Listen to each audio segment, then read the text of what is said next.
Chapter 1.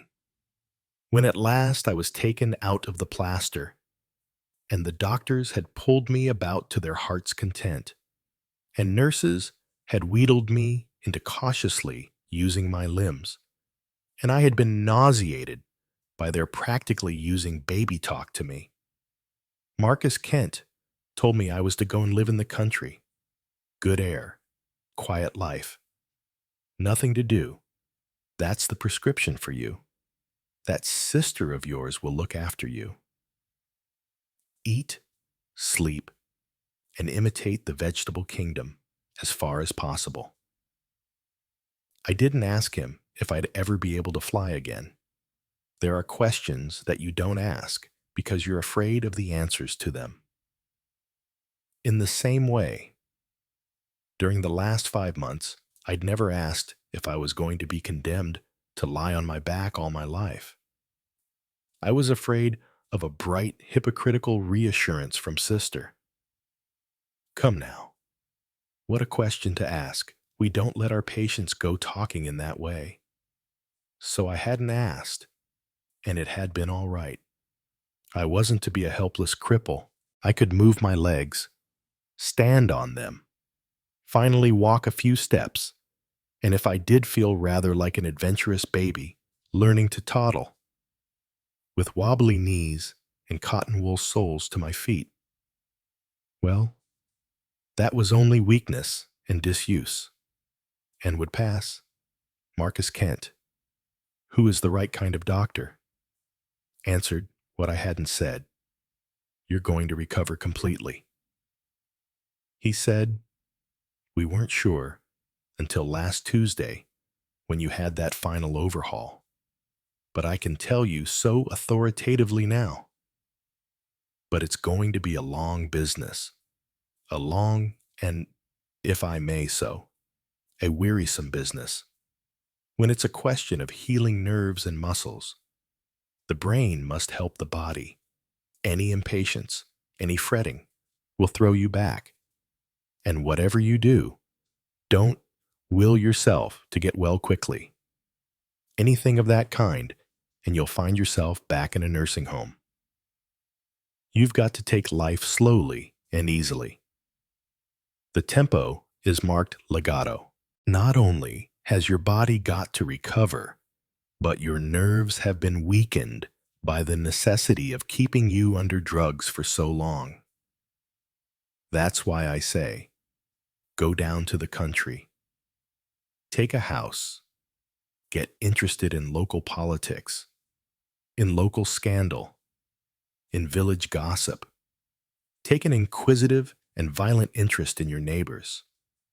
If I may make a suggestion, go to a part of the world where you haven't got any friends scattered about. I nodded. I had already. I said, thought of that.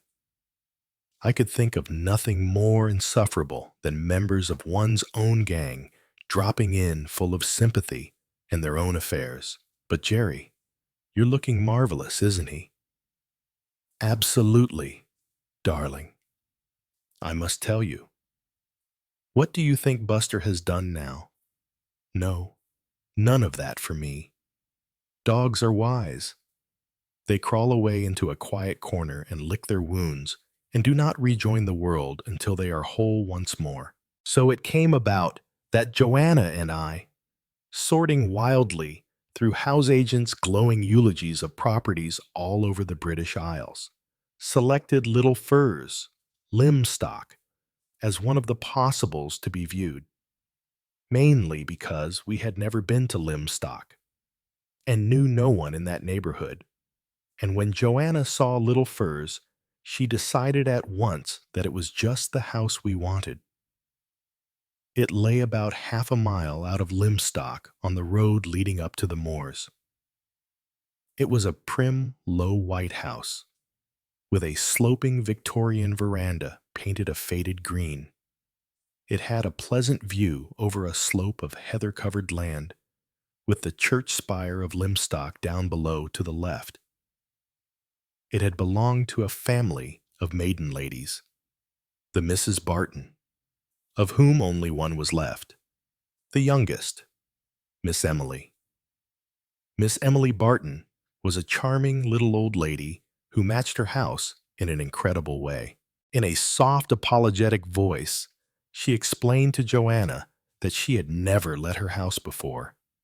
Indeed, would never have thought of doing so. But you see, my dear, things are so different nowadays. Taxation, of course.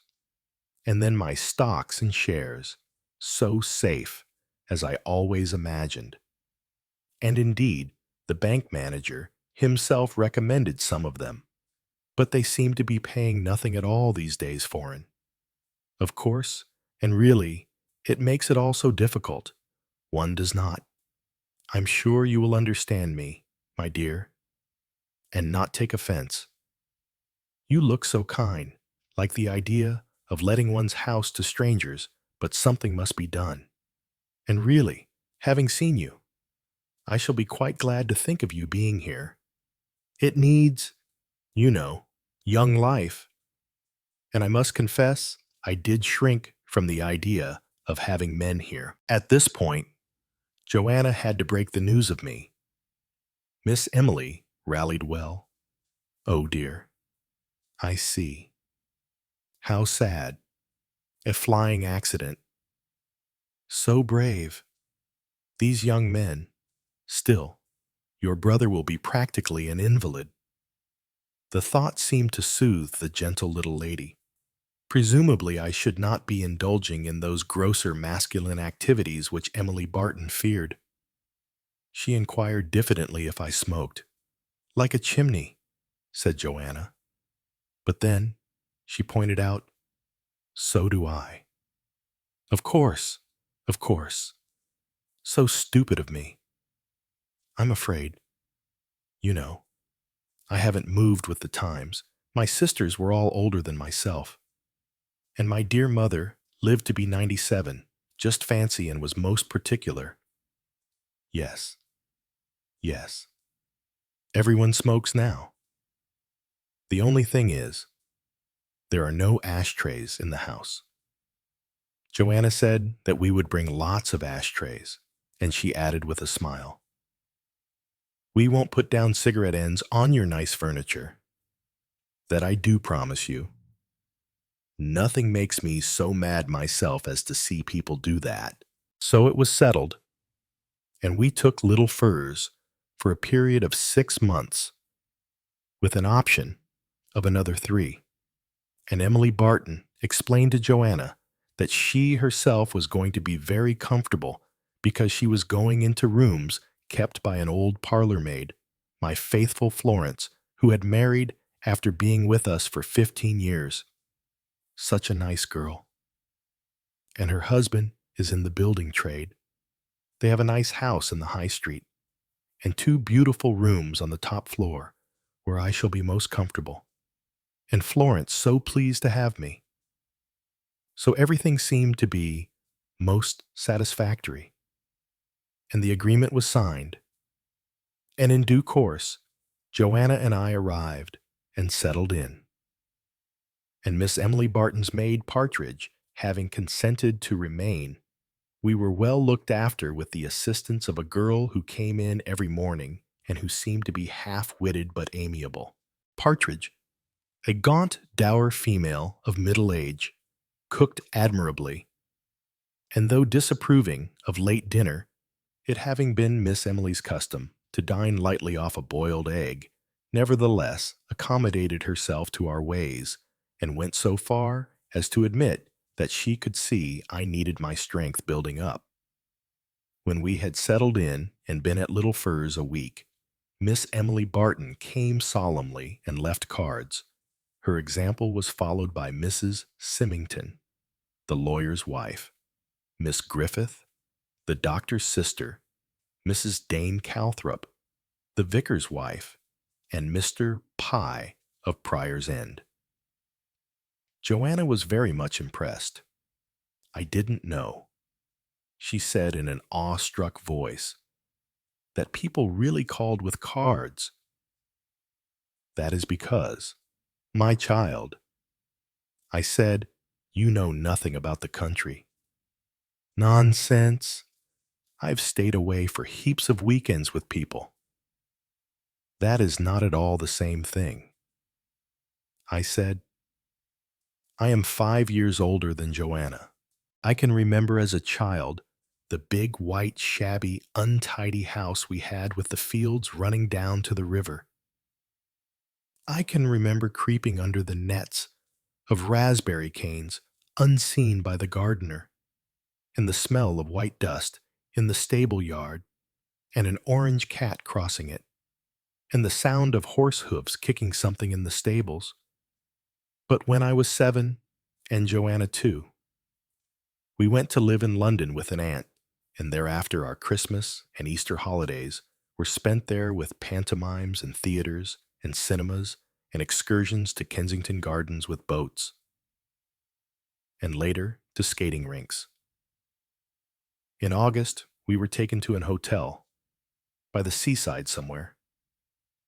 Reflecting on this, I said thoughtfully to Joanna, and with a feeling of compunction, as I realized what a selfish, self-centered invalid I had become. This is going to be pretty frightful for you. I'm afraid you'll miss everything, so. For Joanna is very pretty and very gay, and she likes dancing and cocktails and love affairs and rushing about in high-powered cars. Joanna laughed and said she didn't mind at all. As a matter of fact, I'm glad to get away from it all. I really was fed up with the whole crowd. And although you won't be sympathetic, I was really very cut up about Paul. It will take me a long time to get over it. I was skeptical over this. Joanna's love affairs always run the same course. She has a mad infatuation for some completely spineless young man who is a misunderstood genius. She listens to his endless complaints and works like anything to get him recognition. Then, when he is ungrateful, she is deeply wounded and says her heart is broken until the next gloomy young man comes along, which is usually about 3 weeks later. So, I did not take Joanna's broken heart very seriously, but I did see that living in the country was like a new game to my attractive sister. At any rate, she said, I look all right, don't I? I studied her critically and was not able to agree. Joanna was dressed by Miraton for Le Sport. That is to say, she was wearing a skirt of outrageous and preposterous checks. It was skin-tight, and on her upper half she had a ridiculous little short-sleeved jersey with a Tyrolean effect. She had sheer silk stockings and some irreproachable but brand new brogues. No, I said, you're all wrong. You ought to be wearing a very old tweed skirt, preferably of dirty green or faded brown. You'd wear a nice cashmere jumper matching it, and perhaps a cardigan coat. And you'd have a felt hat, and thick stockings, and old shoes. Then, and only then, you'd sink into the background of Lymstock High Street, and not stand out as you do at present. I added, your face is all wrong, too. What's wrong with that? I've got on my country tan makeup #2. Exactly, I said. If you lived in Lymstock, you would have on just a little powder to take the shine off your nose, and possibly a soupçon of lipstick not very well applied, and you would almost certainly be wearing all your eyebrows, instead of only a quarter of them. Joanna gurgled and seemed much amused. Do you think they'll think I'm awful? She said. No, I said, just queer. Joanna had resumed her study of the cards left by our callers.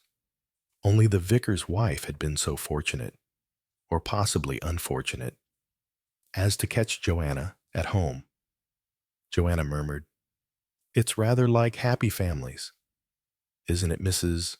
Legal, the lawyer's wife, Miss Dose, the doctor's daughter, etc. She added with enthusiasm, "I do think this is a nice place. Jerry, so sweet and funny and old world. You just can't think of anything nasty happening here, can you?" And although I knew what she said was really nonsense, I agreed with her. In a place like Lymstock, nothing nasty could happen. It is odd to think that it was just a week later that we got the first letter. I see that I have begun badly. I have given no description of Lymstock, and without understanding what Lymstock is like. It is impossible to understand my story. To begin with, Lymstock has its roots in the past, somewhere about the time of the Norman Conquest. Lymstock was a place of importance. That importance was chiefly ecclesiastical. Lymstock had a priory, and it had a long succession of ambitious and powerful priors. Lords and barons in the surrounding countryside made themselves right with heaven by leaving certain of their lands to the priory. Lymstock Priory waxed rich and important and was a power in the land for many centuries. In due course, however, Henry VIII caused it to share the fate of its contemporaries. From then on, a castle dominated the town. It was still important. It had rights and privileges and wealth, and then, somewhere in 1700 and something, the tide of progress swept Lymstock into a backwater. The castle crumbled. Neither railways nor main roads came near Lymstock. It turned into a little provincial market town, unimportant and forgotten, with a sweep of moorland rising behind it, and placid farms and fields ringing it round. A market was held there once a week, on which day one was apt to encounter cattle in the lanes and roads. It had a small race meeting twice a year, which only the most obscure horses attended. It had a charming high street, with dignified houses set flat back, looking slightly incongruous with their ground floor windows displaying buns or vegetables or fruit. It had a long, straggling draper's shop, a large and portentous ironmonger's, a pretentious post office, and a row of straggly, indeterminate shops, 2 rival butchers, and an international stores. It had a doctor, a firm of solicitors, Messrs. Galbraith and Symington, a beautiful and unexpectedly large church, dating from 1420, with some Saxon remains incorporated in it, a new and hideous school, and 2 pubs. Such was Lymstock, and urged on by Emily Barton. Anybody who was anybody came to call upon us, and in due course Joanna, having bought a pair of gloves and assumed a velvet beret rather the worse for wear, sallied forth to return them. To us, it was all quite novel and entertaining. We were not there for life. It was, for us, an interlude. I prepared to obey my doctor's instructions and get interested in my neighbors. Joanna and I found it all great fun. I remembered, I suppose, Marcus Kent's instructions to enjoy the local scandals.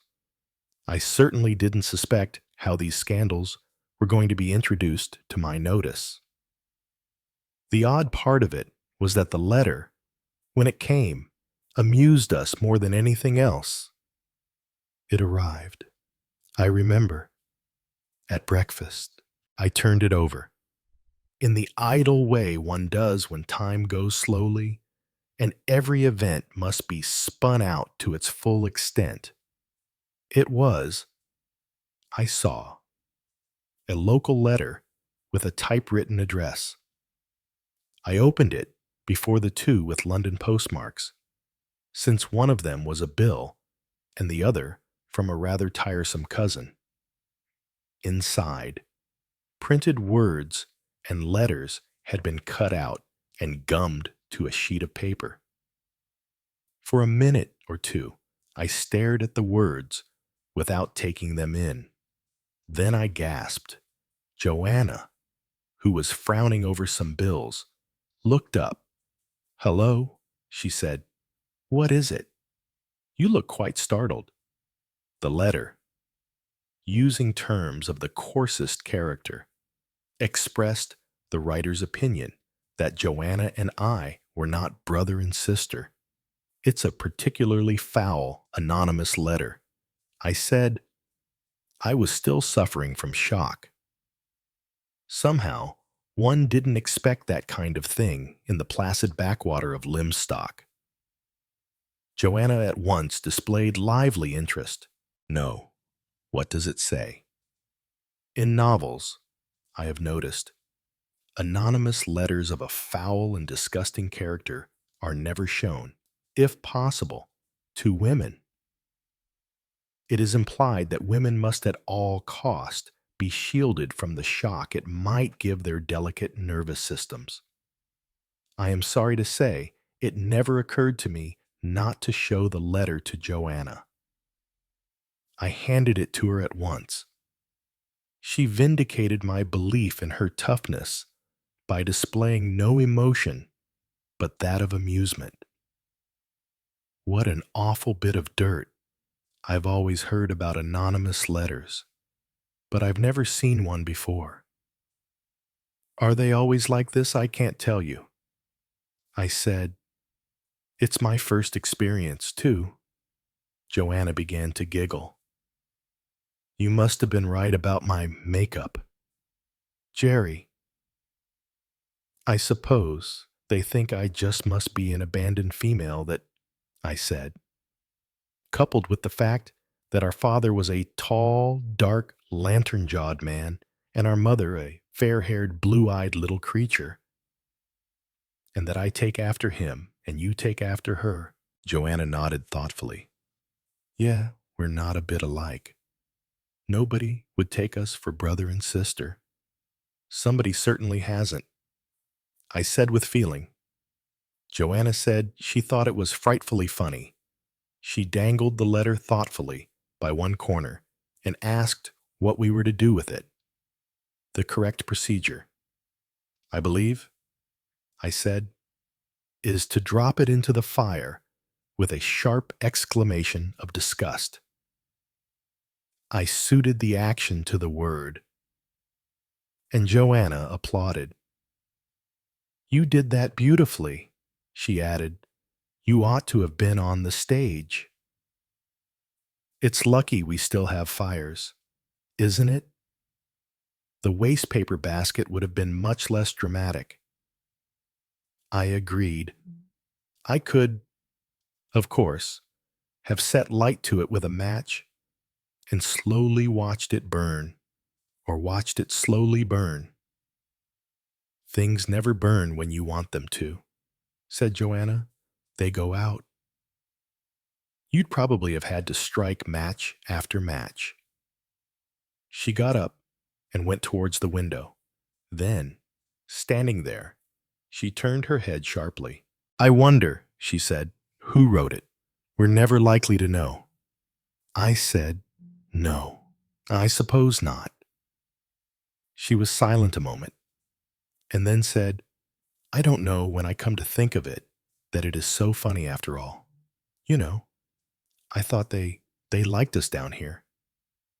"So they do," I said. "This is just some half-crazy brain on the borderline." "I suppose so." Ugh, nasty. As she went out into the sunshine, I thought to myself as I smoked my after-breakfast cigarette that she was quite right. It was nasty. Someone resented our coming here. Someone resented Joanna's bright, young, sophisticated beauty. Somebody wanted to hurt. To take it with a laugh was perhaps the best way, but deep down, it wasn't funny. Dr. Griffith came that morning. I had fixed up for him to give me a weekly overhaul. I liked Owen Griffith.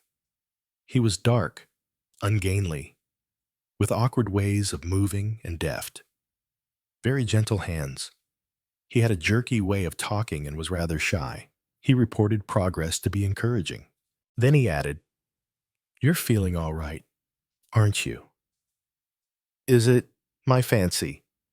Or are you a bit under the weather this morning?" "Not really," I said. A particularly scurrilous, anonymous letter arrived with the morning coffee, and it's left rather a nasty taste in the mouth. He dropped his bag on the floor. His thin, dark face was excited. "Do you mean to say that you've had one of them?" I was interested. "They've been going about." "Then, yes, for some time." "Oh," I said. "I see. I was under the impression that our presence as strangers was resented here." "No, no. It's nothing to do with that. It's just—" He paused, and then asked, "What did it say?" At least he turned suddenly red and embarrassed. "Perhaps I oughtn't to ask. I'll tell you with pleasure." I said, "It just said that the fancy tart I'd brought down with me wasn't my sister, not Af, and that, I may say, is a Baudelarized version." His dark face flushed angrily.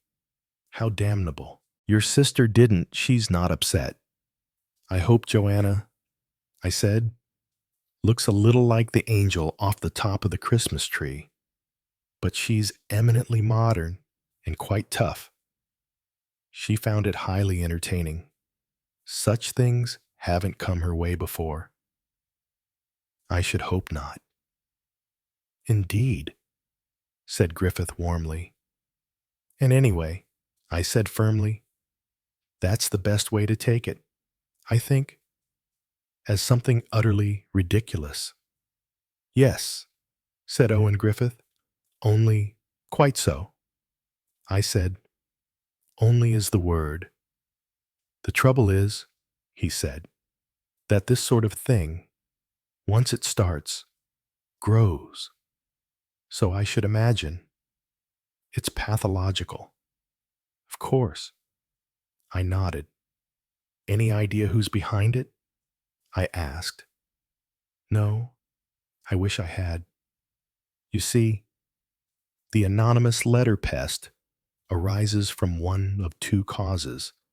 Either it's particular, directed at one particular person or set of people. That is to say, it's motivated. It's someone who's got a definite grudge or thinks they have, and who chooses a particularly nasty and underhand way of working it off.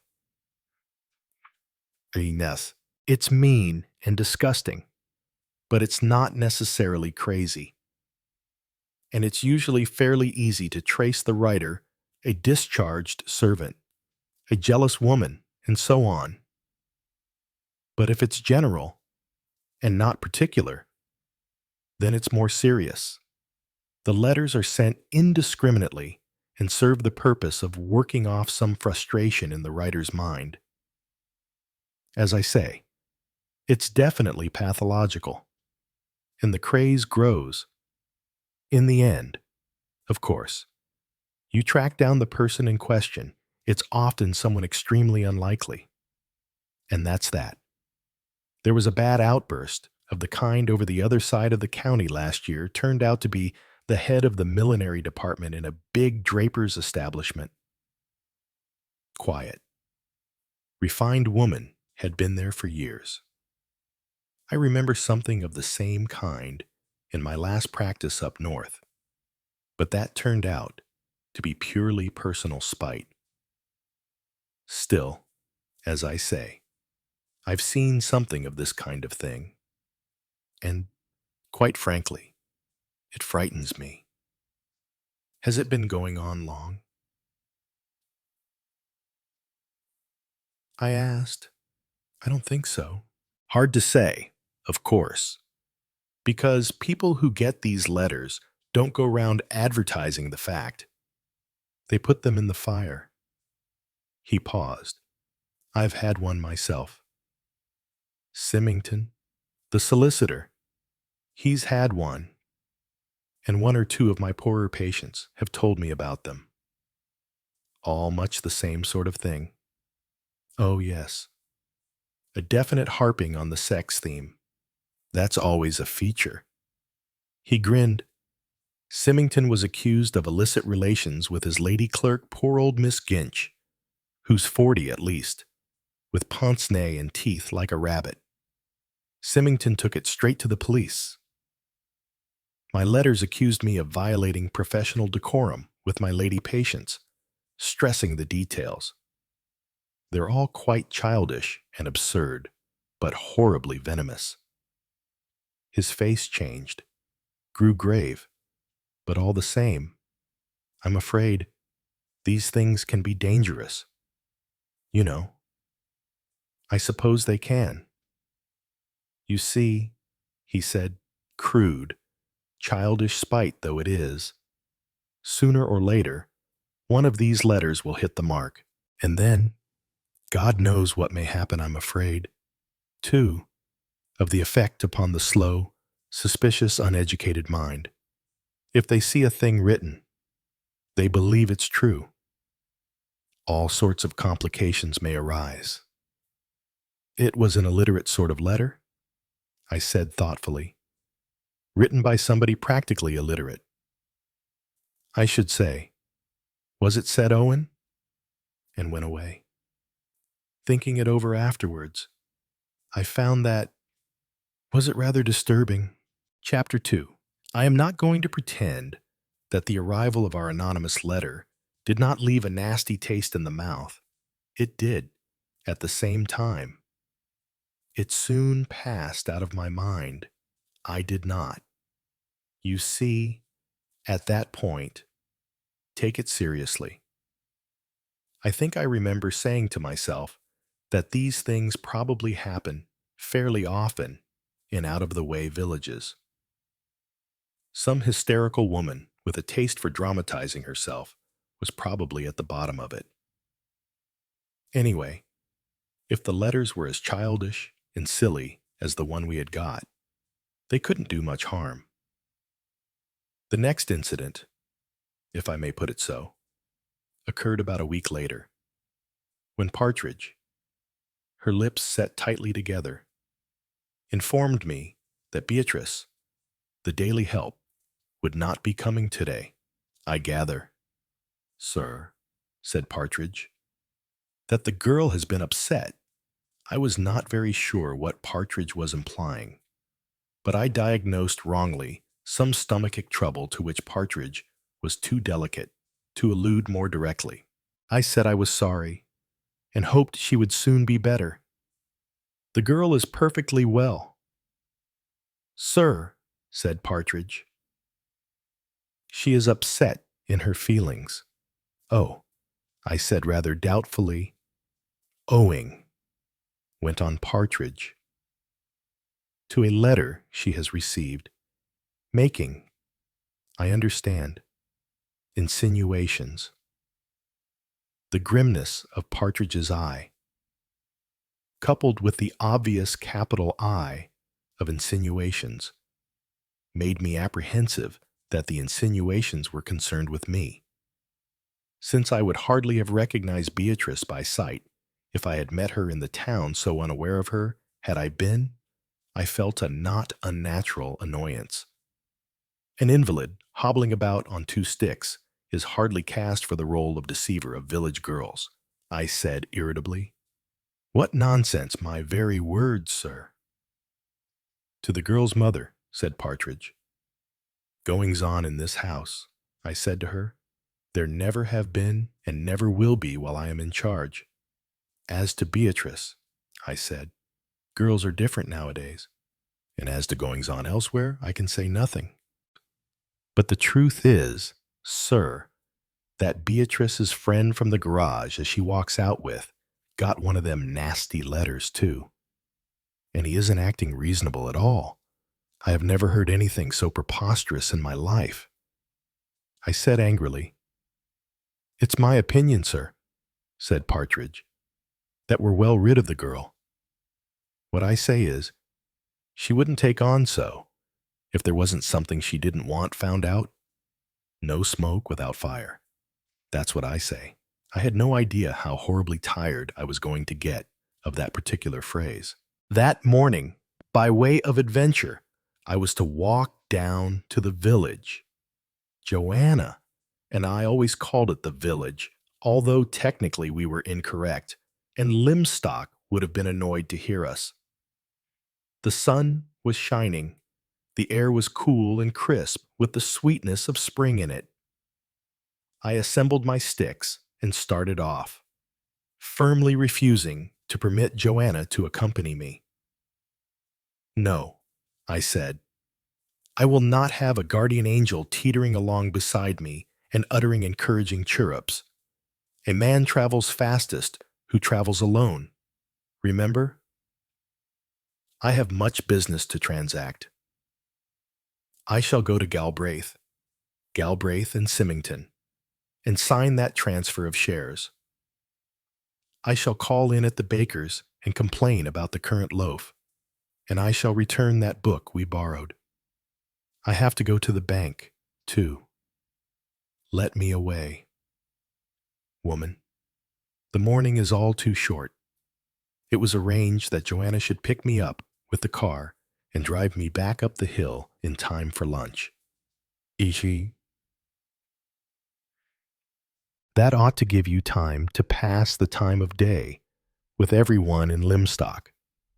I have no doubt, I said, that I shall have seen anybody who is anybody by then. For morning in the high street was a kind of rendezvous for shoppers. When news was exchanged, I did not, after all, walk down to the town unaccompanied. I had gone about 200 yards when I heard a bicycle bell behind me, then a scrunching of brakes, and then Megan Hunter more or less fell off her machine at my feet. "Hello," she said breathlessly as she rose and dusted herself off.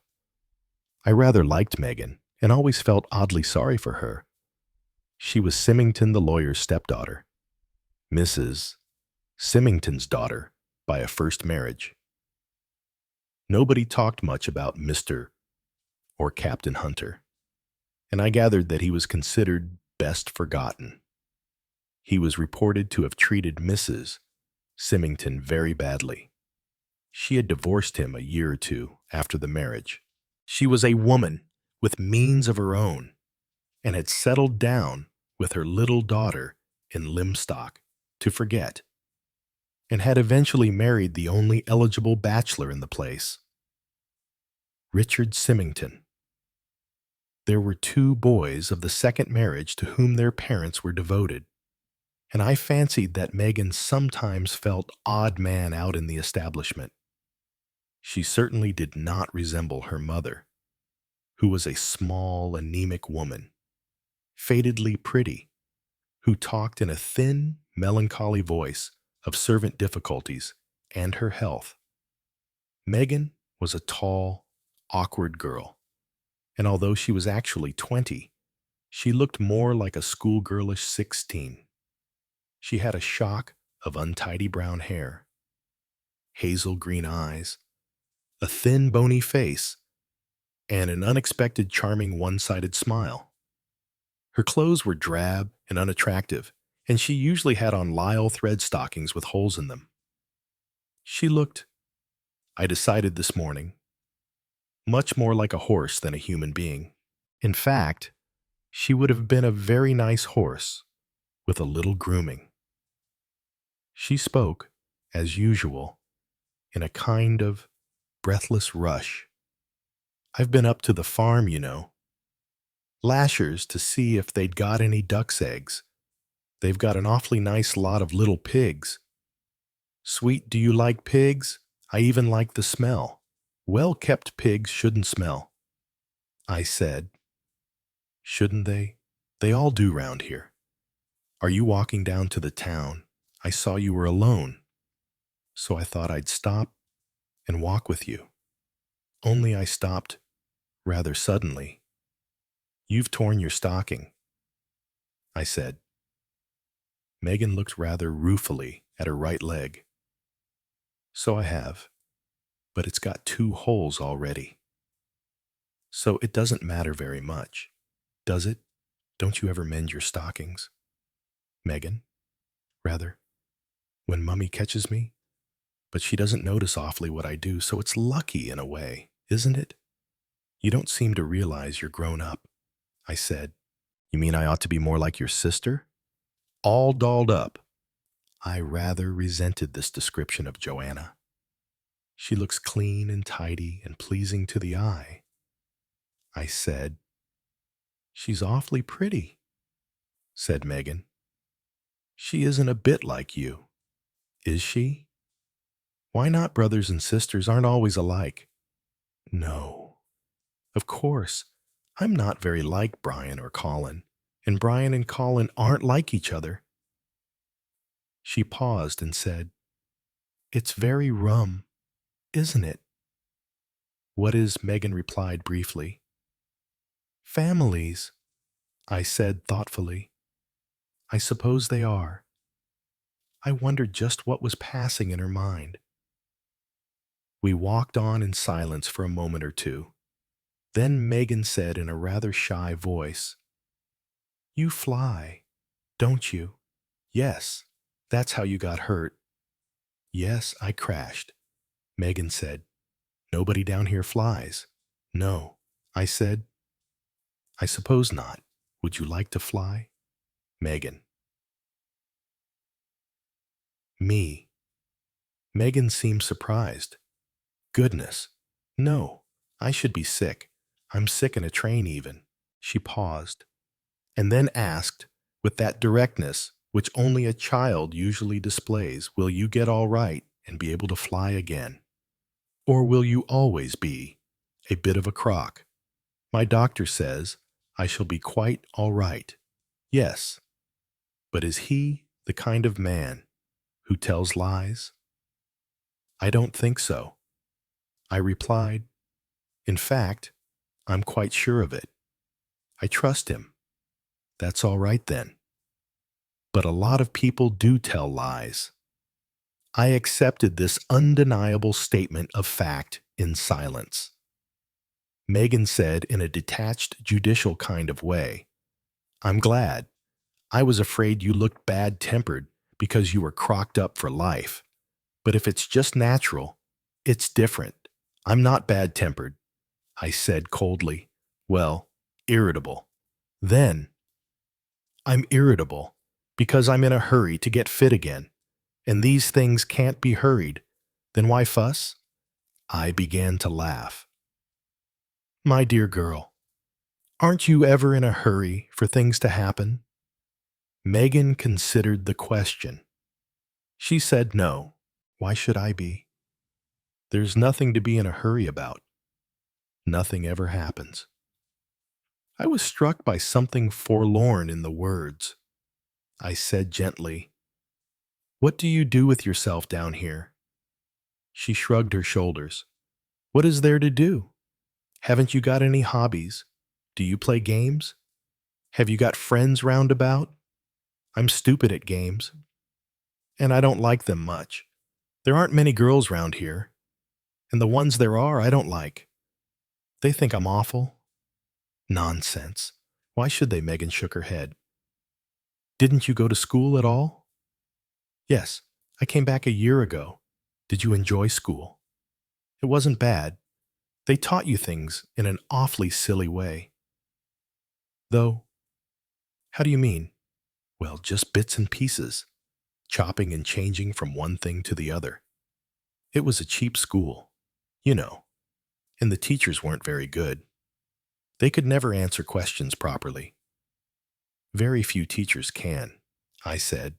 "Why not? They ought to." I agreed. "Of course I'm pretty stupid," said Megan. "And such a lot of things seem to me such rot. History, for instance." "Why?" "It's quite different out of different books. That is its real interest," I said. And grammar, went on Megan, and silly compositions, and all the blathering stuff Shelley wrote, twittering on about skylarks, and Wordsworth going all potty over some silly daffodils, and Shakespeare. What's wrong with Shakespeare? I inquired with interest. Twisting himself up to say things in such a difficult way that you can't get at what he means. Still, I like some Shakespeare. He would be gratified to know that, I'm sure. I said. Megan suspected no sarcasm. She said, her face lighting up, I like Goneril and Reagan, for instance. Why these two? Oh, I don't know. They're satisfactory. Somehow. Why do you think they were like that? Like what? Like they were? I mean, something must have made them like that. For the first time, I wondered. I had always accepted Lear's elder daughters as two nasty bits of goods and had let it go at that. But Megan's demand for a first cause interested me. I'll think about it, I said. Oh, it doesn't really matter. I just wondered. Anyway, it's only English literature, isn't it? Quite. Wasn't there any subject you enjoyed? Only maths? Maths, I said, rather surprised. Megan's face had lit up. I loved maths, but it wasn't awfully well taught. I'd like to be taught maths really well. It's heavenly. I think there's something heavenly about numbers. Anyway, don't you? I've never felt it, I said truthfully. We were now entering the high street. Megan said sharply, Here's Miss Griffith. Hateful woman. Don't you like her? I loathe her. She's always at me to join her foul guides. I hate guides. Why dress yourself up and go about in clumps?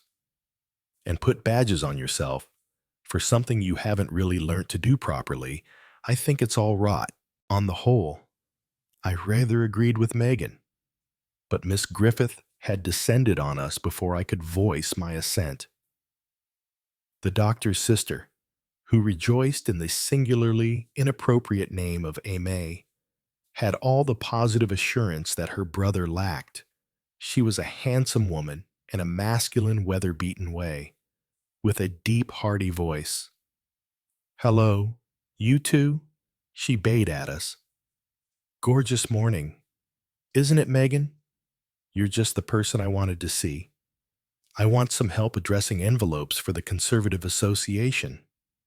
Megan muttered something elusive, propped up her bicycle against the curb, and dived in a purposeful way into the international stores. Extraordinary child, said Miss Griffith, looking after her. Bone lazy. Spends her time mooning about. Must be a great trial to poor Mrs. Symington. I know her mother's tried more than once to get her to take up something shorthand typing, you know, or cookery, or keeping Angora rabbits. She needs an interest in life. I thought that was probably true, but felt that in Megan's place, I should have withstood firmly any of Aimee Griffith's suggestions for the simple reason that her aggressive personality would have put my back up. I don't believe in idleness, went on Miss Griffith, and certainly not for young people. It's not as though Megan was pretty or attractive or anything like that. Sometimes I think the girl's half-witted. A great disappointment to her mother. The father, you know, she lowered her voice slightly, was definitely a wrong-un, afraid the child takes after him. Painful for her mother. Oh, well, it takes all sorts to make a world. That's what I say. Fortunately, I responded. Aimee Griffith gave a jolly laugh. Yes, it wouldn't do if we were all made to one pattern. But I don't like to see anyone not getting all they can out of life. I enjoy life myself, and I want everyone to enjoy it too. People say to me, "You must be bored to death living down there in the country all the year round." Not a bit of it. I say, I'm always busy, always happy. There's always something going on in the country. My time's taken up, what with my guides, and the Institute and various committees, to say nothing of looking after Owen. At this minute, Miss Griffith saw an acquaintance on the other side of the street, and uttering a bay of recognition, she leaped across the road, leaving me free to pursue my course to the bank. I always found Miss Griffith rather overwhelming, though I admired her energy and vitality, and it was pleasant to see the beaming contentment with her lot in life which she always displayed, and which was a pleasant contrast to the subdued, complaining murmurs of so many women. My business at the bank transacted satisfactorily. I went on to the offices of Messrs. Galbraith, and Symington. I don't know if there were any Galbraiths extant. I never saw any. I was shown into Richard Symington's inner office, which had the agreeable mustiness of a long-established legal firm. Vast numbers of deed boxes, labeled Lady Hope, Sir Everard Carr, William Yatesby Hores, Escos, deceased, etc., gave the required atmosphere of decorous county families and legitimate long-established business. Studying Mr. Symington as he bent over the documents I had brought, it occurred to me that if Mrs. Symington had encountered disaster in her first marriage, she had certainly played safe in her second. Richard Symington was the acme of calm respectability, the sort of man who would never give his wife a moment's anxiety.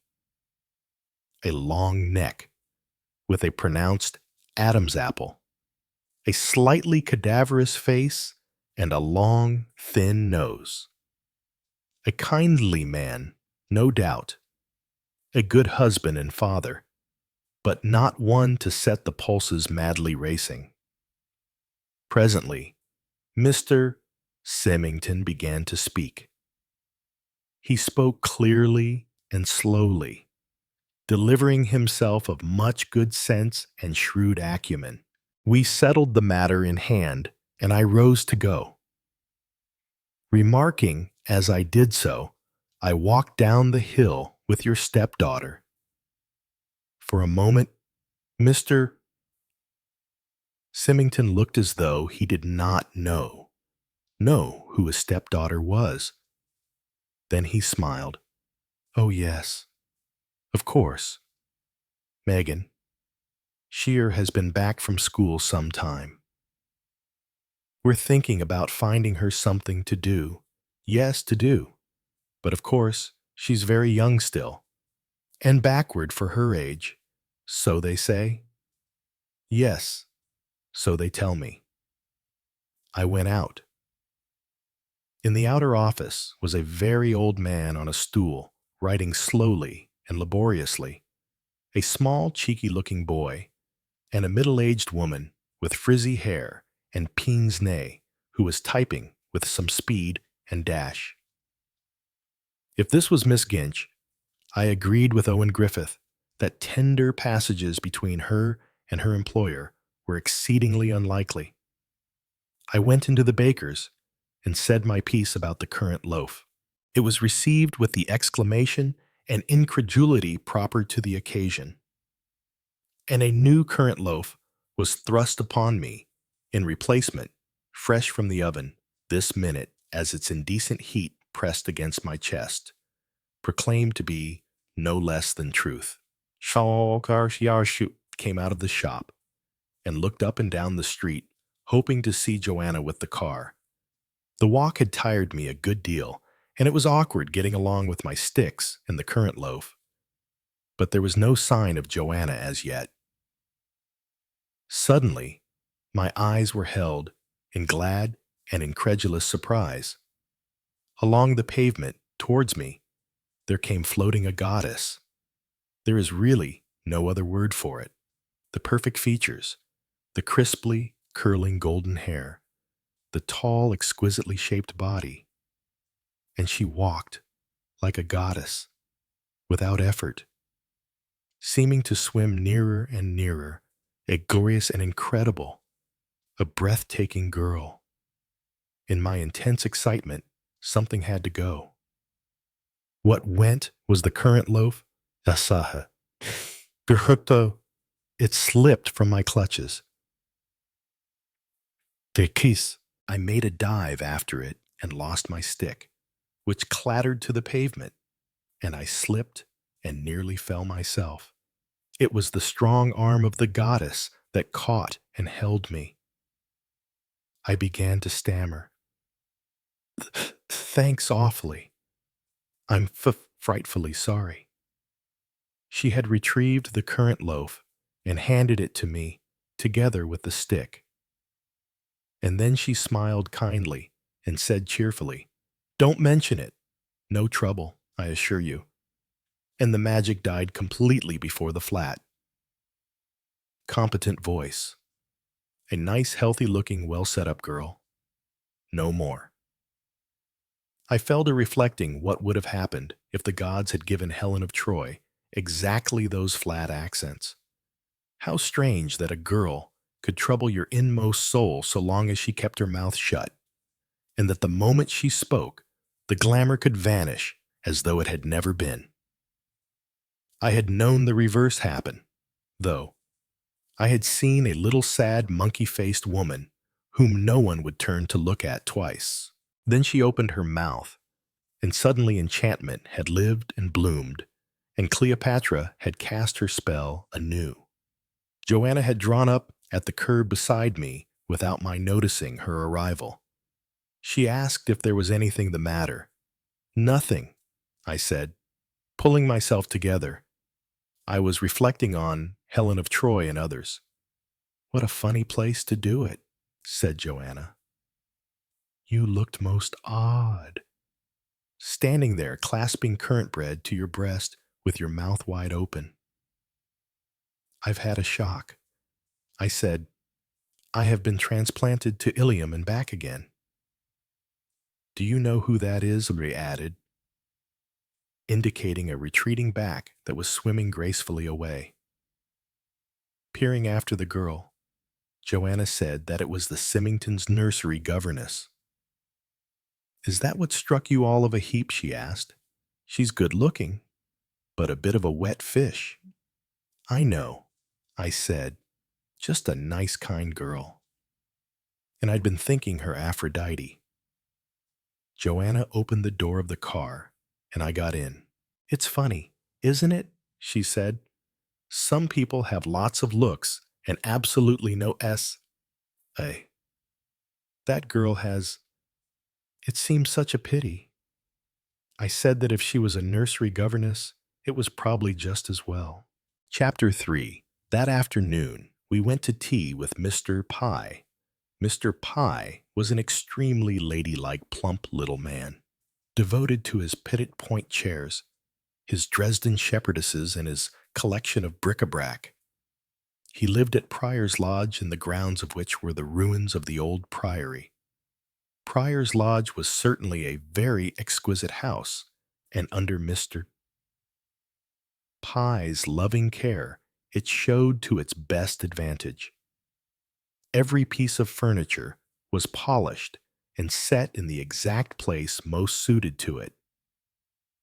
The curtains and cushions were of exquisite tone and color, and of the most expensive silks. It was hardly a man's house, and it did strike me that to live there would be rather like taking up one's abode in a period room at a museum. Mr. Pye's principal enjoyment in life was taking people round his house. Even those completely insensitive to their surroundings could not escape. Even if you were so hardened as to consider the essentials of living a radio, a cocktail bar, a bath, and a bed surrounded by the necessary walls, Mr. Pye did not despair of leading you to better things. His small, plump hands quivered with sensibility as he described his treasures, and his voice rose to a falsetto squeak as he narrated the exciting circumstances under which he had brought his Italian bedstead home from Verona. Joanna and I, being both fond of antiquities and of period furniture, met with approval. It is really a pleasure, a great pleasure, to have such an acquisition to our little community, the dear good people down here. You know, so painfully bucolic, not to say provincial. They don't know anything. Vandals, absolute vandals. And the inside of their houses, it would make you weep. Dear lady, I assure you it would make you weep. Perhaps it has done so. Joanna said that she hadn't gone quite as far as that. But you see what I mean? They mix things so terribly. I've seen with my own eyes a most delightful little Sheraton piece, delicate, perfect, a collector's piece. Absolutely. And next to it, a Victorian occasional table, or quite possibly a fumed oak revolving bookcase. Yes, even that fumed oak. He shuddered and murmured plaintively, "Why are people so blind?" You agree, I'm sure you agree. That beauty is the only thing worth living for. Hypnotized by his earnestness, Joanna said, "Yes, yes, that was so."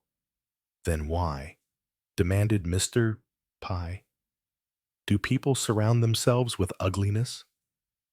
Joanna said, "It was very odd." "Odd? It's criminal. That's what I call it, criminal. And the excuses they give, they say something is comfortable, or that it is quaint. Quaint, such a horrible word. The house you have taken," went on Mr. Pye, "Miss Emily Barton's house. Now that is charming. And she has some quite nice pieces. Quite nice. One or two of them are really first class. And she has taste, too, although I'm not quite so sure of that as I was. Sometimes, I am afraid. I think it's really sentiment. She likes to keep things as they were, but not for le bon motif, not because of the resultant harmony, but because it is the way her mother had them." He transferred his attention to me, and his voice changed. It altered from that of the rapt artist to that of the born gossip. "You didn't know the family at all?" "No." "Quite so, yes. Through house agents. But, my dears, you ought to have known that family. When I came here, the old mother was still alive. An incredible person, quite incredible. A monster, if you know what I mean. Positively a monster. The old-fashioned Victorian monster, devouring her young. Yes, that's what it amounted to. She was monumental. You know, must have weighed 17 stone. And all the 5 daughters revolved round her. The girls. That's how she always spoke of them.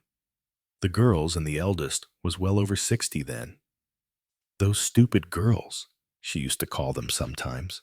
Black slaves, that's all they were. Fetching and carrying and agreeing with her. 10 o'clock, they had to go to bed, and they weren't allowed a fire in their bedroom. And as for asking their own friends to the house, that would have been unheard of. She despised them, you know, for not getting married, and yet so arranged their lives that it was practically impossible for them to meet anybody. I believe Emily, or perhaps it was Agnes, did have some kind of affair with a curate, but his family wasn't good enough, and Mama soon put a stop to that. "It sounds like a novel," said Joanna. "Oh, my dear, It was, and then the dreadful old woman died. But of course, it was far too late then. They just went on living there and talking in hushed voices about what poor Mama would have wished. Even repapering her bedroom they felt to be quite sacrilegious. Still, they did enjoy themselves in the parish in a quiet way. But none of them had much stamina, and they just died off one by one. Influenza took off Edith, and Minnie had an operation and didn't recover, and poor Mabel had a stroke. Emily looked after her in the most devoted manner. Really, that poor woman has done nothing but nursing for the last 10 years. A charming creature, don't you think? Like a piece of Dresden. So sad for her having financial anxieties. But of course, all investments have depreciated. We feel rather awful being in her house, said Joanna. No, no, my dear young lady, you mustn't feel that way. Her dear good Florence is devoted to her, and she told me herself how happy she was to have got such nice tenants. Here, Mr. Pye made a little bow. She told me she thought she had been most fortunate. The house, I said, has a very soothing atmosphere. Mr. Pye darted a quick glance at me. Really? You feel that now? That's very interesting. I wondered. You know. Yes, I wondered. What do you mean? Mr. Pye asked Joanna. My Pye spread out his plump hands. Nothing. Nothing. One wondered, that is all. I do believe in atmosphere. You know, people's thoughts and feelings, they give their impression to the walls and the furniture. I did not speak for a moment or two. I was looking round me and wondering how I would describe the atmosphere of Prior's Lodge. It seemed to me that the curious thing was that it hadn't any atmosphere that was really very remarkable. I reflected on this point so long that I heard nothing of the conversation going on between Joanna and her host. I was recalled to myself, however, by hearing Joanna uttering farewell preliminaries. I came out of my dream and added my quota. We all went out into the hall. As we came towards the front door, a letter came through the box and fell on the mat. Afternoon post, murmured Mr. Pye as he picked it up. Now, my dear young people, you will come again, won't you? Such a pleasure to meet some broader minds. If you understand me, someone with an appreciation of art. Really, you know, these dear good people down here. If you mention the ballet, it conveys to them pirouetting toes and tulle skirts and old gentlemen with opera glasses in the naughty 90s. It does indeed. 50 years behind the times, that's what I put them down as a wonderful country. England, it has pockets. Lymstock is one of them. Interesting. From a collector's point of view, I always feel I have voluntarily put myself under a glass shade when I am here. The peaceful backwater where nothing ever happens. Shaking hands with us twice over. He helped me with exaggerated care into the car. Joanna took the wheel. She negotiated with some care the circular sweep round a plot of unblemished grass. Then, with a straight drive ahead, she raised a hand to wave goodbye to our host where he stood on the steps of the house. I leaned forward to do the same, but our gesture of farewell went unheeded. Mr. Pye had opened his mail. He was standing, staring down at the open sheet in his hand. Joanna had described him once as a plump pink cherub. He was still plump, but he was not looking like a cherub now. His face was a dark, congested purple, contorted with rage and surprise. And at that moment, I realized that there had been something familiar about the look of that envelope. I had not realized it at the time. Indeed, it had been one of those things that you note unconsciously without knowing that you do note them. "Goodness," said Joanna. "What's bitten the poor pet, I rather fancy," I said. "That it's the hidden hand again." She turned an astonished face towards me, and the car swerved. "Careful." "Wench," I said. Joanna refixed her attention on the road. She was frowning. "You mean a letter like the one you got?" "That's my guess." "What is this place?" asked Joanna. "It looks the most innocent, sleepy, harmless little bit of England you can imagine. Where to quote Mr. Pye, 'Nothing ever happens,'" I cut in. He chose the wrong minute to say that. Something has happened. But who writes these things? Jerry. I shrugged my shoulders. "My dear girl, how should I know? Some local nitwit with a screw loose, I suppose. But why? It seems so idiotic. You must read Freud and Jung and that lot to find out. Or ask our Dr. Owen." Joanna tossed her head. "Dr. Owen doesn't like me." "He's hardly seen you." "He's seen quite enough. Apparently, to make him cross over if he sees me coming along the high street." "A most unusual reaction," I said sympathetically. "And one you're not used to." Joanna was frowning again. "No, but seriously, Jerry, why do people write anonymous letters? As I say, they've got a screw loose. It satisfies some urge. I suppose if you've been snubbed, or ignored, or frustrated, and your life's pretty drab and empty, I suppose you get a sense of power from stabbing in the dark at people who are happy and enjoying themselves." Joanna shivered. "Not nice. No, not nice. I should imagine that people in these country places tend to be inbred, and so you would get a fair amount of queers. Somebody, I suppose, quite uneducated and inarticulate."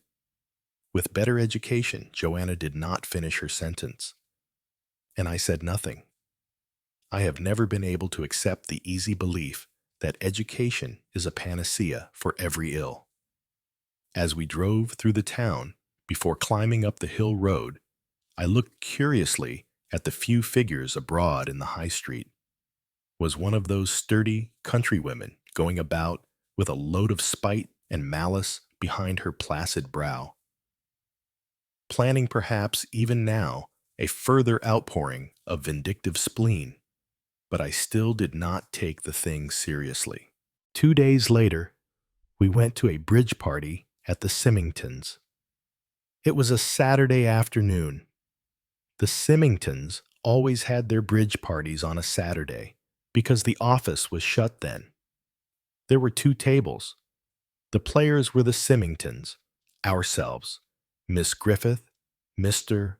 Pye, Miss Barton, and a Colonel Appleton, whom we had not yet met and who lived at Combeaker, a village some 7 miles distant.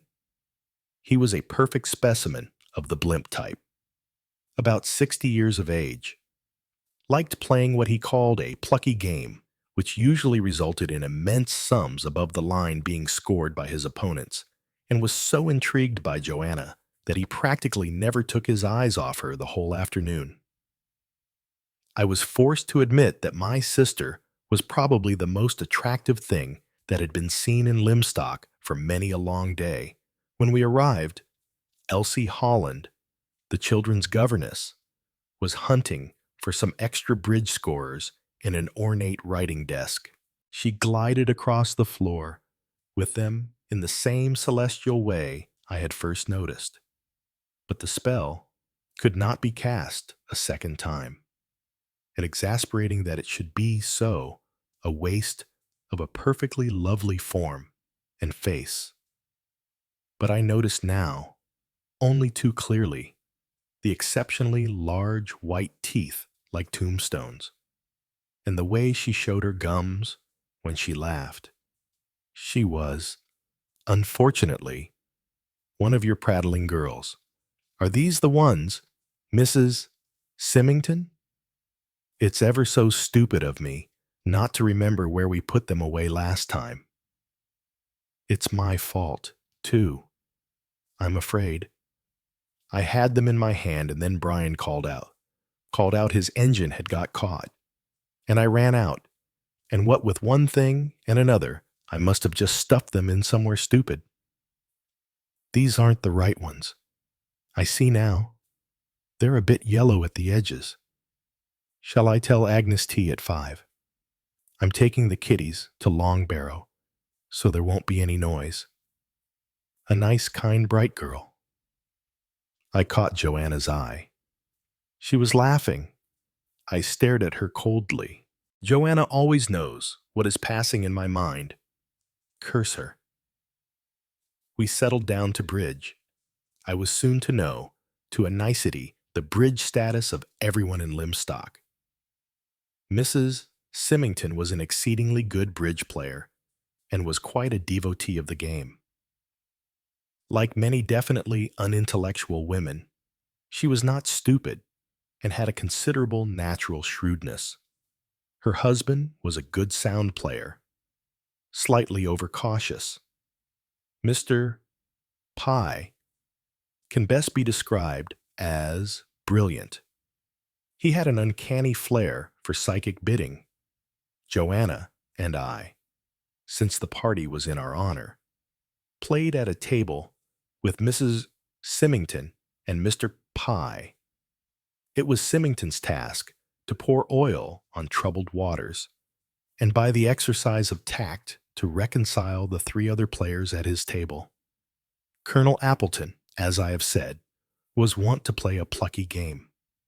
Little Miss Barton was without exception the worst bridge player I have ever come across, and always enjoyed herself enormously. She did manage to follow suit, but had the wildest ideas as to the strength of her hand, never knew the score, repeatedly led out of the wrong hand, and was quite unable to count trumps, and often forgot what they were.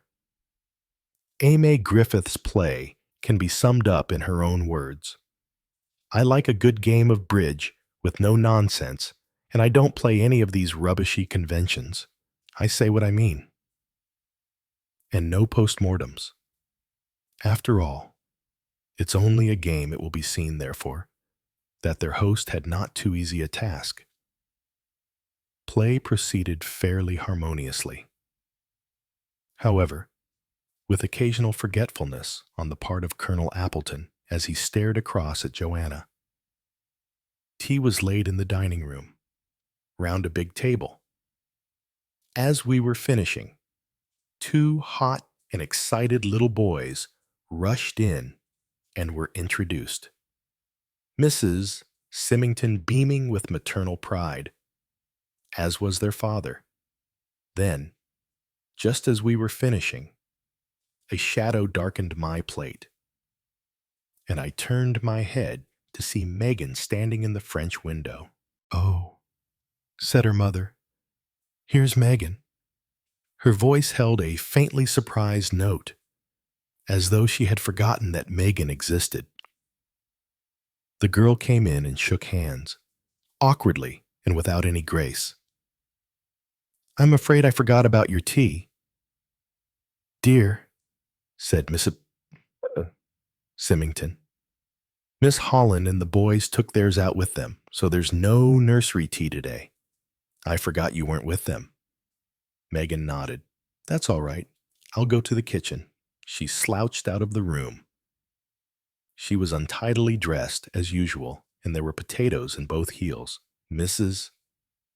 Symington said with a little apologetic laugh, "My poor Megan." She's just at that awkward age. You know, girls are always shy and awkward when they've just left school before they're properly grown up. I saw Joanna's fair head jerk backwards in what I knew to be a warlike gesture. But Megan's 20, isn't she? She said. Oh, yes, yes, she is. But of course, she's very young for her age. Quite a child still.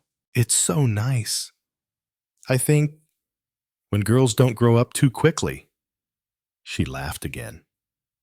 I expect all mothers want their children to remain babies. I can't think why, said Joanna. After all, it would be a bit awkward if one had a child who remained mentally 6 while his body grew up. Oh, you mustn't take things so literally. Miss Burton, said Mrs. Symington. It occurred to me at that moment that I did not much care for Mrs. Symington. That anemic, slighted, faded prettiness concealed. I thought a selfish and grasping nature, she said, and I disliked her a little more still. My poor Megan. She's rather a difficult child. I'm afraid I've been trying to find something for her to do. I believe there are several things one can learn by correspondence. Designing and dressmaking, or she might try and learn shorthand and typing. The red glint was still in Joanna's eye. She said, as we sat down again at the bridge table, I suppose she'll be going to parties and all that sort of thing. Are you going to give a dance for her? A dance? Mrs. Symington seemed surprised and amused. Oh, no. We don't do things like that down here. I see. Just tennis parties and things like that. Our tennis court has not been played on for years. Neither Richard nor I play, I suppose. Later, when the boys grow up, oh, Megan will find plenty to do. She's quite happy just pottering about. You know, let me see, did I deal 2 no trumps? As we drove home, Joanna said with a vicious pressure on the accelerator pedal that made the car leap forward, I feel awfully sorry for that girl. Megan. Yet, her mother doesn't like her. Oh, come now. Joanna, it's not as bad as that. Yes, it is. Lots of mothers don't like their children. Megan, I should imagine, is an awkward sort of creature to have about the house. She disturbs the pattern, the Symington pattern. It's a complete unit without her. And that's a most unhappy feeling for a sensitive creature to have. And she is sensitive. Yes, I said. I think she is. I was silent a moment. Joanna suddenly laughed, mischievously. Bad luck for you about the governess. I don't know what you mean. I said with dignity, nonsense. Masculine chagrin was written on your face every time you looked at her. I agree with you. It is a waste. I don't know what you're talking about, but I'm delighted. All the same, it's the first sign of reviving life. I was quite worried about you at the nursing home. You never even looked at that remarkably pretty nurse you had, an attractive minx. 2 absolutely God's gift to a sick man. Your conversation, Joanna, I find definitely low. My sister continued without paying the least attention to my remarks, so I was much relieved to see you'd still got an eye for a nice bit of skirt. She is a good looker. Funny that the S.A. should have been left out completely. It is odd. You know, Jerry, what is the thing that some women have and others haven't? What is it? Makes one woman even if she only says foul weather. So attractive that every man within range wants to come over and talk about the weather with her. I suppose Providence makes a mistake every now and then when sending out the parcel. One Aphrodite face and form, one temperament ditto, and something goes astray, and the Aphrodite temperament goes to some little plain-faced creature, and then all the other women go simply mad and say, I can't think what the men see in her. She isn't even good-looking. Have you quite finished? Joanna. Well, you do agree, don't you? I grinned. I'll admit to disappointment. And I don't see who else there is here for you. You'll have to fall back upon Amy Griffith. God forbid. I said, she's quite good-looking. You know, too much of an Amazon for me. She seems to enjoy her life.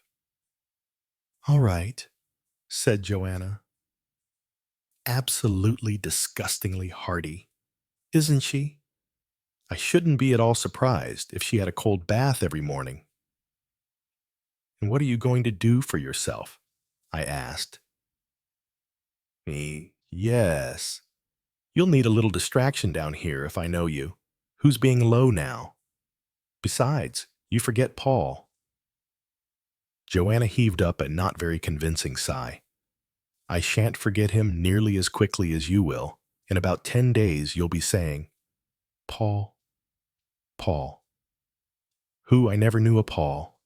You think I'm completely fickle, said Joanna.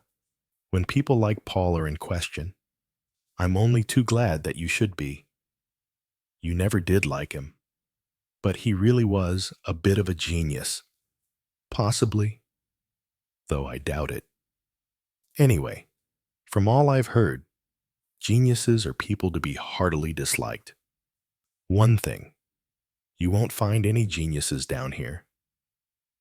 Joanna considered for a moment, her head on one side. I'm afraid not, she said regretfully. You'll have to fall back upon Owen Griffith, I said. He's the only unattached male in the place. Unless you count old Colonel Appleton. He was looking at you like a hungry bloodhound most of the afternoon. Joanna laughed. He was, wasn't he? It was quite embarrassing. Don't pretend. You're never embarrassed. Joanna drove in silence through the gate and round to the garage. She said then, there may be something in that idea of yours. What idea? Joanna replied, I don't see why any man should deliberately cross the street to avoid me. It's rude, apart from anything else. I see, I said. You're going to hunt the man down in cold blood. Well, I don't like being avoided. I got slowly and carefully out of the car and balanced my sticks. Then I offered my sister a piece of advice. Let me tell you this, my girl, Owen Griffith isn't any of your tame, whining, artistic young men. Unless you're careful, you'll stir up a hornet's nest about your ears. That man could be dangerous. Who? Do you think so? Demanded Joanna, with every symptom of pleasure at the prospect. Leave the poor devil alone. I said sternly, how dare he cross the street when he saw me coming? All you women are alike. You harp on one theme. You'll have Sister Amy gunning you, too. If I'm not mistaken, she dislikes me already, said Joanna. She spoke meditatively, but with a certain satisfaction. We have come down here, I said sternly, for peace and quiet, and I mean to see we get it. But peace and quiet were the last things we were to have. Chapter 4. It was, I think, about a week later, that Partridge informed me that Mrs. Baker would like to speak to me for a minute or two, if I would be so kind. The name Mrs. Maud Baker conveyed nothing at all to me. Who is Mrs. Baker? I said, bewildered. Can't she see Miss Joanna? But it appeared that I was the person with whom an interview was desired. It further transpired that Mrs. Baker was the mother of the girl Beatrice. I had forgotten Beatrice for a fortnight now. I had been conscious of a middle-aged woman with wisps of gray hair, usually on her knees retreating crab-like from bathroom and stairs and passages when I appeared. And I knew, I suppose, that she was our new daily woman. Otherwise, the Beatrice complication had faded from my mind. I could not very well refuse to see Beatrice's mother, especially as I learned that Joanna was out. But I was, I must confess, a little nervous at the prospect. I sincerely hoped that I was not going to be accused of having trifled with Beatrice's affections. I cursed the mischievous activities of anonymous letter writers to myself at the same time as, aloud, I commanded that Beatrice's mother should be brought to my presence. Mrs. Baker was a big, broad, weather-beaten woman with a rapid flow of speech.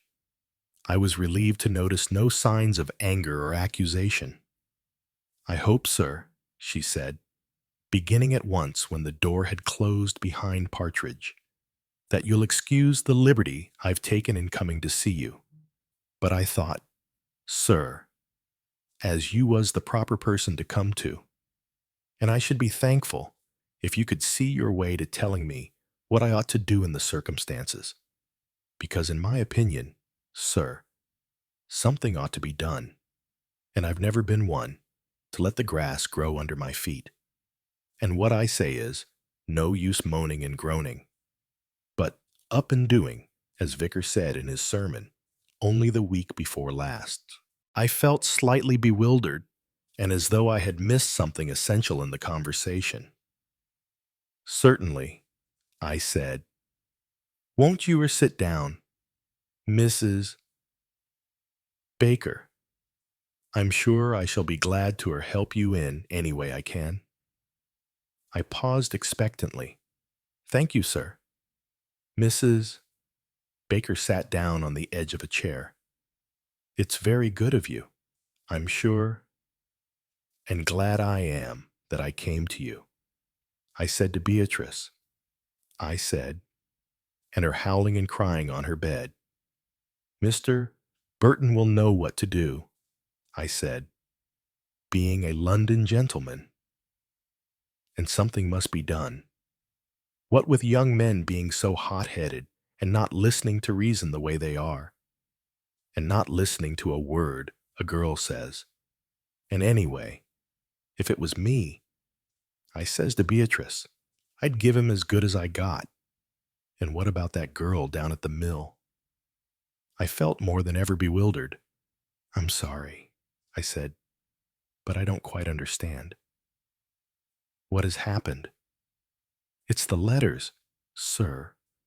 Wicked letters, indecent, too, using such words and all, and worse than I've ever seen in the Bible.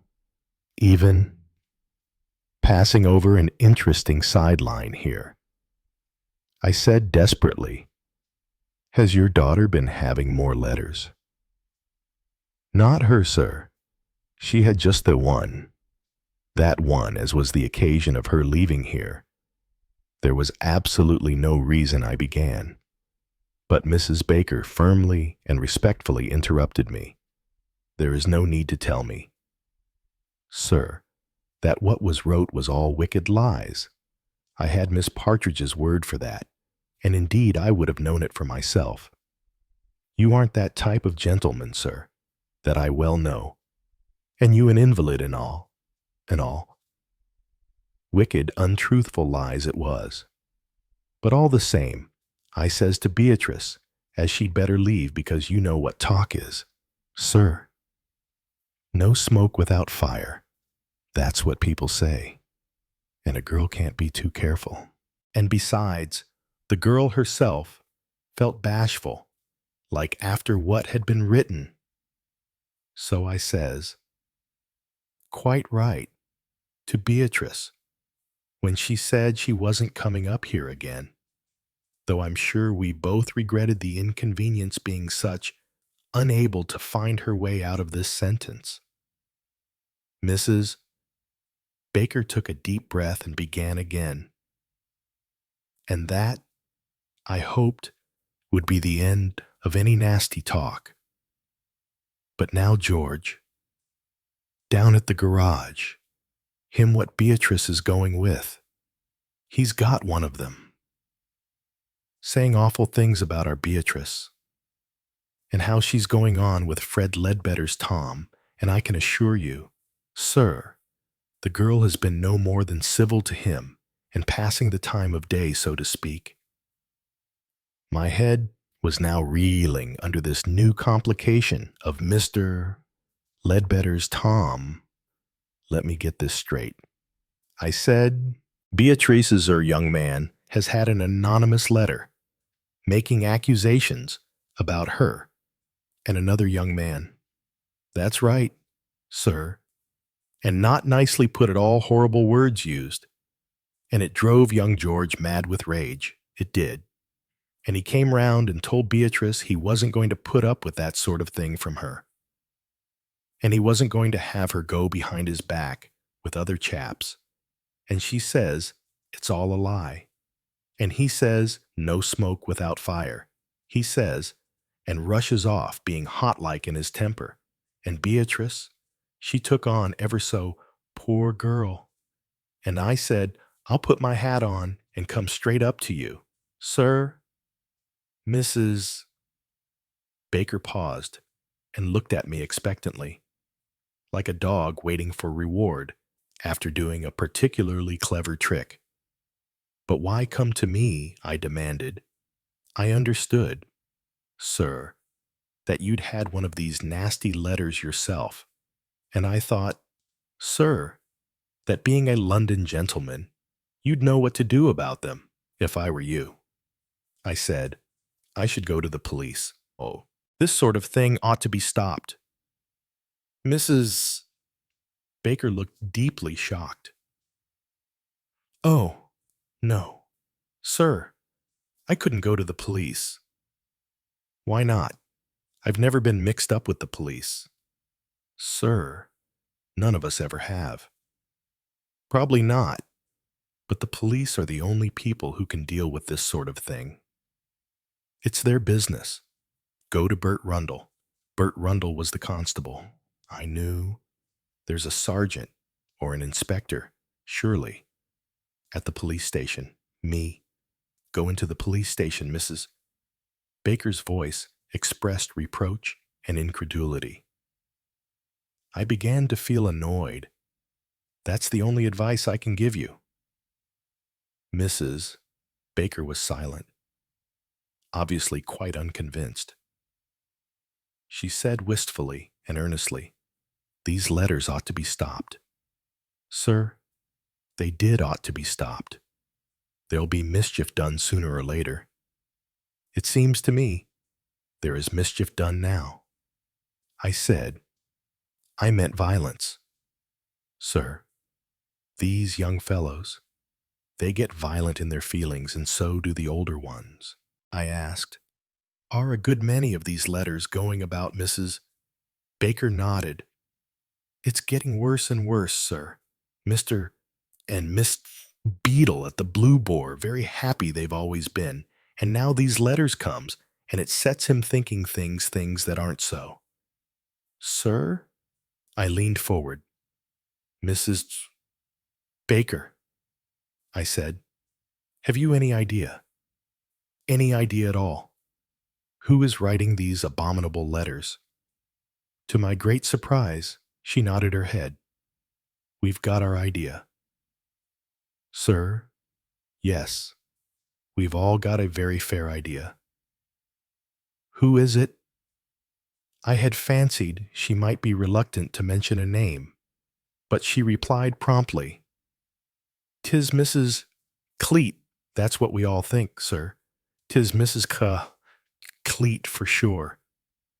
I had heard so many names this morning that I was quite bewildered. I asked, "Who is Mrs. Cleet, Mrs. Cleet?"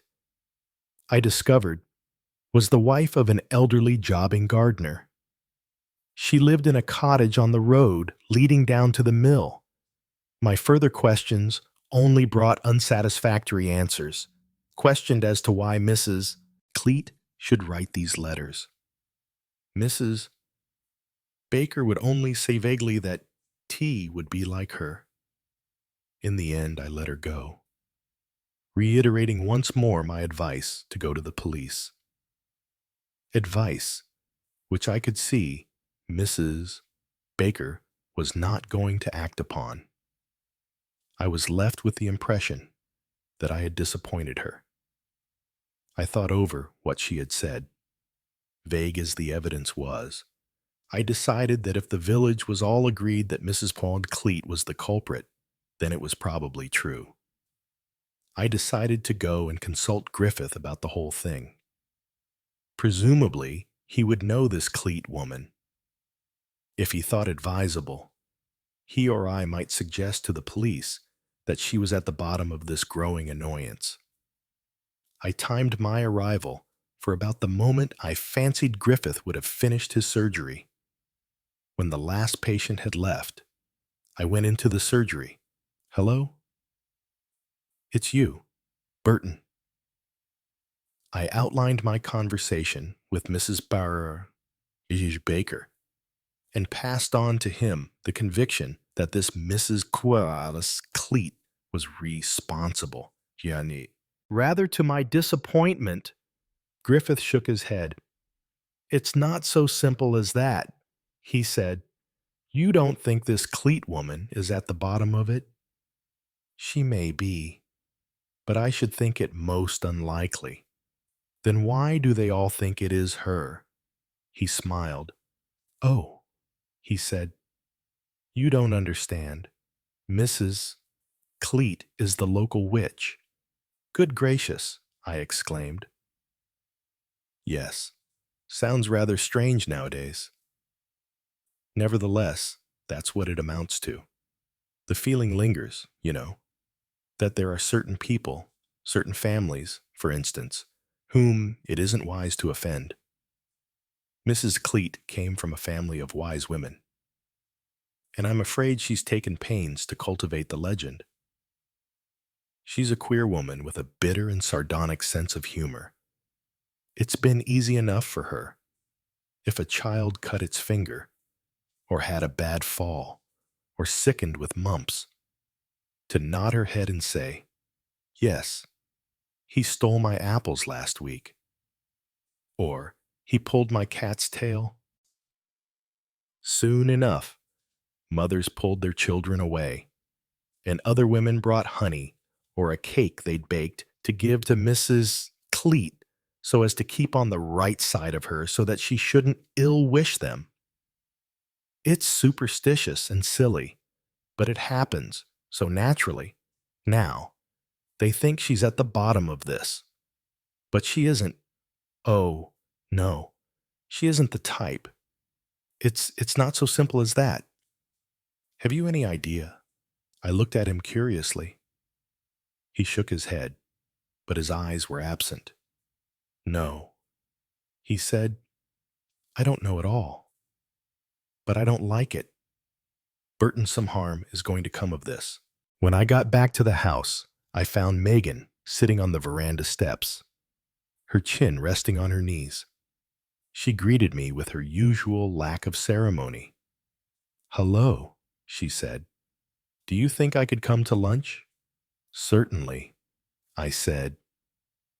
"If it's chops, or anything difficult like that, and they won't go round, just tell me," shouted Megan as I went round to apprise Partridge of the fact that there would be 3 to lunch. I fancy that Partridge sniffed. She certainly managed to convey, without saying a word of any kind, that she didn't think much of that Miss Megan. I went back to the veranda. "Is it quite all right?" asked Megan anxiously.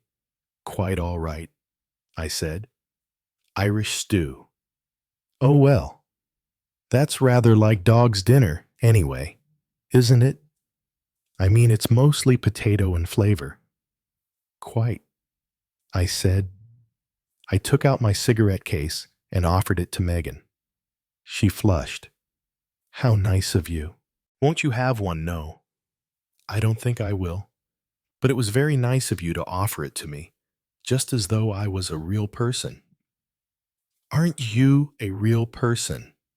I said, amused. Megan shook her head. Then, changing the subject, she stretched out a long, dusty leg for my inspection. I've darned my stockings, she announced proudly. I am not an authority on darning. But it did occur to me that the strange, puckered blot of violently contrasting wool was perhaps not quite a success. It's much more uncomfortable than the whole, said Megan. It looks as though it might be. I agreed. Does your sister darn well? I tried to think if I had ever observed any of Joanna's handiwork in this direction. I don't know. I had to confess. Well, what does she do when she gets a hole in her stocking, I rather think? I said reluctantly that she throws them away and buys another pair. Very sensible, said Megan. But I can't do that. I get an allowance now, 40 pounds a year. You can't do much on that. I agreed. If only I wore black stockings. I could ink my legs, said Megan sadly. That's what I always did at school. Miss Batworthy, the mistress who looked after our mending, was like her name, blind as a bat. It was awfully useful. It must have been. I said. We were silent while I smoked my pipe. It was quite a companionable silence. Megan broke it by saying suddenly and violently, I suppose you think I'm awful. Like everyone else, I was so startled that my pipe fell out of my mouth. It was a meerschaum, just coloring nicely. And it broke, I said angrily to Megan. Now, see what you've done.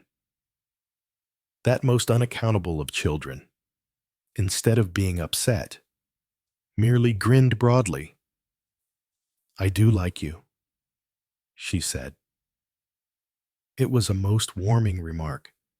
It is the remark that one fancies, perhaps erroneously, that one's dog would say if he could talk. It occurred to me that Megan, for all she looked like a horse, had the disposition of a dog. She was certainly not quite human. What did you say before the catastrophe? I asked, carefully picking up the fragments of my cherished pipe. I said I supposed you thought me awful, said Megan, but not at all in the same tone she had said it before. Why should I? Megan said gravely. Because I am, I said sharply. Don't be stupid. Megan shook her head. That's just it. I'm not really stupid. People think I am.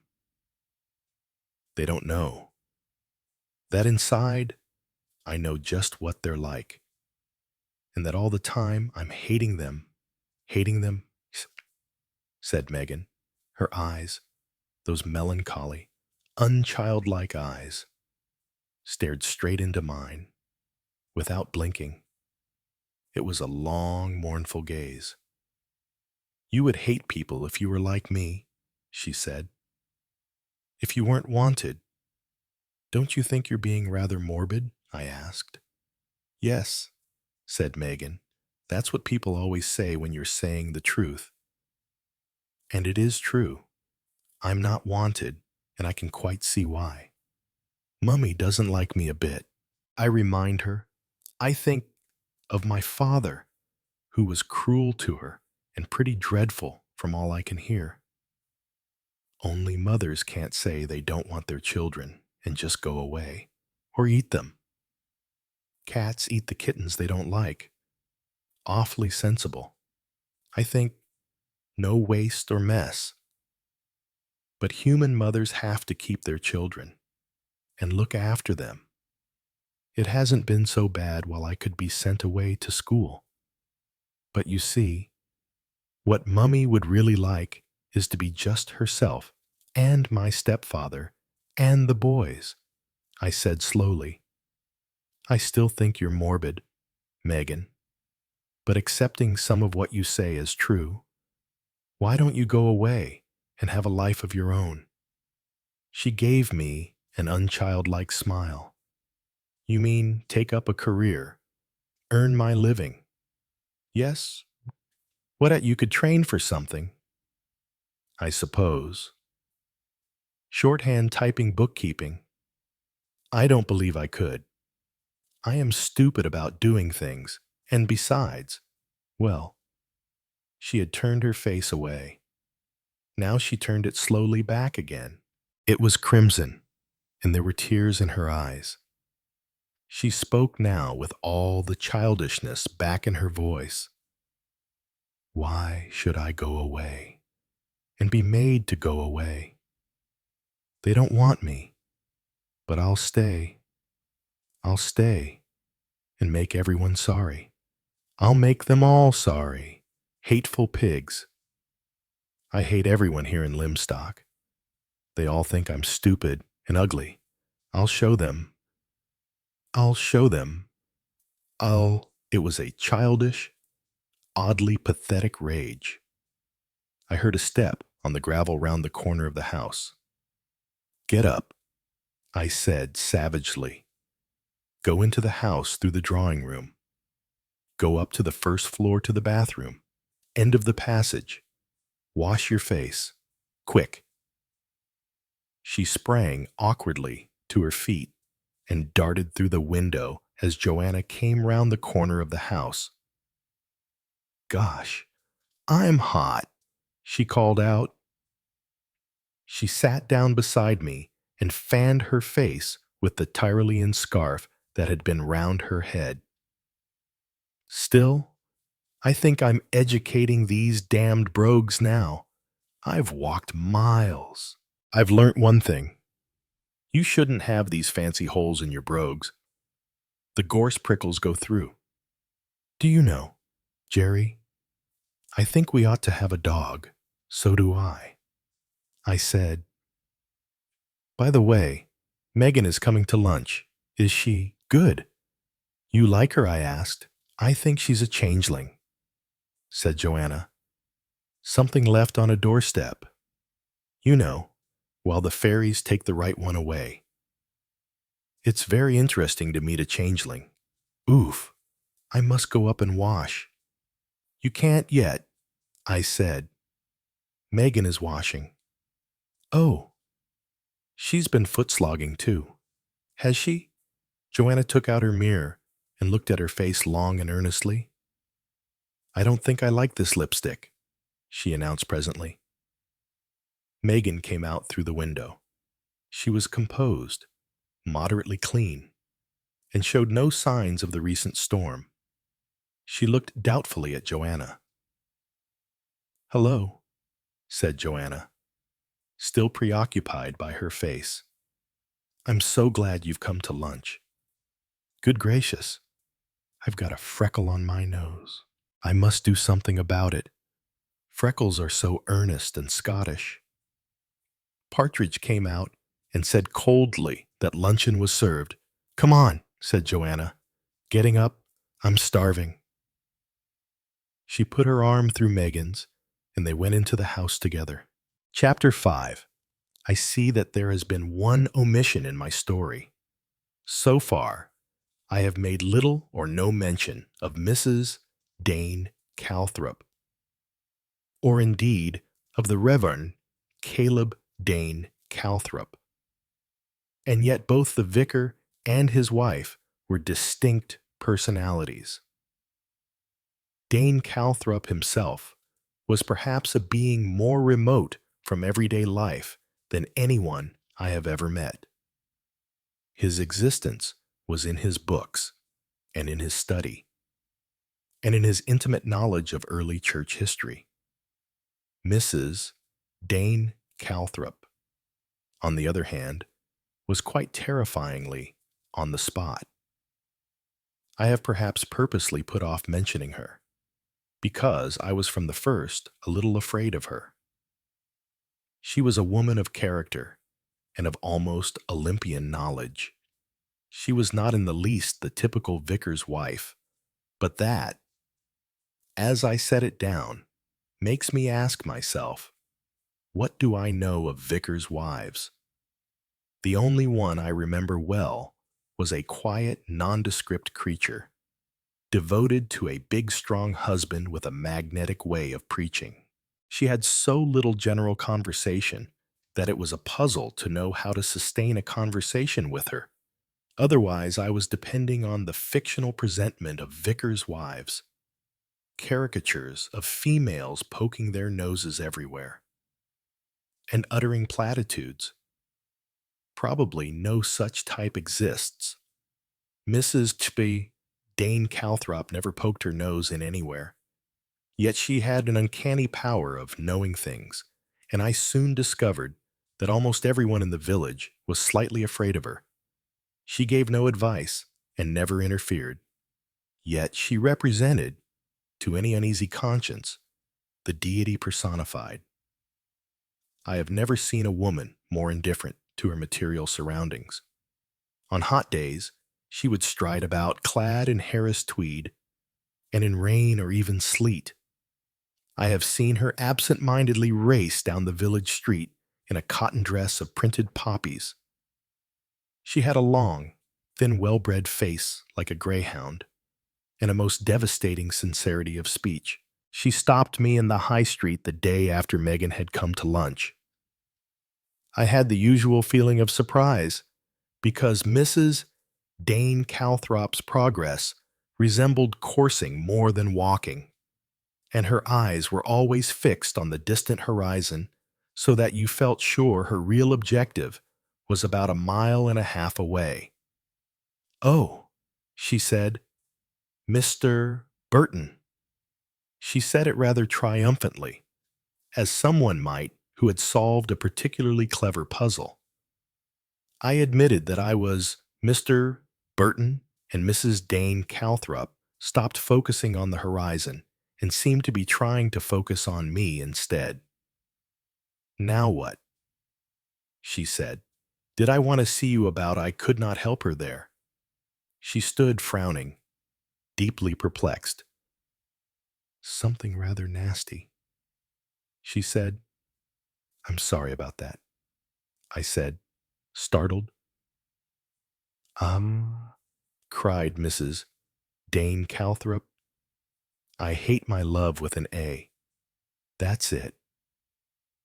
Anonymous letters." "What's this story you've brought down here about anonymous letters?" "I didn't bring it," I said. "It was here already. Nobody got any until you came." "Though," said Mrs. Dane Calthrop accusingly. "But they did." Mrs. Dane Calthrop. The trouble had already started. "Oh dear," said Mrs. Dane Calthrop. "I don't like that." She stood there, her eyes absent and far away again. She said, "I can't help feeling it's all wrong. We're not like that here. Envy, of course, and malice, and all the mean, spiteful little sins, but I didn't think there was anyone who would do that. No, I really didn't. And it distresses me. You see, because I ought to know." Her fine eyes came back from the horizon and met mine. They were worried, and seemed to hold the honest bewilderment of a child. "How should you know?" I said. "I usually do. I've always felt that's my function." Caleb preaches good sound doctrine and administers the sacraments. That's a priest's duty. But if you admit marriage at all for a priest, then I think his wife's duty is to know what people are feeling and thinking, even if she can't do anything about it. and I haven't the least idea whose mind is." She broke off, adding absently, "They are such silly letters, too. Have you ever had any yourself?" I was a little diffident of asking, but Mrs. Dane Calthrop replied perfectly naturally, her eyes opening a little wider. "Oh, yes. 2, no, 3. I forget exactly what they said. Something very silly about Caleb and the schoolmistress. I think quite absurd, because Caleb has absolutely no taste for fornication. He never has had. So lucky. Being a clergyman." "Quite," I said. "Oh, quite." "Caleb would have been a saint," said Mrs. Dane Calthrop, "if he hadn't been just a little too intellectual." I did not feel qualified to answer this criticism. And anyway, Mrs. Dane Calthrop went on, leaping back from her husband to the letters in rather a puzzling way. "There are so many things the letters might say, but don't. That's what is so curious. I should hardly have thought they erred on the side of restraint," I said bitterly, "but they don't seem to know anything. None of the real things." "You mean those fine vague eyes met mine." "Well, of course. There's plenty of adultery here and everything else. Any amount of shameful secrets. Why doesn't the writer use those?" She paused and then asked abruptly, "What did they say in your letter?"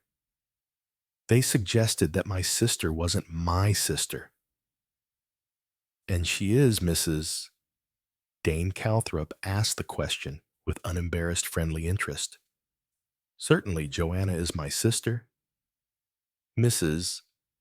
Dane Calthrop nodded her head. "That just shows you what I mean. I dare say there are other things." Her clear, uninterested eyes looked at me thoughtfully, and I suddenly understood why Lymstock was afraid of Mrs.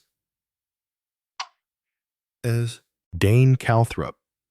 In everybody's life, there are hidden chapters which they hope may never be known. I felt that Mrs. Dane Calthrop knew them for once in my life. I was positively delighted when Amy Griffith's hearty voice boomed out, "Hello, Maud. Glad I've just caught you. I want to suggest an alteration of date for the sale of work. Morning, Mr. Burton." She went on, "I must just pop into the grocer's and leave my order. Then I'll come along to the Institute, if that suits you." "Yes, yes, that will do quite well," said Mrs. Dane Calthrop. Amy Griffith went into the international stores. Mrs. Dane Calthrop said, "Poor thing." I was puzzled. Surely she could not be pitying Amy. She went on, "However, you know, Mr. Burton, I'm rather afraid about this letter business. Yeah, you see it means it must mean." She paused, lost in thought. Her eyes screwed up. Then she said slowly, as one who solves a problem, "Blind hatred." Yes, blind hatred. But even a blind man might stab to the heart by pure chance. And what would happen then? Mr. Burton, we were to know that before another day had passed. So it was Partridge who brought the news of the tragedy. Partridge enjoys calamity. Her nose always twitches ecstatically when she has to break bad news of any kind. She came into Joanna's room with her nose working overtime, her eyes bright, and her mouth pulled down into an exaggerated gloom. "There's terrible news. This morning, Miss," she observed as she drew up the blinds. It takes a minute or two for Joanna, with her London habits, to become fully conscious in the morning, she said, ah, and rolled over without real interest. Partridge placed her early tea beside her and began again. Terrible it is. Shocking. I couldn't hardly believe it when I heard. What's terrible, said Joanna. Struggling into wakefulness. Poor Mrs. Symington. She paused dramatically. Dead. Dead. Joanna sat up in bed, now wide awake. Yes, miss, yesterday afternoon. And what's worse, took her own life. Oh no, Partridge. Joanna was really shocked. Mrs. Symington was not, somehow, the sort of person you associated with tragedies.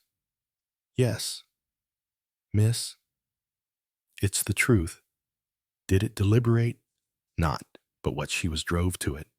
Poor soul. Drove to it. Joanna had an inkling of the truth then. Not. Her eyes questioned Partridge, and Partridge nodded. That's right. Miss, one of them nasty letters. What did it say? But that, to Partridge's regret, she had not succeeded in learning. They're beastly things, said Joanna. But I don't see why they should make one want to kill oneself. Partridge sniffed and then said with meaning, Not unless they were true, miss. Oh, said Joanna. She drank her tea after Partridge had left the room. Then she threw on a dressing gown and came in to me to tell me the news. I thought of what Owen Griffith had said. Sooner or later, the shot in the dark went home. It had done with Mrs. Symington. She, apparently the most unlikely of women, had had a secret. It was true. I reflected that for all her shrewdness, she was not a woman of much stamina. She was the anemic clinging type that crumples easily. Joanna nudged me and asked me what I was thinking about. I repeated to her what Owen had said. Of course, said Joanna waspishly. He would know all about it. That man thinks he knows everything. He's clever. I said, he's conceited, said Joanna. She added, abominably conceited. After a minute or two, she said, how awful for her husband and for the girl. What do you think Megan will feel about it? I hadn't the slightest idea and said so. It was curious that one could never gauge what Megan would think or feel. Joanna nodded and said, No, one never does know with changelings. After a minute or two, she said, Do you think would you like? I wonder if she'd like to come and stay with us for a day or two. It's rather a shock for a girl that age. We might go along and suggest it. I agreed. The children are all right, said Joanna. They've got that governess woman. But I expect she's just the sort of creature that would drive someone like Megan mad. I thought that was very possible. I could imagine Elsie Holland uttering platitude after platitude and suggesting innumerable cups of tea. A kindly creature, but not.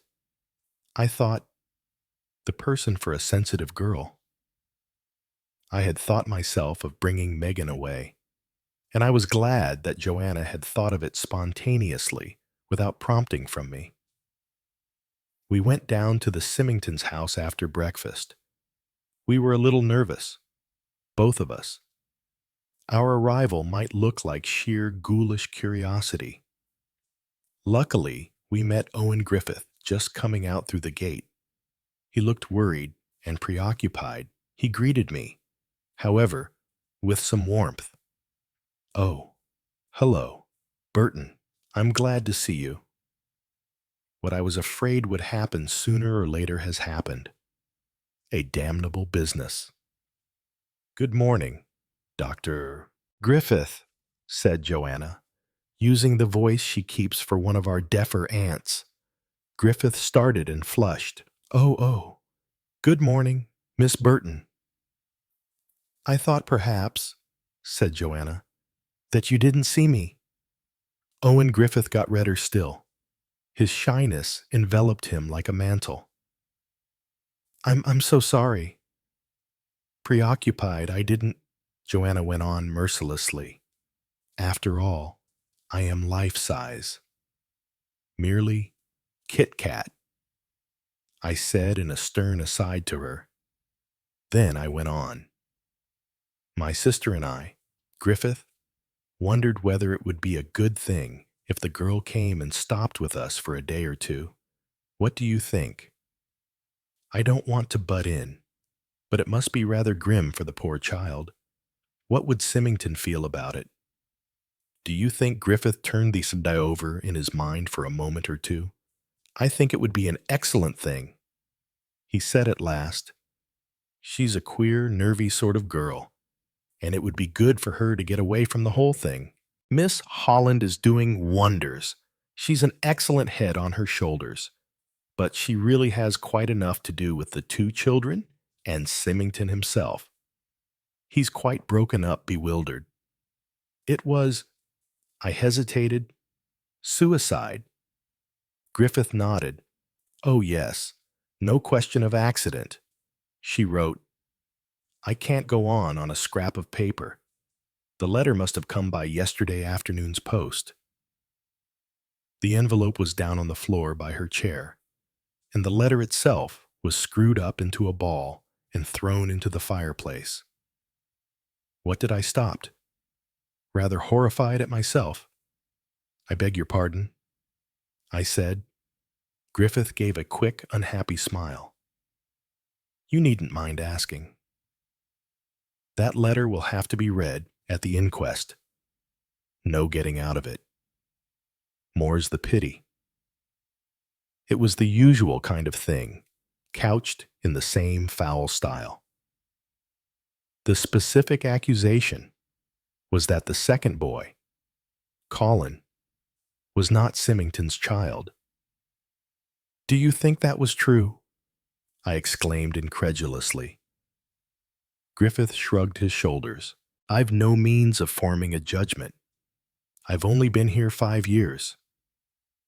As far as I've ever seen, the Symingtons were a placid, happy couple, devoted to each other and their children. It's true that the boy doesn't particularly resemble his parents. He's got bright red hair, for one thing, but a child often throws back in appearance to a grandfather or grandmother. That lack of resemblance might have been what prompted the particular accusation, a foul and quite uncalled for bow at a venture. Very likely.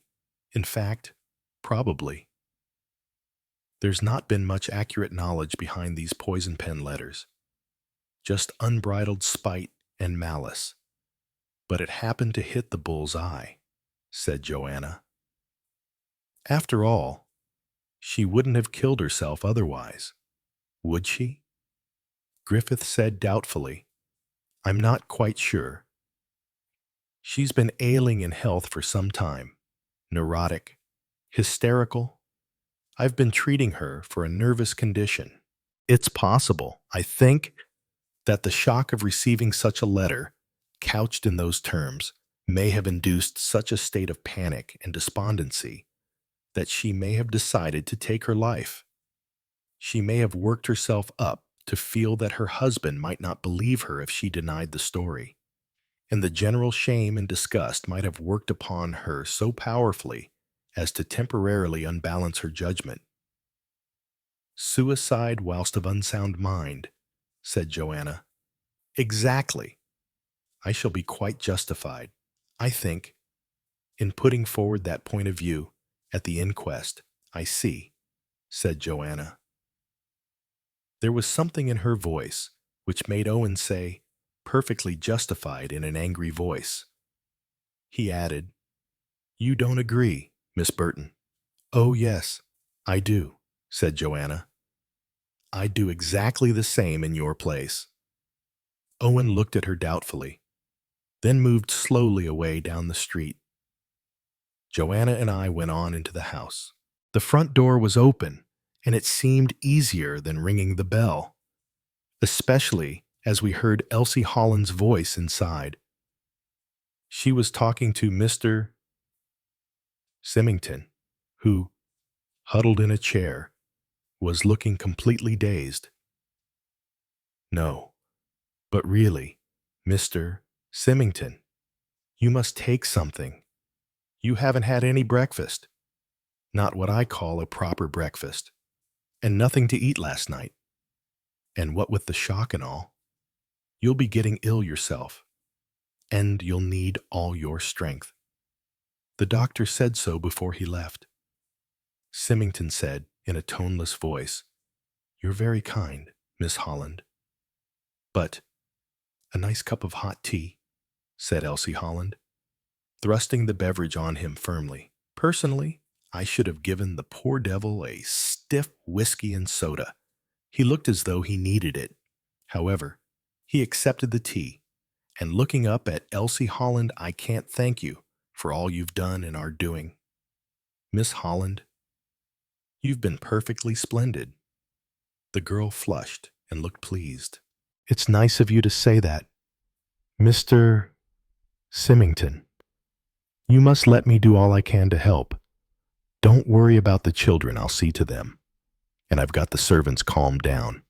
And if there's anything I can do, letter writing or telephoning, don't hesitate to ask me." "You're very kind," Symington said again. Elsie Holland, turning, caught sight of us and came hurrying out into the hall. "Isn't it terrible?" she said in a hushed whisper. I thought, as I looked at her, that she was really a very nice girl. Kind, competent, practical in an emergency. Her magnificent blue eyes were just faintly rimmed with pink, showing that she had been soft-hearted enough to shed tears for her employer's death. "Can we speak to you a minute?" asked Joanna. "We don't want to disturb Mr. Symington." Elsie Holland nodded comprehendingly and led the way into the dining room on the other side of the hall. "It's been awful for him," she said. "Such a shock. Whoever would have thought a thing like this could happen? But of course, I do realize now that she had been queer for some time. Awfully nervy and weepy. I thought it was her health, though Dr. Griffith always said there was nothing really wrong with her. But she was snappy and irritable, and some days you wouldn't know just how to take her. What we really came for," said Joanna, "was to know whether we could have Megan for a few days, that is, if she'd like to come." Elsie Holland looked rather surprised. "Megan," she said doubtfully, "I don't know, I'm sure. I mean, it's ever so kind of you. But she's such a queer girl. One never knows what she's going to say or feel about things." Joanna said rather vaguely, "We thought it might be a help. Perhaps. Oh well, as far as that goes, it would, I've got the boys to look after. They're with Cook just now, and poor Mr. Symington, he really needs looking after as much as anyone. And such a lot to do and see to. I really haven't had time to see much to Megan. I think she's upstairs in the old nursery at the top of the house. She seems to want to get away from everyone." I don't know if Joanna gave me the faintest of looks. I slipped quickly out of the room and upstairs. The old nursery was at the top of the house. I opened the door and went in. The room downstairs had given on to the garden behind, and the blinds had not been down there. But in this room, which faced the road, they were decorously drawn down. Through a dim gray gloom, I saw Megan. She was crouching on a divan set against the far wall, and I was reminded at once of some terrified animal, hiding. She looked petrified with fear. "Megan," I said. I came forward, and unconsciously I adopted the tone one does adopt when you want to reassure a frightened animal. "I'm really surprised I didn't hold out a carrot or a piece of sugar. I felt like that." She stared at me, but she did not move, and her expression did not alter. "Megan," I said again, "Joanna and I have come to ask you if you would like to come and stay with us for a little." Her voice came hollowly out of the dim twilight.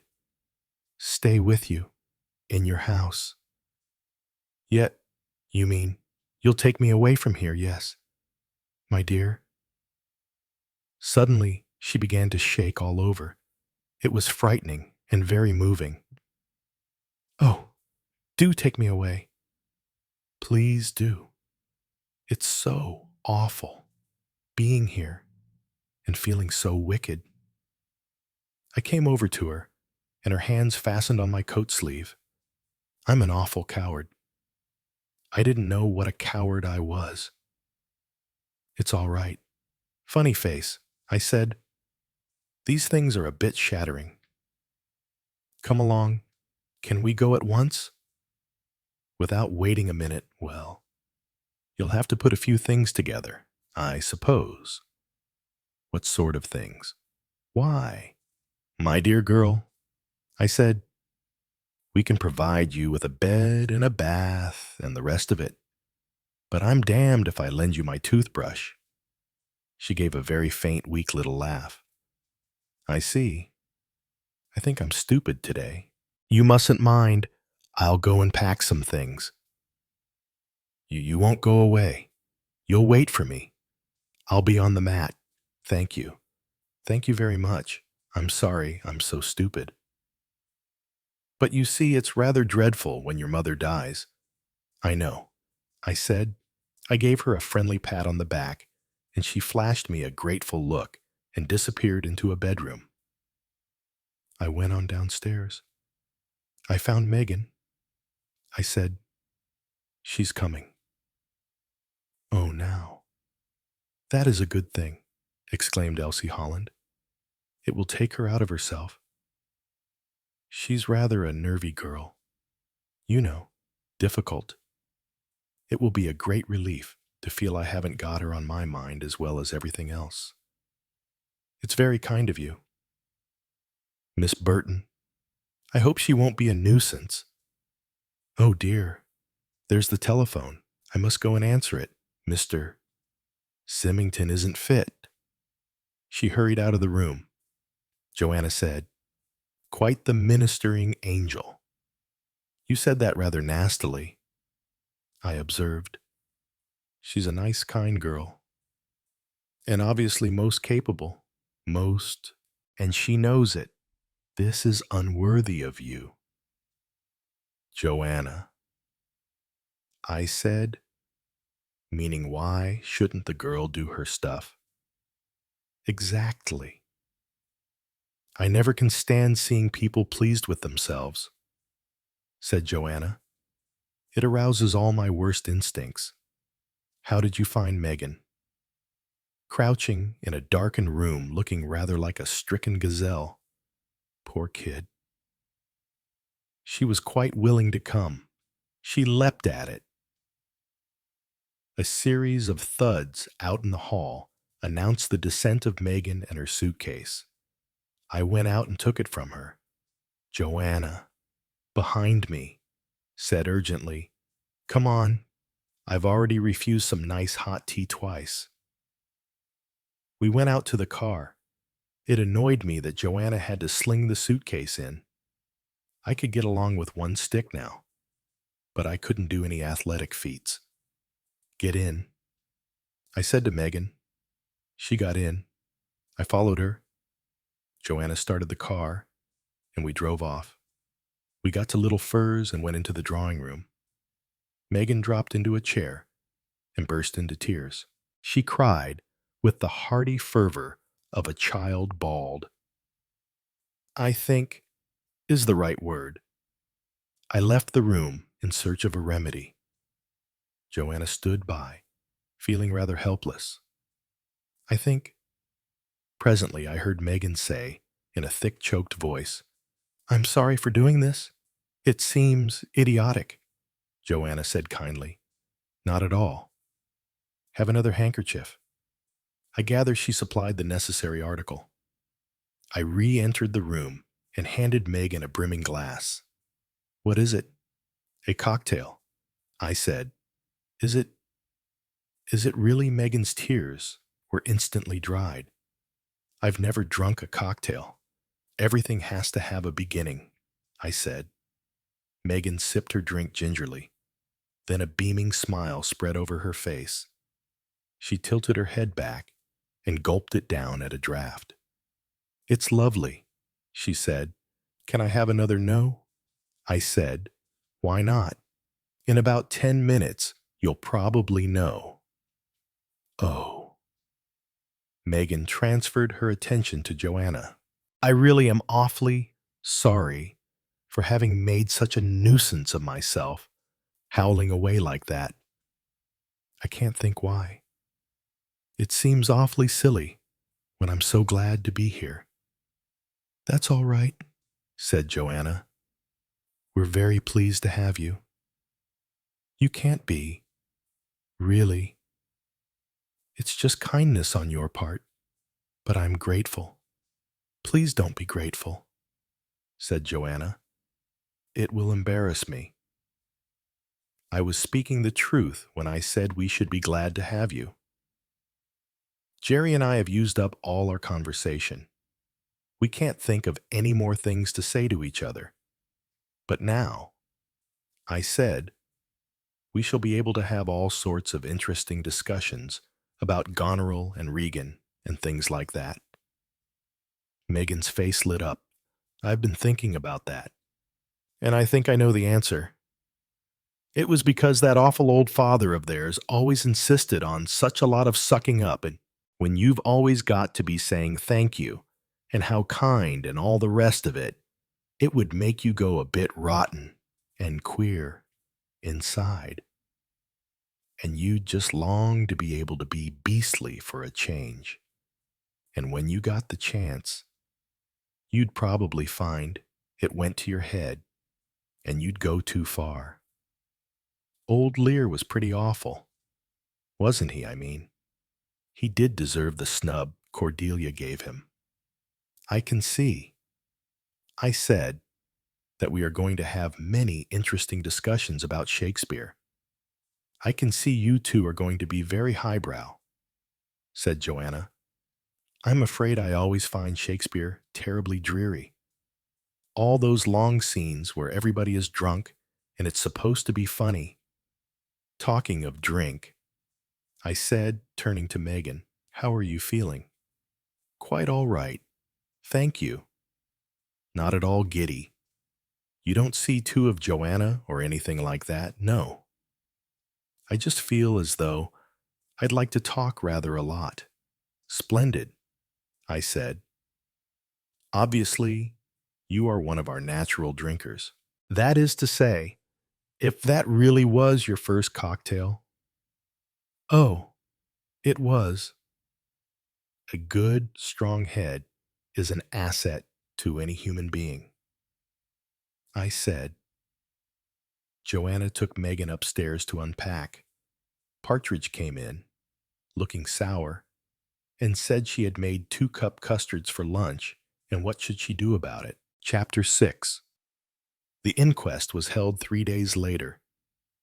It was all done as decorously as possible, but there was a large attendance, and, as Joanna observed, the beady bonnets were wagging.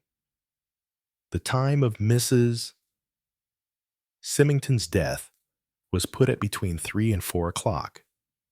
She was alone in the house. Symington was at his office. The maids were having their day out.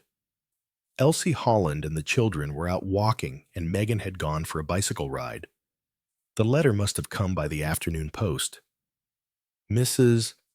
Symington must have taken it out of the box, read it, and then in a state of agitation she had gone to the potting shed, fetched some of the cyanide kept there for taking wasps' nests, dissolved it in water, and drunk it after writing those last agitated words. I can't go on. Owen Griffith gave medical evidence and stressed the view he had outlined to us of Mrs. Symington's nervous condition and poor stamina. The coroner was suave and discreet.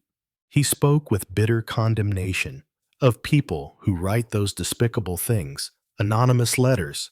Whoever had written that wicked and lying letter was morally guilty of murder. He said he hoped the police would soon discover the culprit and take action against him or her. Such a dastardly and malicious piece of spite deserved to be punished with the utmost rigor of the law, directed by him. The jury brought in the inevitable verdict: suicide, whilst temporarily insane. The coroner had done his best. Owen Griffith also. But afterwards, jammed in the crowd of eager village women, I heard the same hateful sibilant whisper I had begun to know so well. No smoke without fire. That's what I say. Must have been something in it for certain sure. She wouldn't never have done it otherwise. Just for a moment, I hated Lymstock and its narrow boundaries, and its gossiping, whispering women. It is difficult to remember things in their exact chronological order.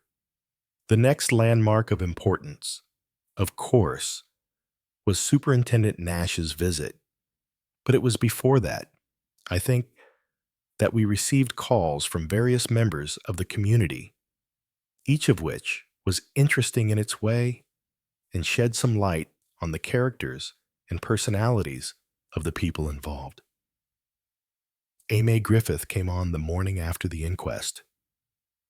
She was looking, as always, radiant with health and vigor, and succeeded, also as usual, in putting my back up almost immediately. Joanna and Megan were out, so I did the honors. "Good morning," said Miss Griffith. "I hear you've got Megan Hunter here, we have. Very good of you, I'm sure. It must be rather a nuisance to you. I came up to say she can come to us if you like. I dare say I can find ways of making her useful about the house." I looked at Aimee Griffith with a good deal of distaste. "How kind of you," I said, "but we like having her. She potters about quite happily. I dare say, much too fond of pottering. That child. Still, I suppose she can't help it, being practically half-witted. I think she's rather an intelligent girl." I said. Aimee Griffith gave me a hard stare. First time I've ever heard anyone say that of her. She remarked, "Why, when you talk to her, she looks through you as though she doesn't understand what you are saying. She probably just isn't interested." I said. "If so, she's extremely rude," said Aimee Griffith. "That may be, but not half-witted," Miss Griffith declared sharply. "At best, it's wool gathering. What Megan needs is good hard work, something to give her an interest in life. You've no idea what a difference that makes to a girl. I know a lot about girls. You'd be surprised at the difference even becoming a guide makes to a girl. Megan's much too old to spend her time lounging about and doing nothing. It's been rather difficult for her to do anything else so far." I said, "Mrs. Symington always seemed under the impression that Megan was about 12 years old." Miss Griffith snorted. I know. I had no patience with that attitude of hers. Of course, she's dead now. Poor woman. So one doesn't want to say much. but she was a perfect example of what I call the unintelligent domestic type. Bridge and gossip and her children. And even there, that Holland girl did all the looking after them. I'm afraid I never thought very much of Mrs. Symington, although, of course, I never suspected the truth. The truth, I said sharply.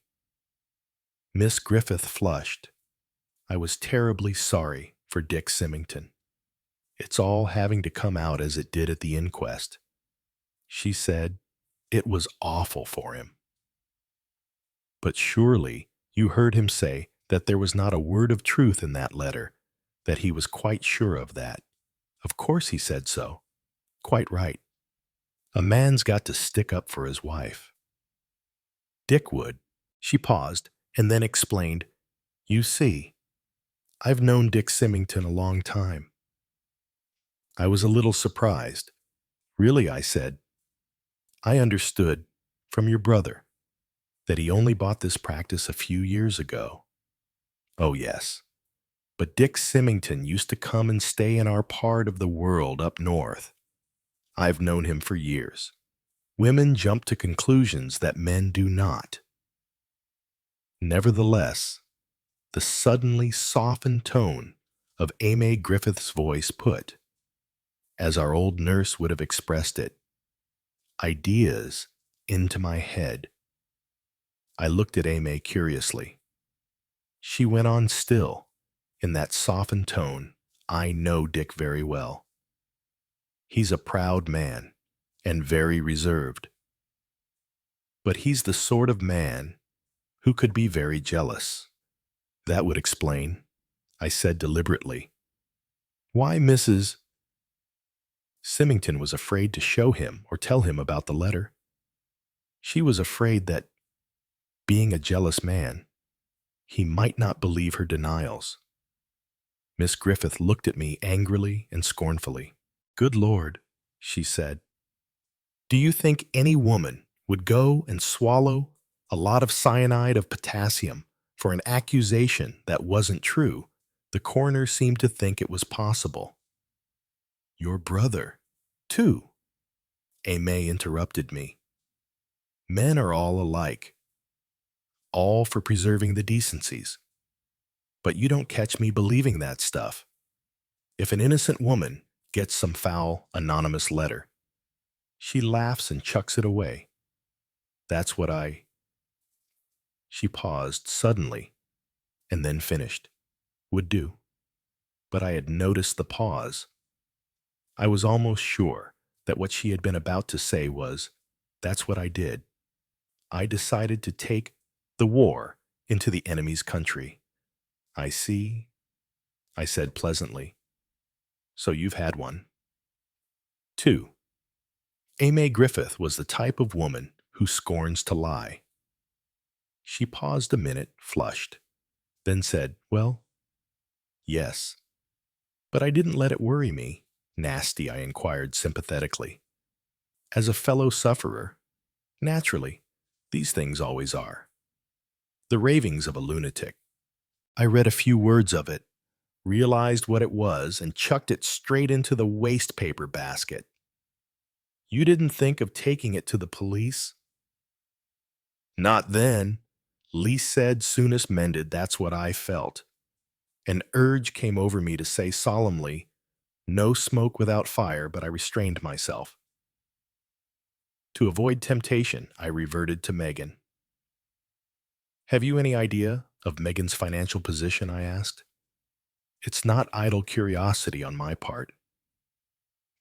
I wondered if it would actually be necessary for her to earn her living. I don't think it's strictly necessary. Her grandmother, her father's mother, left her a small income, I believe. And in any case, Dick Symington would always give her a home and provide for her. Even if her mother hasn't left her anything outright, no, it's the principle of the thing. What principle work? Mr. Burton. There's nothing like work for men and women. The one unforgivable sin is idleness. Sir Edward Grey, I said. Afterwards, our foreign minister was sent down from Oxford for incorrigible idleness. The Duke of Wellington, I have heard, was both dull and inattentive at his books. And has it ever occurred to you, Miss Griffith, that you would probably not be able to take a good express train to London if little Georgie Stephenson had been out with his youth movement instead of lolling about, bored, in his mother's kitchen, until the curious behavior of the kettle lid attracted the attention of his idle mind? Aimee merely snorted. It is a theory of mine, I said, warming to my theme, that we owe most of our great inventions and most of the achievements of genius to idleness, either enforced or voluntary. The human mind prefers to be spoon-fed with the thoughts of others, but deprived of such nourishment, it will, reluctantly, begin to think for itself, and such thinking, remember, is original thinking and may have valuable results. Dusha? Besides, I went on, before Aimee could get in another sniff, there is the artistic side. I got up and took from my desk, where it always accompanied me, a photograph of my favorite Chinese picture.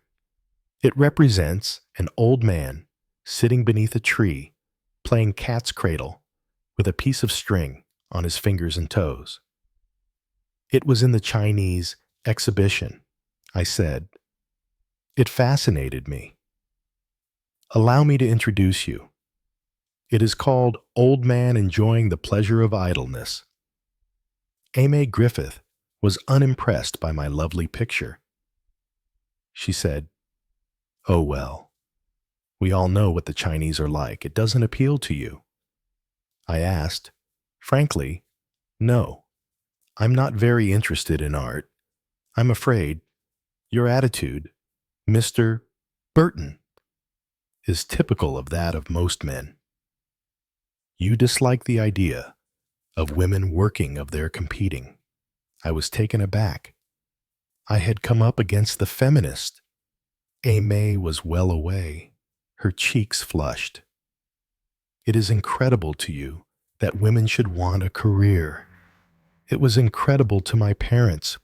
I was anxious to study for a doctor. They would not hear of paying the fees, but they paid them readily for Owen. Yet I should have made a better doctor than my brother. I'm sorry about that," I said. "It was tough on you. If one wants to do a thing," she went on quickly. "Oh, I've got over it now. I've plenty of willpower. My life is busy and active. I'm one of the happiest people in Lymstock. Plenty to do. But I do go up in arms against the silly old-fashioned prejudice that women's place is always the home. I'm sorry if I offended you. I said, and that wasn't really my point, I don't see Megan in a domestic role at all. No. Poor child. She'll be a misfit anywhere." I'm afraid Aimee had calmed down. She was speaking quite normally again. Her father, you know. She paused, and I said bluntly, "I don't know." Everyone says her father, and drops their voice. And that is that. What did the man do? Is he alive still? I really don't know. And I'm rather vague myself, I'm afraid. But he was definitely a bad lot. Prison, I believe.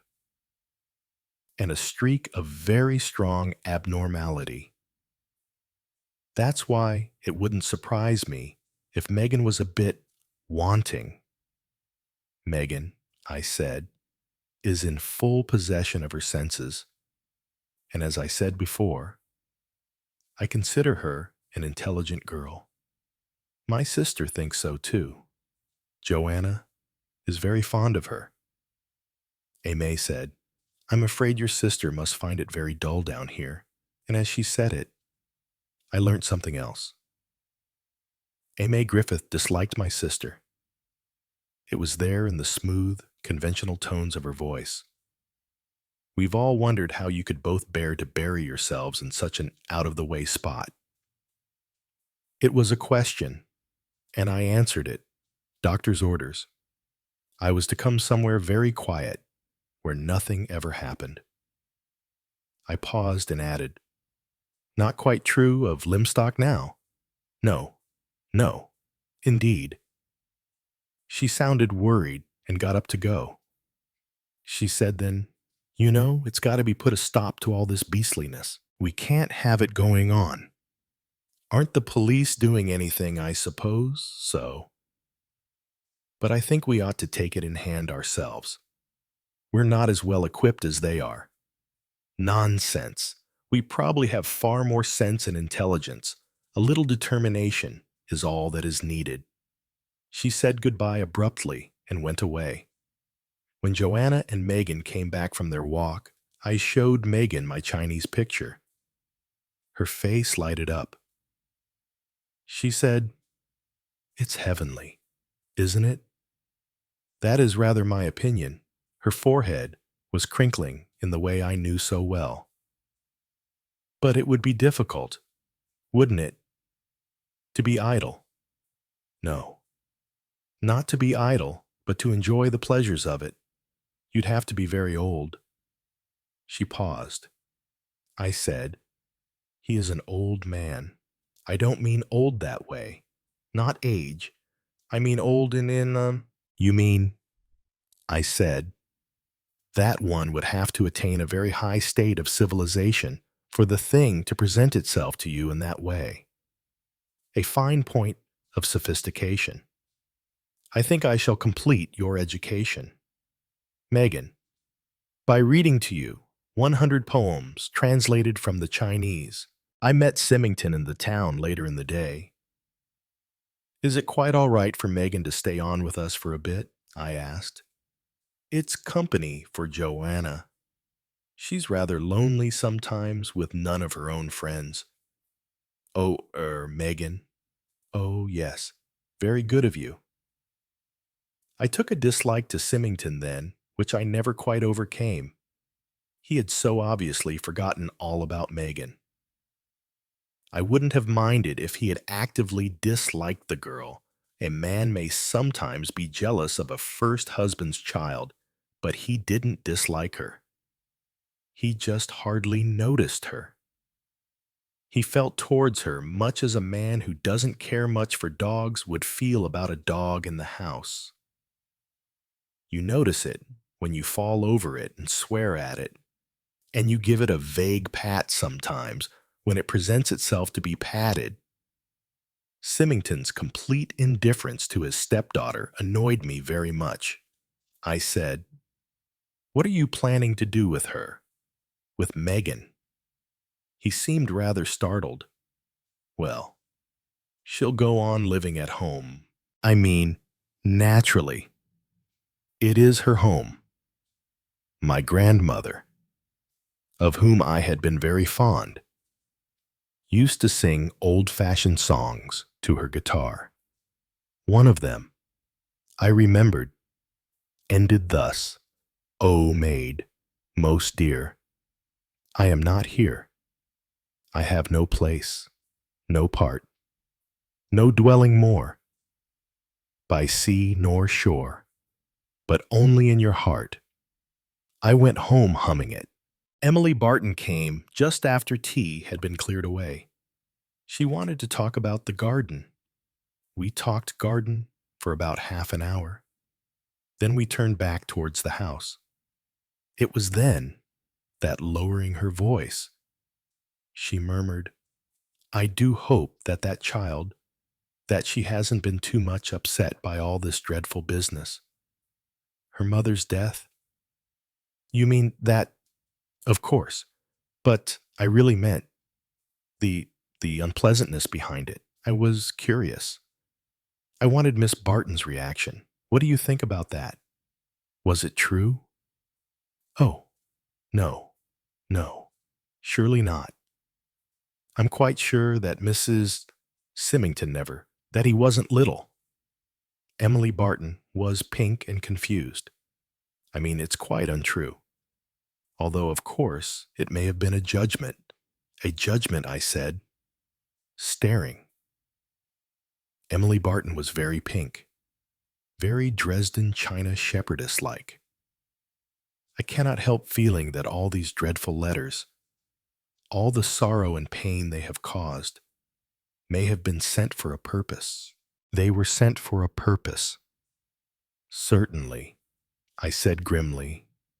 No, no. Mr.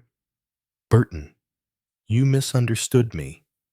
I'm not talking of the misguided creature who wrote them, someone quite abandoned. That must be. I mean that they have been permitted by Providence to awaken us to a sense of our shortcomings.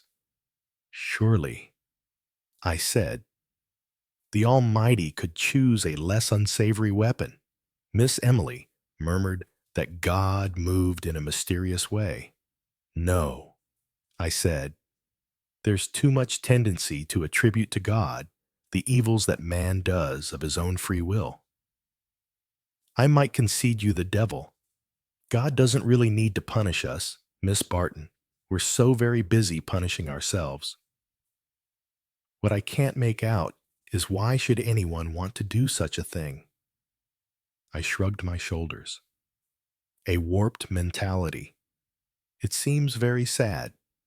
It doesn't seem to me sad. It seems to me just damnable. And I don't apologize for the word. I mean just that.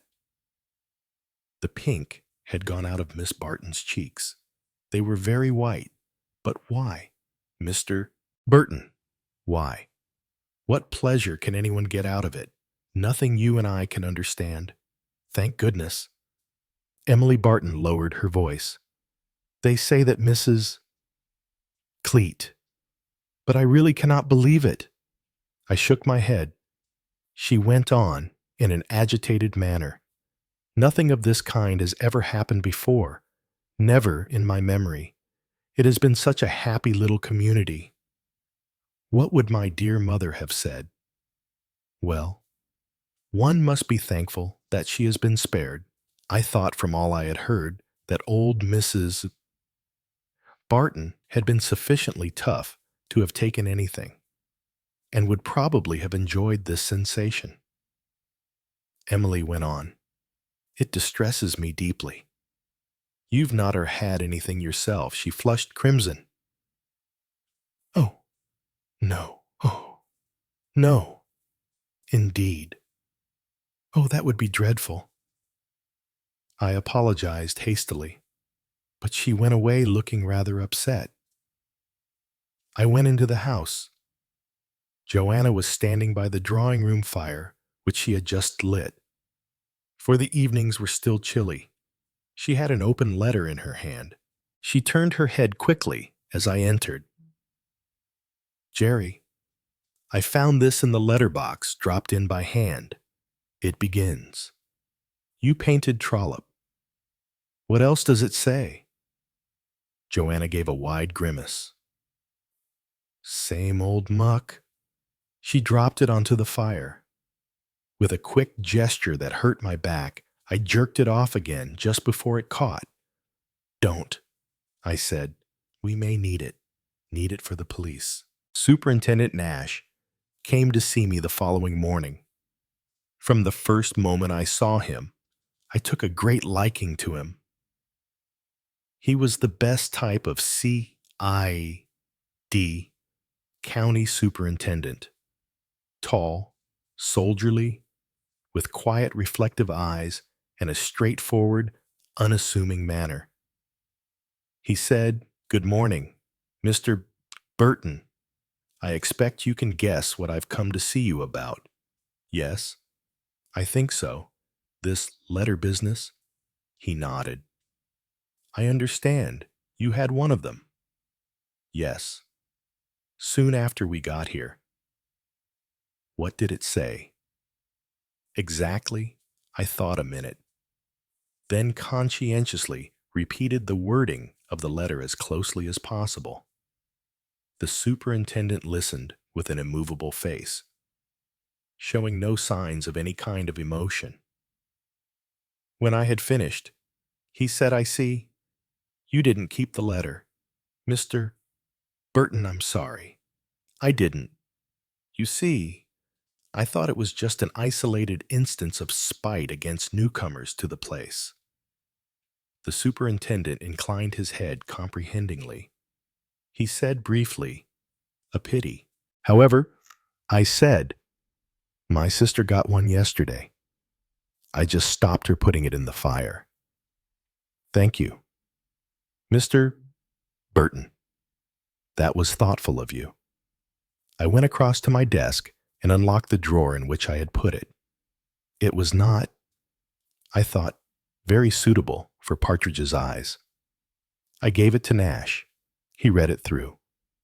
Then he looked up and asked me, "Is this the same in appearance as the last one?" "I think so. As far as I can remember. The same difference between the envelope and the text." "Yes," I said. The envelope was typed. The letter itself had printed words pasted onto a sheet of paper. Nash nodded and put it in his pocket. Then he said, "I wonder, Mr. Burton, if you would mind coming down to the station with me. We could have a conference there, and it would save a good deal of time and overlapping." "Certainly," I said. "You would like me to come now?" "If you don't mind." There was a police car at the door. We drove down in it. I said, "Do you think you'll be able to get to the bottom of this?" Nash nodded with easy confidence. "Oh, yes. We'll get to the bottom of it all right. It's a question of time and routine. They're slow, these cases, but they're pretty sure. It's a matter of narrowing things down." "Elimination," I said. "Yes." "And general routine. Watching post boxes. Examining typewriters. Fingerprints. All that." He smiled. "As you say." At the police station, I found Symington and Griffith were already there. I was introduced to a tall, lantern-jawed man in plain clothes. "Inspector Graves." "Inspector Graves," explained Nash, "has come down from London to help us. He's an expert on anonymous letter cases." Inspector Graves smiled mournfully. I reflected that a life spent in the pursuit of anonymous letter writers must be singularly depressing. Inspector Graves, however, showed a kind of melancholy enthusiasm. "They're all the same, these cases," he said in a deep, lugubrious voice like a depressed bloodhound. "You'd be surprised. The wording of the letters and the things they say. We had a case just on 2 years ago," said Nash. "Inspector Graves helped us then. Some of the letters, I saw, were spread out on the table in front of Graves. He had evidently been examining them. Difficulty is," said Nash, "to get hold of the letters. Either people put them in the fire, or they won't admit to having received anything of the kind. Stupid, you see, and afraid of being mixed up with the police. They're a backward lot here. Still, we've got a fair amount to get on with," said Graves. Nash took the letter I had given him from his pocket and tossed it over to Graves. The latter glanced through it, laid it with the others, and observed approvingly, very nice indeed." It was not the way I should have chosen to describe the epistle in question. But experts, I suppose, have their own point of view. I was glad that that screed of vituperative and obscene abuse gave somebody pleasure. "We've got enough, I think, to go on with," said Inspector Graves. "And I'll ask you gentlemen, if you should get any more, to bring them along at once. Also, if you hear of someone else getting one, you, in particular, doctor, among your patients, do your best to get them to come along here with them. I've got he sorted with deft fingers among his exhibits. One to Mr. Symington, received as far back as 2 months ago. One to Dr. Kynaston Griffith. One to Miss Ginch. One written to Mrs. Mudge, the butcher's wife. One to Jennifer Clark, barmaid at the Three Crowns. The one received by Mrs. Symington. This one now, to Miss Burton, oh yes. And one from the bank manager. Quite a representative collection, I remarked, and not one I couldn't match from other cases. This one here is as near as nothing to one written by that milliner woman. This one is the dead spit of an outbreak we had up in Northumberland written by a schoolgirl. They were, I can tell you, gentlemen, I'd like to see something new sometimes, instead of the same old treadmill. There is nothing new under the sun. I murmured. Quite so, sir. You'd know that if you were in our profession. Nash sighed and said, yes, indeed. Symington asked, have you come to any definite opinion as to the writer? Graves cleared his throat and delivered a small lecture. There are certain similarities shared by all these letters. I shall enumerate them. Gentlemen, in case they suggest anything to your minds. The text of the letters is composed of words made up from individual letters cut out of a printed book. It's an old book, printed, I should say, about the year 1830. This has obviously been done to avoid the risk of recognition through handwriting, which is, as most people know nowadays, a fairly easy matter, the so-called disguising of a hand not amounting to much when faced with expert tests. There are no fingerprints on the letters and envelopes of a distinctive character. That is to say, they have been handled by the postal authorities, the recipient, and there are other stray fingerprints, but no set common to all, showing therefore that the person who put them together was careful to wear gloves. The envelopes are typewritten by a Windsor 7 machine, well worn.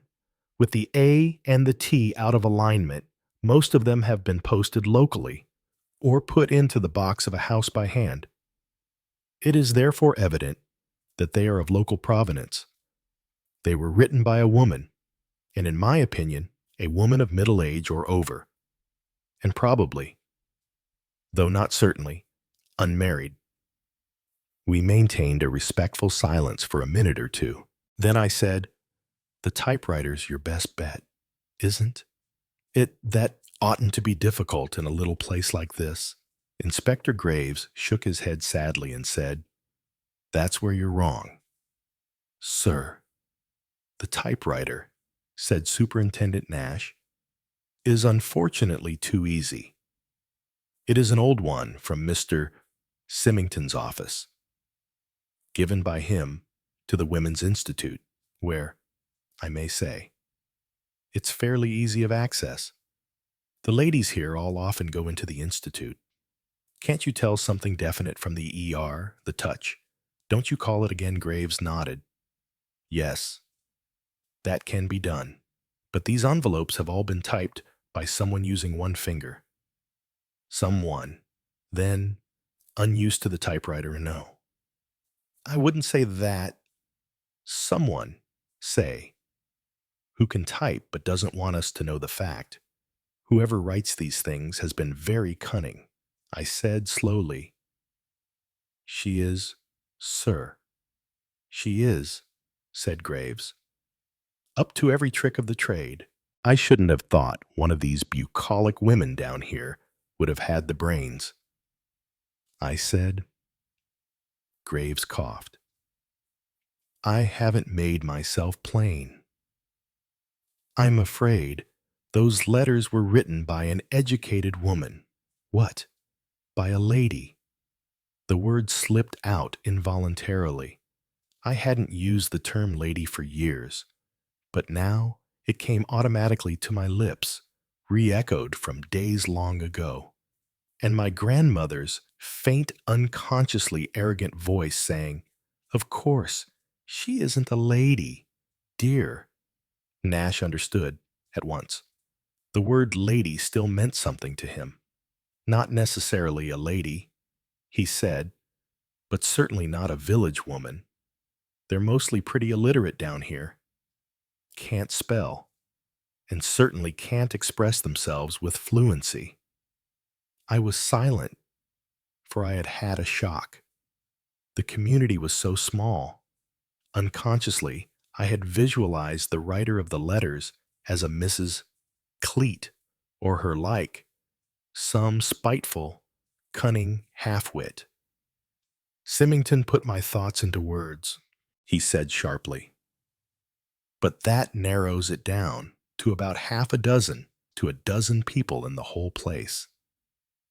That's right. I can't believe it. Then, with a slight effort, and looking straight in front of him as though the mere sound of his own words were distasteful, he said, "You have heard what I stated at the inquest. In case you may have thought that that statement was actuated by a desire to protect my wife's memory. I should like to repeat now that I am firmly convinced that the subject matter of the letter my wife received was absolutely false. I know it was false. My wife was a very sensitive woman, and well, you might call it prudish in some respects. Such a letter would have been a great shock to her, and she was in poor health." Graves responded instantly. "That's quite likely to be right. Sir, none of these letters show any signs of intimate knowledge. They're just blind accusations. There's been no attempt to blackmail, and there doesn't seem to be any religious bias, such as we sometimes get. It's just sex and spite. And that's going to give us quite a good pointer towards the writer." Symington got up, dry and unemotional as the man was. His lips were trembling. "I hope you find the devil who writes these soon. She murdered my wife as surely as if she'd put a knife into her." He paused. "How does she feel now, I wonder?" He went out, leaving that question unanswered. How does she feel? "Griffith," I asked. It seemed to me the answer was in his province. God knows. Remorseful, perhaps. On the other hand, it may be that she's enjoying her power. Mrs. Symington's death may have fed her mania. I hope not. I said, with a slight shiver, because if so, I hesitated, and Nash finished the sentence for me. She'll try it again. That Mr. Burton would be the best thing that could happen for us. The pitcher goes to the well once too often. Remember, she'd be mad to go on with it. I exclaimed. "She'll go on," said Graves. "They always do. It's a vice, you know. They can't let it alone." I shook my head with a shudder. I asked if they needed me any longer. I wanted to get out into the air. The atmosphere seemed tinged with evil. "There's nothing more." "Mr. Burton," said Nash, "only keep your eyes open, and do as much propaganda as you can, that is to say, urge on everyone that they've got to report any letter they receive." I nodded. I should think everyone in the place has had one of the foul things by now. I said, "I wonder," said Graves. He put his sad head a little on one side and asked, "You don't know, definitely, of anyone who hasn't had a letter?" What an extraordinary question.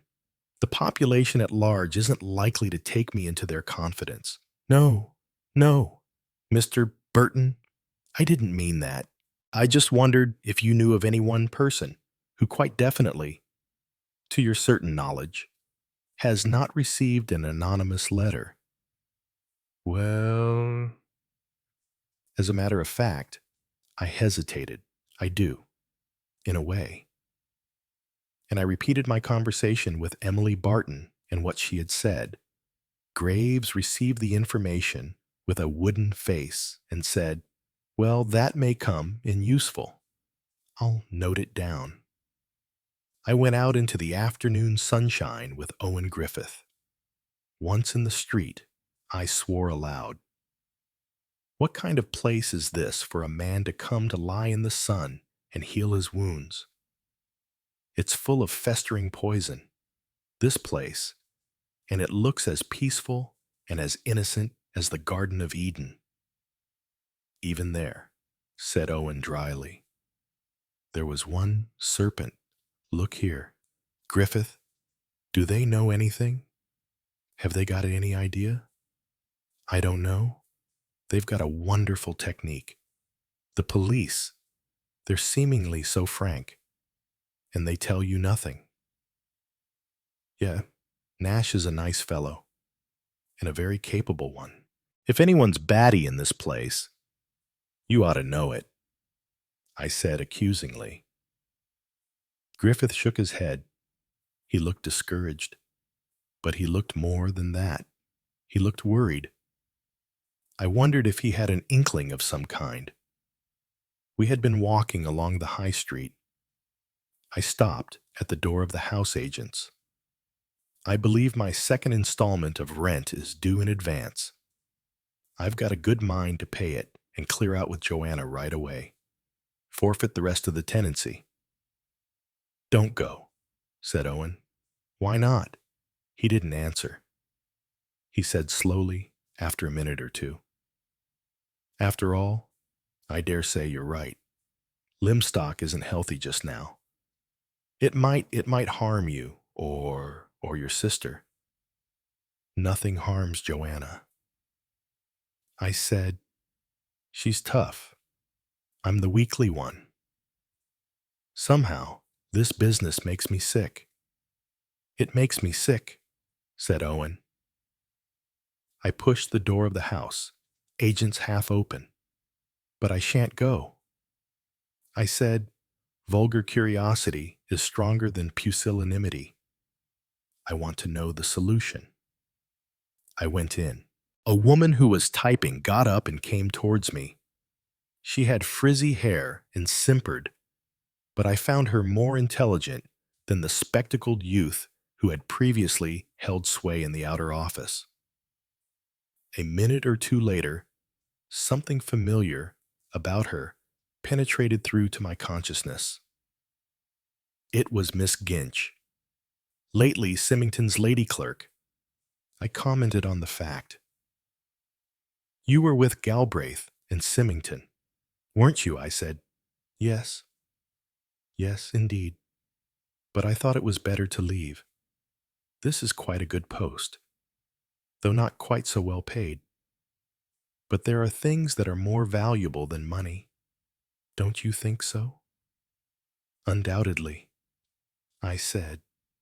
Those awful letters, breathed Miss Ginch in a sibilant whisper. I got a dreadful one. About me and Mr. Symington. Oh, terrible it was. Saying the most awful things I knew my duty, and I took it to the police. Though, of course, it wasn't exactly pleasant for me. Was it?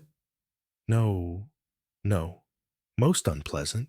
But they thanked me and said I had done quite right.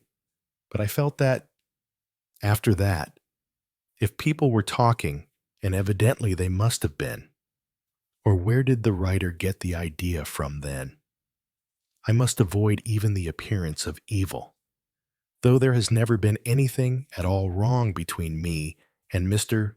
Symington, I felt rather embarrassed. No, No, of course not. But people have such evil minds. Yes, alas, such evil minds nervously trying to avoid it. I nevertheless met her eye, and I made a most unpleasant discovery. Miss Ginch was thoroughly enjoying herself. Already once today, I had come across someone who reacted pleasurably to anonymous letters. Inspector Graves's enthusiasm was professional. Miss Ginch's enjoyment I found merely suggestive and disgusting. An idea flashed across my startled mind. Had Miss Ginch written these letters herself? Chapter 7. When I got home, I found Mrs. Dane Calthrop sitting talking to Joanna. She looked, I thought, gray and ill. This has been a terrible shock to me.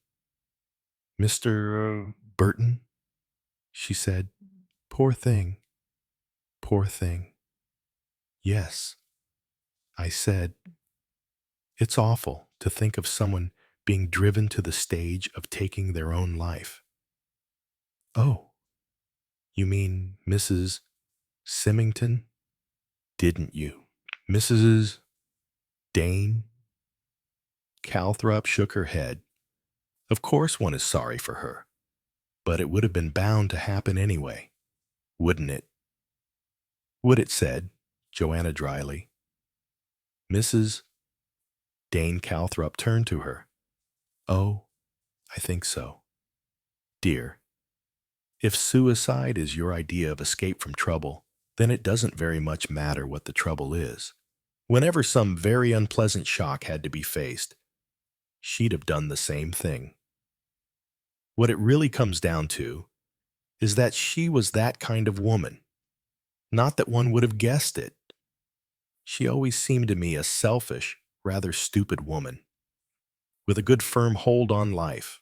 Not the kind to panic, you would think, but I'm beginning to realize how little I really know anyone. I'm still curious as to whom you meant when you said poor thing, I remarked. She stared at me. The woman who wrote the letters.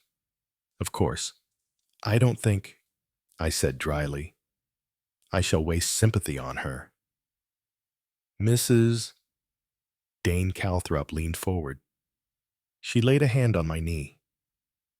But don't you realize, can't you feel, use your imagination? Think how desperately, violently unhappy anyone must be to sit down and write these things. How lonely, how cut off from humankind, poisoned through and through, with a dark stream of poison that finds its outlet in this way. That's why I feel so self-reproachful. Somebody in this town has been racked with that terrible unhappiness, and I've had no idea of it. I should have had, you can't interfere with actions I never do. But that black inward unhappiness, like a septic arm physically, all black and swollen. If you could cut it and let the poison out, it would flow away harmlessly. Yes, poor soul, poor soul. She got up to go. I did not feel like agreeing with her. I had no sympathy for our anonymous letter writer whatsoever, but I did ask, curiously, have you any idea at all, Mrs. Calthrop, who this woman is? She turned her fine perplexed eyes on me. Well, I can guess, she said, but then I might be wrong, mightn't I? She went swiftly out through the door, popping her head back to ask, do tell me, why have you never married, Mr. Burton?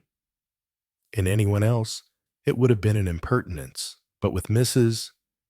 Dane Calthrop, you felt that the idea had suddenly come into her head, and she had really wanted to know.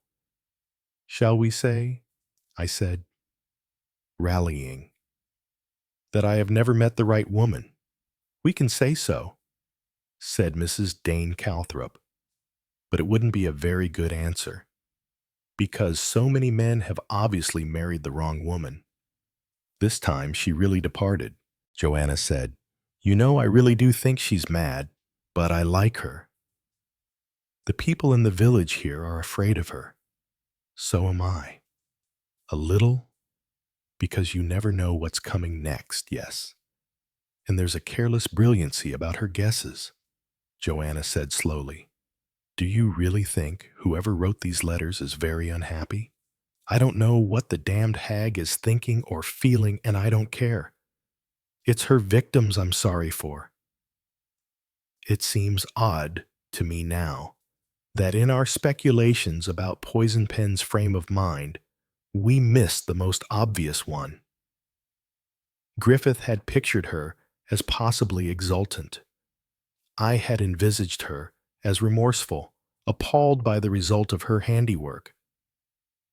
Mrs. Dane Calthrop had seen her as suffering. Yet the obvious, the inevitable reaction we did not consider, or perhaps I should say, I did not consider. That reaction was fear.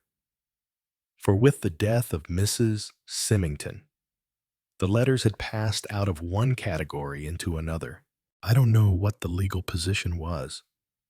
Symington knew, I suppose, but it was clear that with a death resulting, the position of the writer of the letters was much more serious. There could now be no question of passing it off as a joke if the identity of the writer was discovered. The police were active. A Scotland Yard expert called in. It was vital now for the anonymous author to remain anonymous. And granted that fear was the principal reaction, other things followed. Those possibilities also I was blind to. Yet surely they should have been obvious. Joanna and I came down rather late to breakfast the next morning.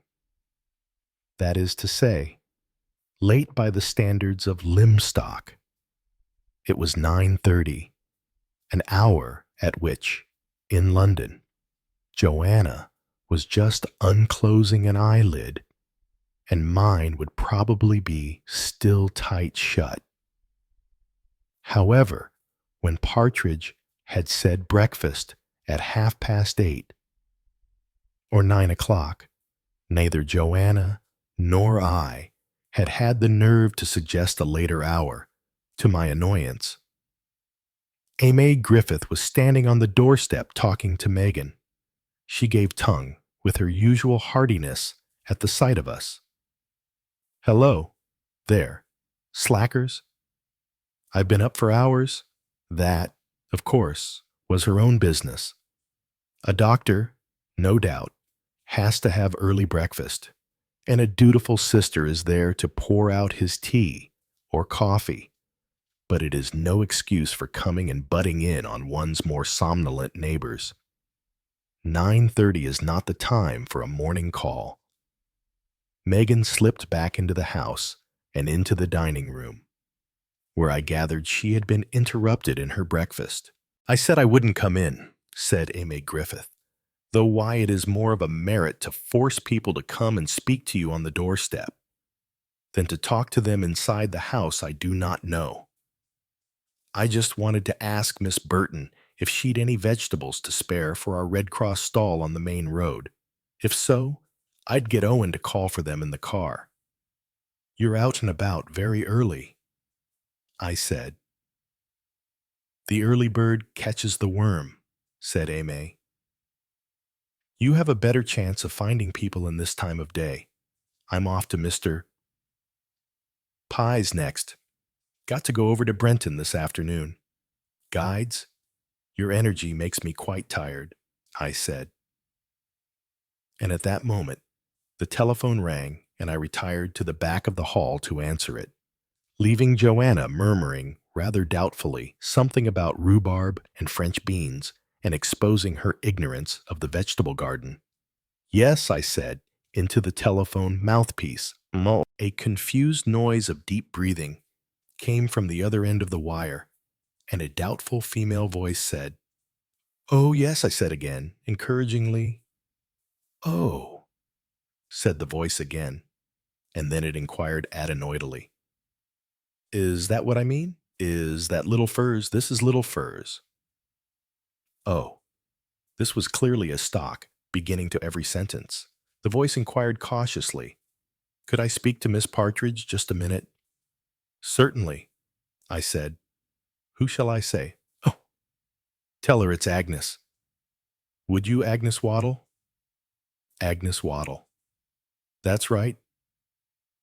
Resisting the temptation to say, Donald Duck to you. I put down the telephone receiver and called up the stairs to where I could hear the sound of Partridge's activities overheard. Partridge, Partridge. Partridge appeared at the head of the stairs, a long mop in one hand, and a look of, what is it now, clearly discernible behind her invariably respectful manner. Yes, Sir Agnes Waddle wants to speak to you on the telephone. I beg your pardon, sir. I raised my voice. Agnes Waddle.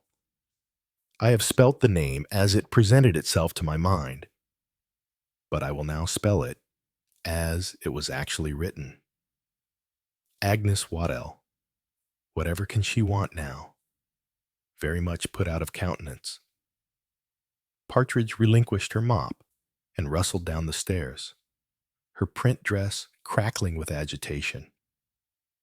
I beat an unobtrusive retreat into the dining room where Megan was wolfing down kidneys and bacon. Megan, unlike Aimee Griffith, was displaying no glorious morning face. In fact, she replied very gruffly to my morning salutations and continued to eat in silence. I opened the morning paper, and a minute or two later Joanna entered, looking somewhat shattered. Whew, she said, I'm so tired. And I think I've exposed my utter ignorance of what grows when— Aren't there runner beans this time of year, August? Said Megan. Well, one has them any time in London, said Joanna defensively. Tins, sweet fool, I said, and cold storage on ships from the far-flung limits of empire. Like ivory. Apes and peacocks, asked Joanna. Exactly. I'd rather have peacocks, said Joanna thoughtfully. I'd like a monkey of my own as a pet, said Megan, meditatively peeling an orange. Joanna said, I wonder what it would feel like to be Aimee Griffith, all bursting with health and vigor and enjoyment of life. Do you think she's ever tired, or depressed, or wistful? I said I was quite certain Aimee Griffith was never wistful, and followed Megan out of the open French window onto the veranda. Standing there, filling my pipe, I heard Partridge enter the dining room from the hall and heard her voice say grimly, Can I speak to you a minute, miss? Dear me, I hope Partridge isn't going to give notice. Emily Barton will be very annoyed with us if so, Partridge went on. I must apologize, miss, for being rung up on the telephone. That is to say, the young person who did so should have known better. I have never been in the habit of using the telephone or of permitting my friends to ring me up on it, and I'm very sorry, indeed, that it should have occurred. And the master taking the call and everything, why, that's quite all right. Partridge, said Joanna soothingly, why shouldn't your friends use the phone if they want to speak to you? Partridge's face, I could feel, though I could not see it, was more dour than ever, as she replied coldly, It is not the kind of thing that has ever been done in this house. Miss Emily would never permit it. As I say, I am sorry it occurred, but Agnes Waddell, the girl who did it, was upset, and she's young too, and doesn't know what's fitting in a gentleman's house. That's one for you, Joanna, I thought gleefully. This Agnes who rung me up, miss, went on Partridge. "She used to be in service here under me. 16 she was, then, and come straight from the orphanage. And you see, not having a home, or a mother, or any relations to advise her, she's been in the habit of coming to me. I can tell her what's what." "You see?" "Yes," said Joanna, and waited. Clearly, there was more to follow. "So, I am taking the liberty of asking you, Miss, if you would allow Agnes to come here to tea this afternoon in the kitchen. It's her day out, you see, and she's got something on her mind she wants to consult me about. I wouldn't dream of suggesting such a thing in the usual way."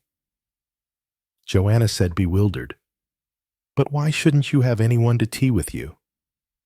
Partridge drew herself up at this. "So," Joanna said afterwards, and really looked most formidable, as she replied, "It has never been the custom of this house,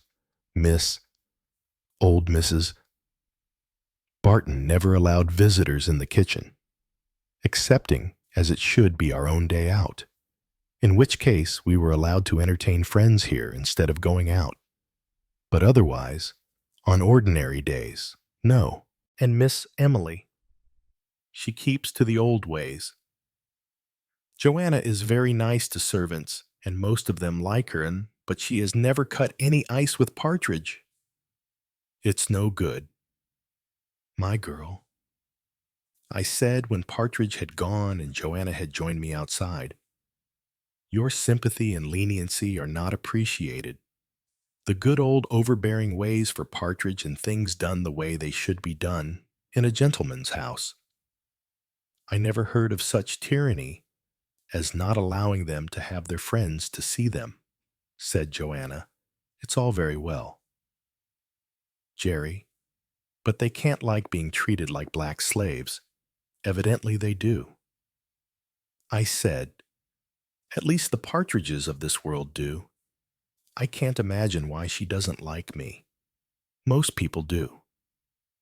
She probably despises you as an inadequate housekeeper. You never draw your hand across a shelf and examine it for traces of dust. You don't look under the mats. You don't ask what happened to the remains of the chocolate souffle, and you never order a nice bread pudding." "Oh," said Joanna. She went on sadly, "I'm a failure all round today, despised by our Aimee for ignorance of the vegetable kingdom, snubbed by Partridge for being a human being. I shall now go out into the garden and eat worms." "Megan's there already," I said. For Megan had wandered away a few minutes previously and was now standing aimlessly in the middle of a patch of lawn, looking not unlike a meditative bird waiting for nourishment. She came back, however, towards us, and said abruptly, "I say, I must go home today," but I was dismayed. She went on, flushing, but speaking with nervous determination. "It's been awfully good of you having me, and I expect I've been a fearful nuisance, but I have enjoyed it awfully. Only now I must go back, because after all, well, it's my home, and one can't stay away forever. So I think I'll go this morning." Both Joanna and I tried to make her change her mind, but she was quite adamant. And finally, Joanna got out the car, and Megan went upstairs and came down a few minutes later with her belongings packed up again. The only person pleased seemed to be Partridge, who had almost a smile on her grim face. She had never liked Megan much. I was standing in the middle of the lawn when Joanna returned. She asked me if I thought I was a sundial. Why, standing there like a garden ornament, only one couldn't put on you the motto of only marking the sunny hours. You looked like thunder. I'm out of humor. First, A. Griffith. Gracious, murmured Joanna in parenthesis. I must speak about those vegetables and then Megan beetling off. I'd thought of taking her for a walk up to Leggy Tor. With a collar and lead, I suppose, said Joanna. What Joanna repeated loudly and clearly as she moved off round the corner of the house to the kitchen garden. I said, with a collar and lead, I suppose. Master's lost his dog. That's what's the matter with you. I was annoyed, I must confess, at the abrupt way in which Megan had left us. Perhaps she had suddenly got bored with us. After all, it wasn't a very amusing life for a girl. At home, she'd got the kids and Elsie Holland. I heard Joanna returning and hastily moved in case she should make more rude remarks about sundials. Owen Griffith called in his car just before lunchtime, and the gardener was waiting for him with the necessary garden produce. Whilst old Adams was stowing it in the car, I brought Owen indoors for a drink. He wouldn't stay to lunch. When I came in with the sherry, I found Joanna had begun doing her stuff. No signs of animosity now. She was curled up in the corner of the sofa and was positively purring, asking Owen questions about his work, if he liked being a GP, if he wouldn't rather have specialized, she thought. Doctoring was one of the most fascinating things in the world. Say what you will of her, Joanna is a lovely, a heaven-born listener, and after listening to so many would-be geniuses telling her how they had been unappreciated, listening to Owen Griffith was easy money. By the time we had got to the third glass of sherry, Griffith was telling her about some obscure reaction or lesion in such scientific terms that nobody could have understood a word of it except a fellow medico. Joanna was looking intelligent and deeply interested. I felt a moment's qualm. It was really too bad of Joanna. Griffith was too good a chap to be played fast and loose with. Women really were devils. Then I caught a sideways view of Griffith, his long, purposeful chin, and the grim set of his lips, and I was not so sure that Joanna was going to have it her own way after all. And anyway, a man has no business to let himself be made a fool of by a woman. It's his own lookout if he does. Then Joanna said, do change your mind and stay to lunch with us, Dr. Griffith. And Griffith flushed a little and said he would. Only his sister would be expecting him back. We'll ring her up and explain, said Joanna quickly, and went out into the hall and did so. I thought Griffith looked a little uneasy, and it crossed my mind that he was probably a little afraid of his sister. Joanna came back smiling and said that that was all right. And Owen Griffith stayed to lunch and seemed to enjoy himself.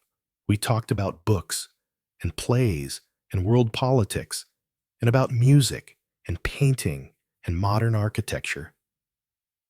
We didn't talk about Lymstock at all, or about anonymous letters, or Mrs.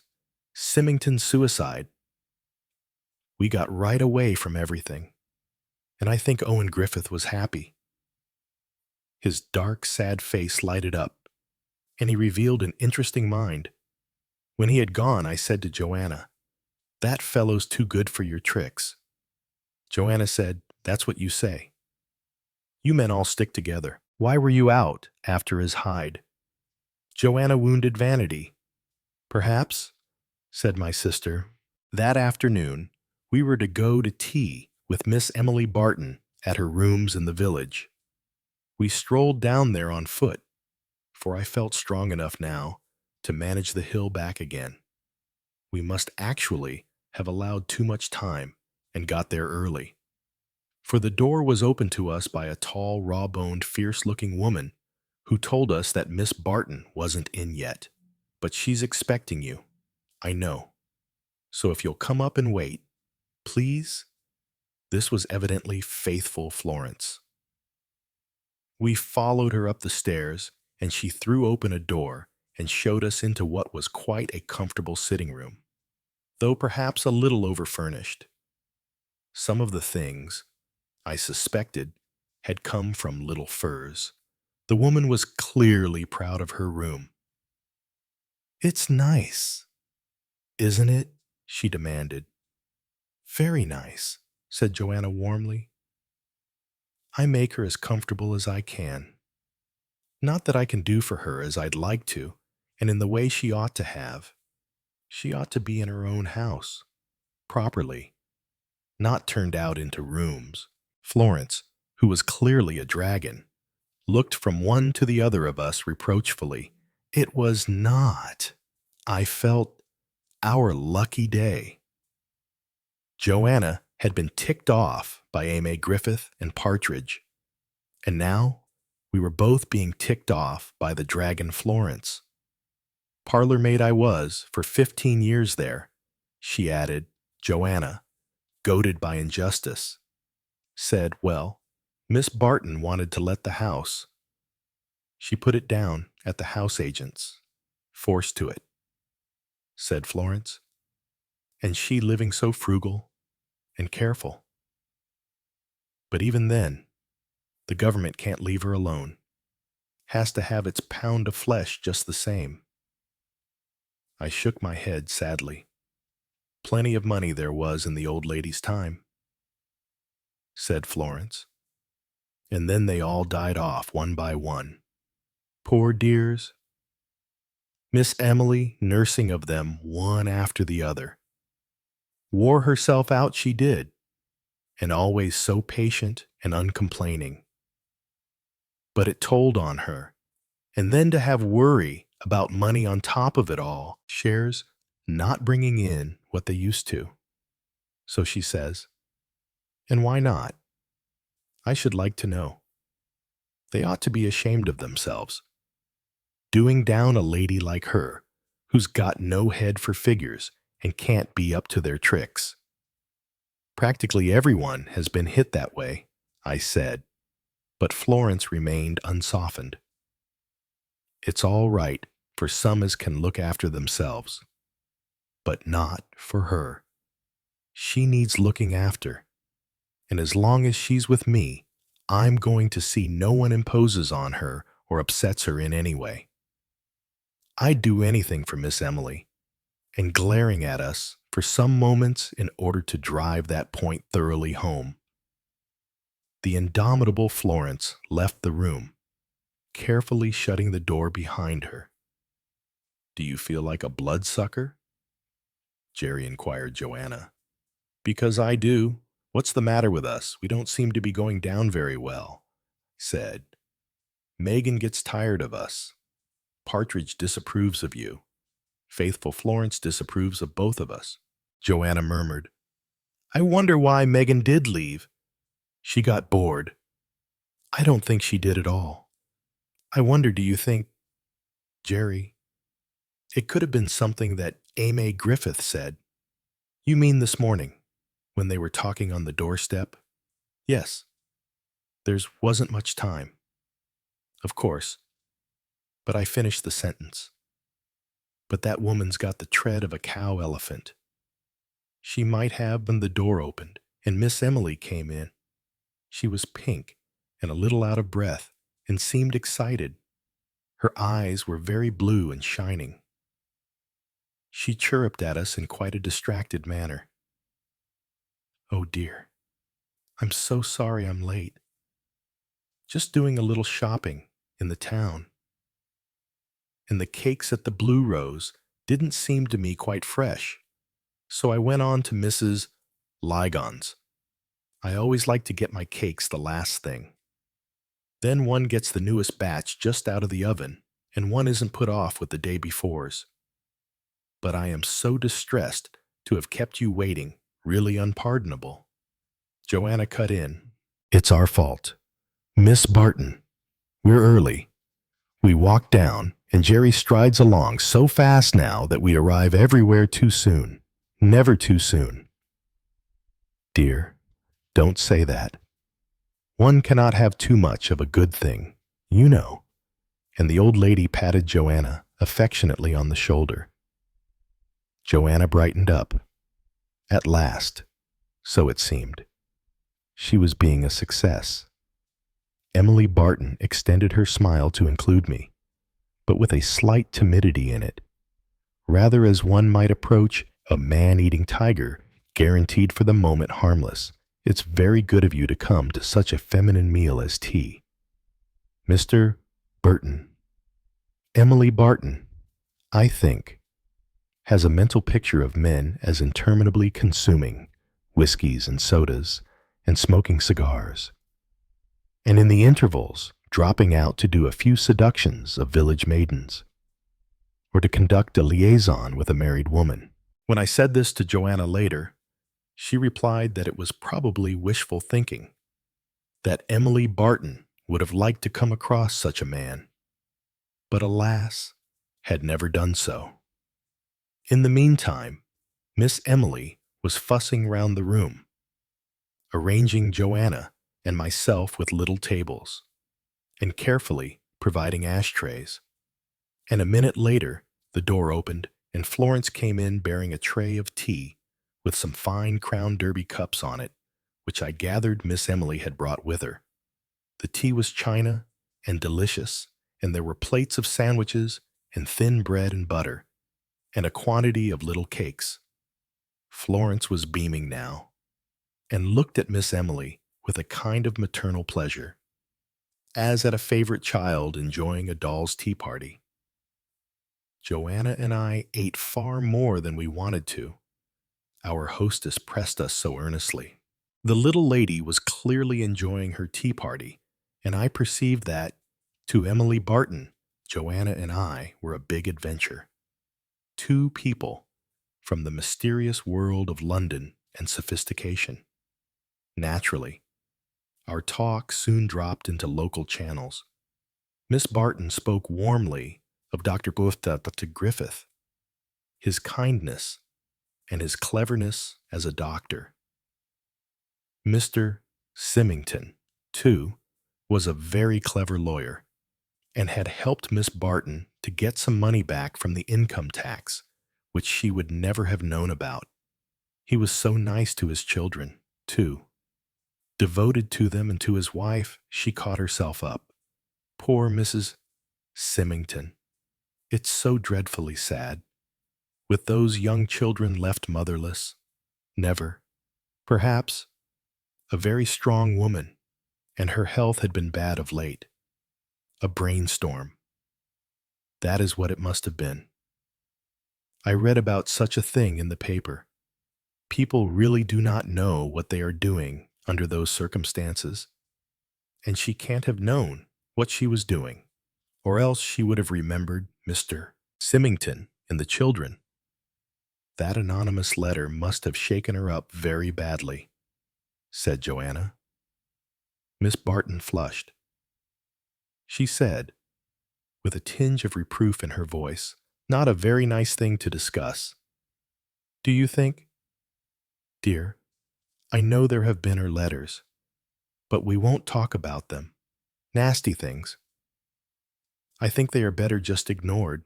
Well, Miss Barton might be able to ignore them, but for some people, it wasn't so easy. However, I obediently changed the subject, and we discussed Amy Griffith. Wonderful. Quite wonderful, said Emily Barton. Her energy and her organizing powers are really splendid. She's so good with girls, too. And she's so practical and up-to-date in every way. She really runs this place, and absolutely devoted to her brother. It's very nice to see such devotion between brother and sister. Doesn't he ever find her a little overwhelming? Asked Joanna. Emily Barton stared at her in a startled fashion. She has sacrificed a great deal for his sake, she said with a touch of reproachful dignity. I saw a touch of oh yea in Joanna's eye, and hastened to divert the conversation to Mr. Pye. Emily Barton was a little dubious about Mr. Pye. All she could say was, repeated rather doubtfully that he was very kind. Yes, very kind, very well off, too, and most generous. He had very strange visitors sometimes, but then, of course, he had traveled a lot. We agreed that travel not only broadened the mind, but occasionally resulted in the forming of strange acquaintances. I have often wished, myself, to go on a cruise, said Emily Barton wistfully. One reads about them in the papers, and they sound so attractive. Why don't you go ask Joanna? This turning of a dream into a reality seemed to alarm Miss Emily. Oh, no, no, that would be quite impossible. But why? They're fairly cheap. Oh, it's not only the expense, but I shouldn't like to go alone. Traveling alone would look very peculiar, don't you think? No, said Joanna. Miss Emily looked at her doubtfully. And I don't know how I would manage about my luggage and going ashore at foreign ports and all the different currencies. Innumerable pitfalls seemed to rise up before the little lady's affrighted gaze, and Joanna hastened to calm her by a question about an approaching garden fete and sale of work. This led us quite naturally to Mrs. Dane Calthrop. A faint spasm showed for a minute on Miss Barton's face. You know, dear, she said, she is really a very odd woman. The things she says sometimes. I asked what things. Oh, I don't know. Such very unexpected things. And the way she looks at you, as though you weren't there but somebody else was. I'm expressing it badly. But it is so hard to convey the impression, I mean. And then she won't, interfere at all. There are so many cases where a vicar's wife could advise and perhaps admonish, pull people up, you know, and make them mend their ways, because people would listen to her. I'm sure of that. They're all quite in awe of her. But she insists on being aloof and far away, and has such a curious habit of feeling sorry for the most unworthy people. That's interesting, I said, exchanging a quick glance with Joanna. Still, she is a very well-bred woman. She was a Miss Fairaway of Belpath. Very good family. But these old families sometimes are a little peculiar, I believe. But she is devoted to her husband, who is a man of very fine intellect wasted. I am sometimes afraid. In this country circle, a good man, and most sincere. But I always find his habit of quoting Latin a little confusing. Here, I said fervently. Jerry had an expensive public school education, so he doesn't recognize Latin when he hears it, said Joanna. This led Miss Barton to a new topic. The schoolmistress here is a most unpleasant young woman, she said, quite red, I'm afraid. She lowered her voice over the word red. Later, as we walked home up the hill, Joanna said to me, she's rather sweet. At dinner that night, Joanna said to Partridge that she hoped her tea party had been a success. Partridge got rather red in the face and held herself even more stiffly. Thank you, miss. But Agnes never turned up after all. Oh, I'm sorry. It didn't matter to me, said Partridge. She was so swelling with grievance that she condescended to pour it out to us. It wasn't me who thought of asking her. She rang up herself, said she'd something on her mind, and could she come here, it being her day off. And I said, yes, subject to your permission, which I obtained. And after that, not a sound or sign of her. And no word of apology either, though I should hope I'll get a postcard tomorrow morning. These girls, nowadays, don't know their place. No idea of how to behave. Joanna attempted to soothe Partridge's wounded feelings. She may have felt well. You didn't ring up to find out Partridge drew herself up again. No, I did not. Miss... No, indeed. If Agnes likes to behave rudely, that's her lookout. But I shall give her a piece of my mind when we meet. Partridge went out of the room, still stiff with indignation, and Joanna and I laughed. Probably a case of advice from Aunt Nancy's column, I said. My boy is very cold in his manner to me. What shall I do about it? Failing Aunt Nancy, Partridge was to be applied to for advice. But instead, there has been a reconciliation, and I expect at this minute that Agnes and her boy are one of those speechless couples locked in each other's arms that you come upon suddenly standing by a dark hedge.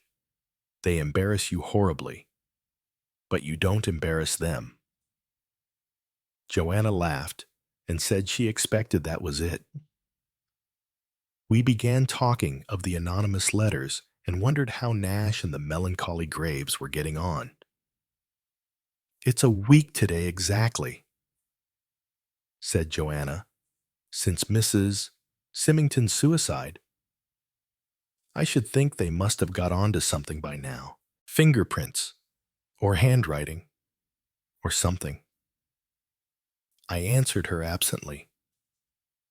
Somewhere behind my conscious mind, a queer uneasiness was growing.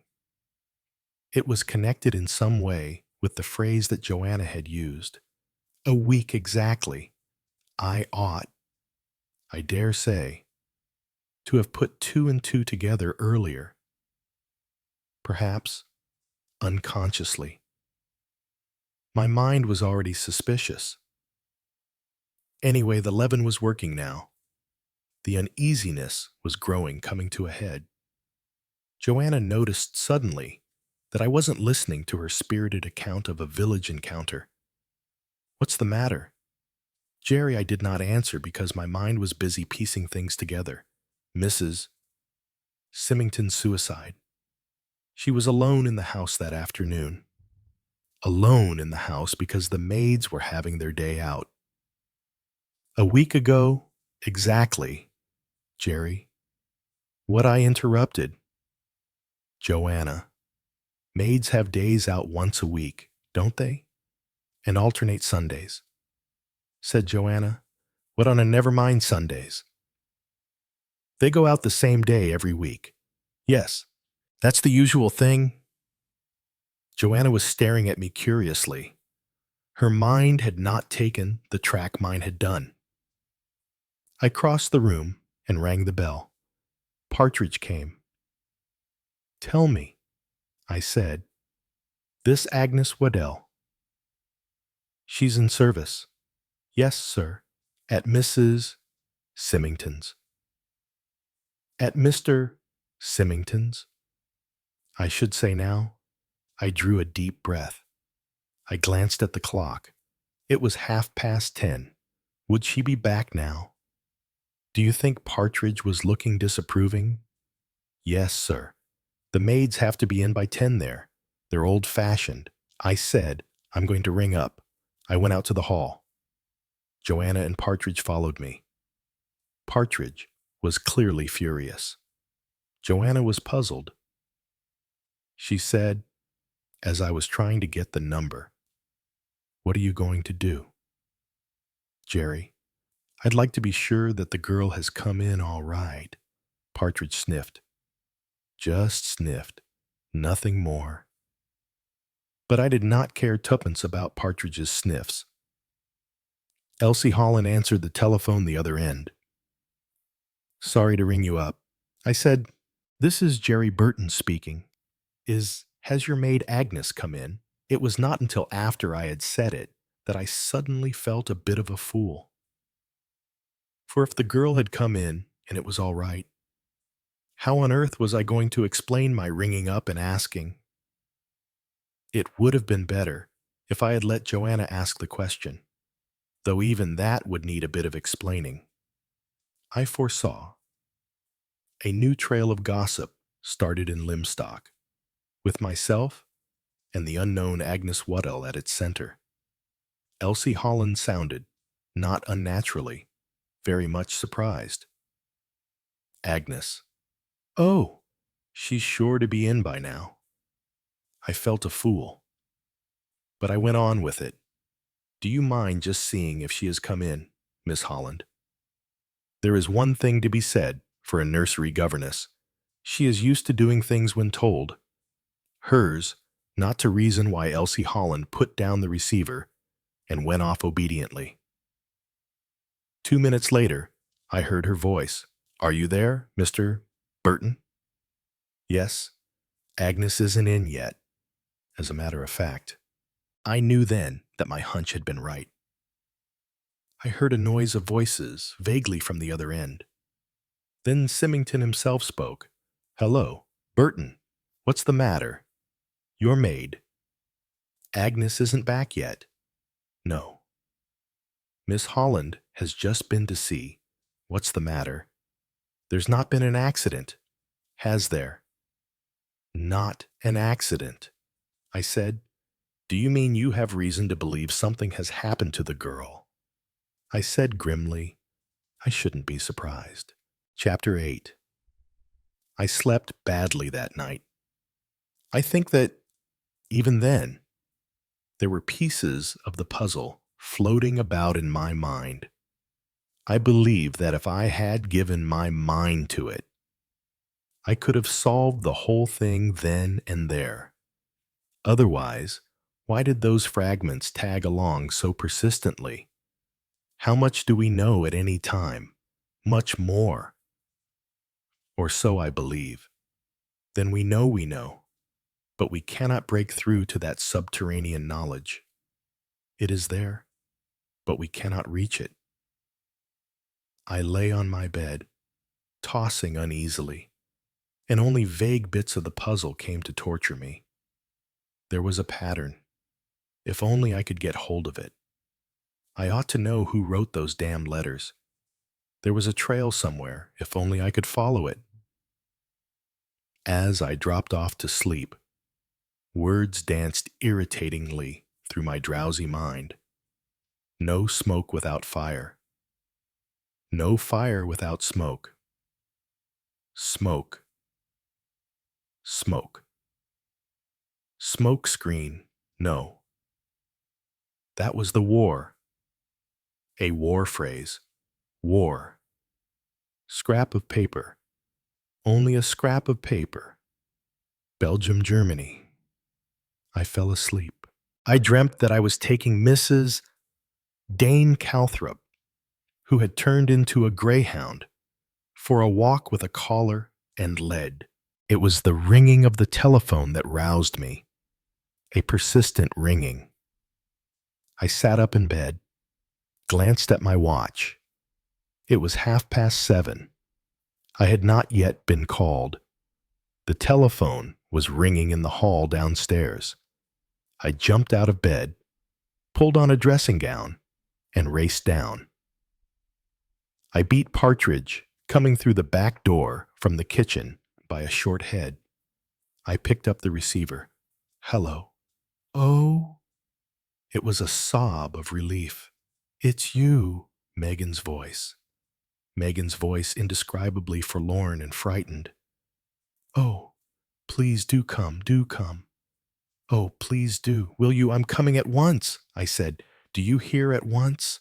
I took the stairs 2 at a time and burst in on Joanna. Look here, Joe. I'm going off to the Symingtons. Joanna lifted a curly blonde head from the pillow and rubbed her eyes like a small child. Why, what's happened, I don't know. It was the child Megan. She sounded all in. What do you think it is? The girl Agnes, unless I'm very much mistaken. As I went out of the door, Joanna called after me. Wait, I'll get up and drive you down. No need. I'll drive myself. You can't drive the car? Yes, I can. I did, too. It hurt, but not too much. I'd washed, shaved, dressed, got the car out, and driven to the Symingtons in half an hour. Not bad going. Megan must have been watching for me. She came out of the house at a run and clutched me. Her poor little face was white and twitching. Oh, you've come, you've come. Hold up. Funny face. I said, yes, I've come. Now what is it? She began to shake. I put my arm round her. I found her. You found Agnes. Where the trembling grew. Under the stairs. There's a cupboard there. It has fishing rods and golf clubs and things. You know. I nodded. It was the usual cupboard. Megan went on. She was there all huddled up and in cold, horribly cold. She was dead. You know, I asked curiously. What made you look there? I don't know. You telephoned last night. And we all began wondering where Agnes was. We waited up some time. But she didn't come in. And at last we went to bed. I didn't sleep very well, and I got up early. There was only Rose the cook, you know about. She was very cross about Agnes not having come back. She said she'd been before somewhere when a girl did a flit like that. I had some milk and bread and butter in the kitchen, and then suddenly Rose came in looking queer, and she said that Agnes's outdoor things were still in her room, her best ones that she goes out in, and I began to wonder if she'd ever left the house. And I started looking round, and I opened the cupboard under the stairs, and she was there. Somebody's rung up the police, I suppose. Yes, they're here now. My stepfather rang them up straight away, and then I felt I couldn't bear it, and I rang you up. You don't mind? No, I said. I don't mind. I looked at her curiously. Did anybody give you some brandy? Or some coffee? Or some tea after you found her? Megan shook her head. I cursed the whole Symington menage. That stuffed shirt. Symington. Thought of nothing but the police. Neither Elsie Holland nor the cook seemed to have thought of the effect on the sensitive child who had made that gruesome discovery. Come on. Slab face. I said, we'll go to the kitchen. We went round the house to the back door and into the kitchen. Rose, a plump, pudding-faced woman of 40, was drinking strong tea by the kitchen fire. She greeted us with a flow of talk and her hand to her heart. She'd come all over queer. She told me, awful the palpitations were. Just think of it. It might have been her. It might have been any of them. Murdered in their beds, they might have been.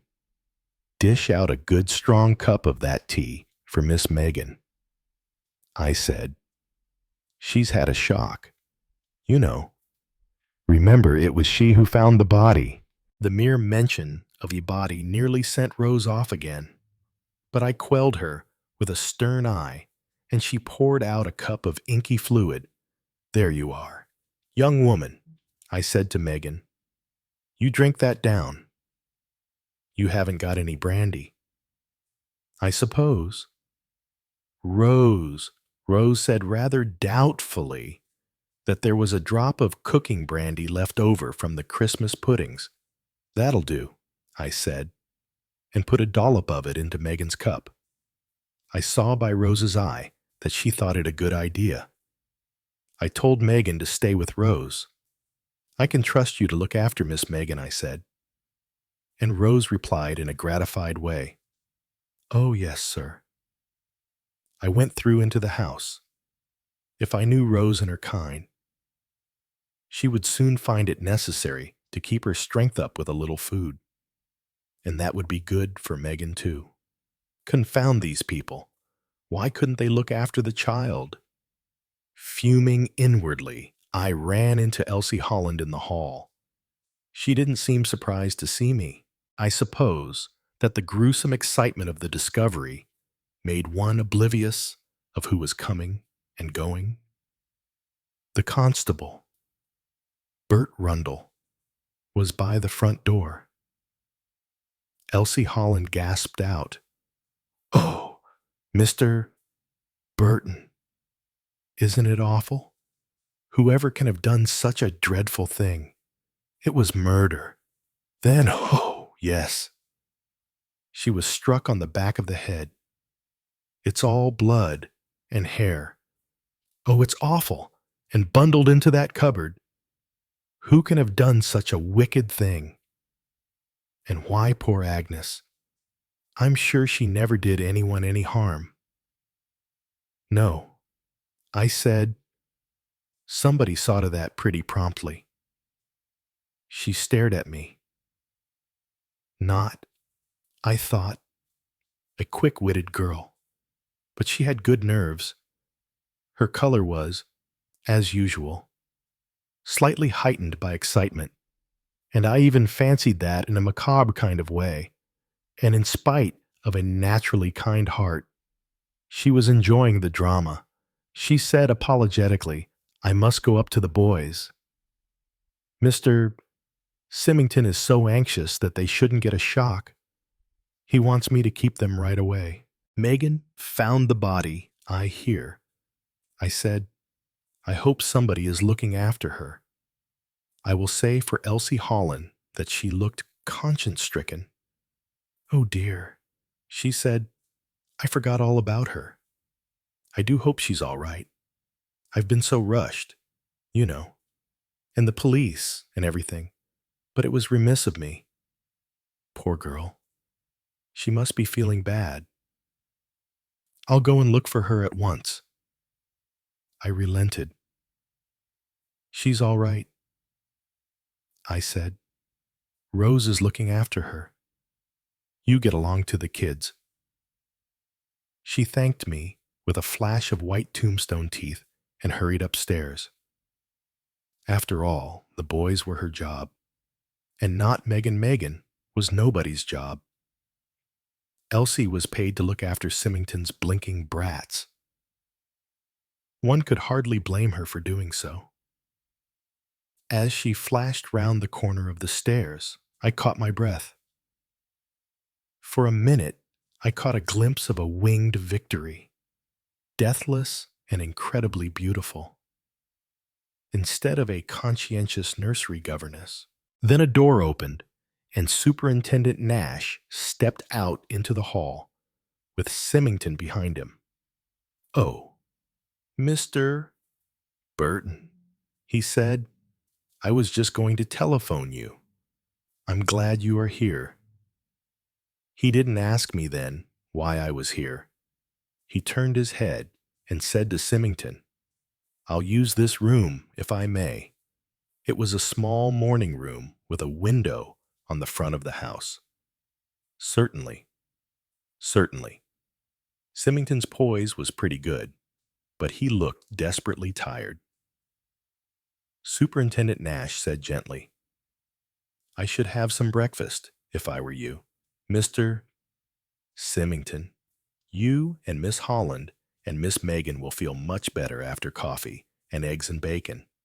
Murder is a nasty business on an empty stomach."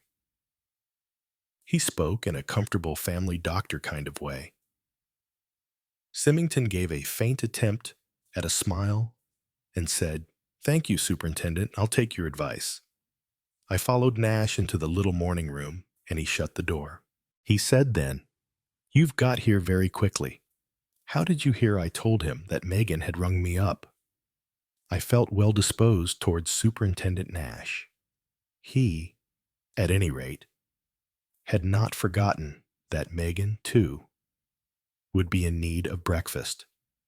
I hear that you telephoned last night. Mr. Burton, asking about this girl. Why was that? I suppose it did seem odd. I told him about Agnes's telephone call to Partridge and her non-appearance.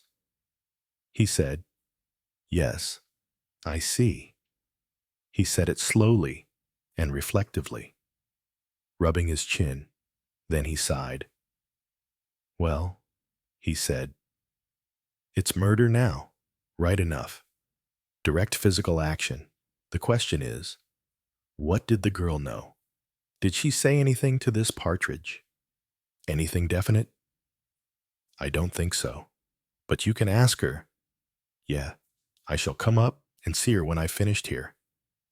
"What happened exactly?" I asked. "Or don't you know yet?" "Near enough. It was the maid's day out. Both of them." "Yeah, it seems that there used to be two sisters here who liked to go out together. So Mrs. Symington arranged it that way. Then when these two came, she kept to the same arrangement. They used to leave cold supper laid out in the dining room, and Miss Holland used to get tea." "I see. It's pretty clear up to a point." "The cook, Rose, comes from Nether Mickford, and in order to get there on her day out, she has to catch the 2:30 bus, so Agnes has to finish clearing up lunch always. Rose used to wash up the supper things in the evenings to even things up. That's what happened yesterday. Rose went off to catch the bus at 2:25. Symington left for his office at 2:20. Elsie Holland and the children went out at 2:45. Megan Hunter went out on her bicycle about 5 minutes later. Agnes would then be alone in the house. As far as I can make out, she normally left the house between 3 o'clock and 3:30, the house being then left empty. Oh, they don't worry about that down here. There's not much locking up done in these parts. As I say, at 10 minutes to 3, Agnes was alone in the house. That she never left it is clear, for she was in her cap and apron still when we found her body. I suppose you can tell roughly the time of death. Dr. Griffith won't commit himself. Between 2 o'clock and 4:30 is his official medical verdict. How was she killed? She was first stunned by a blow on the back of the head.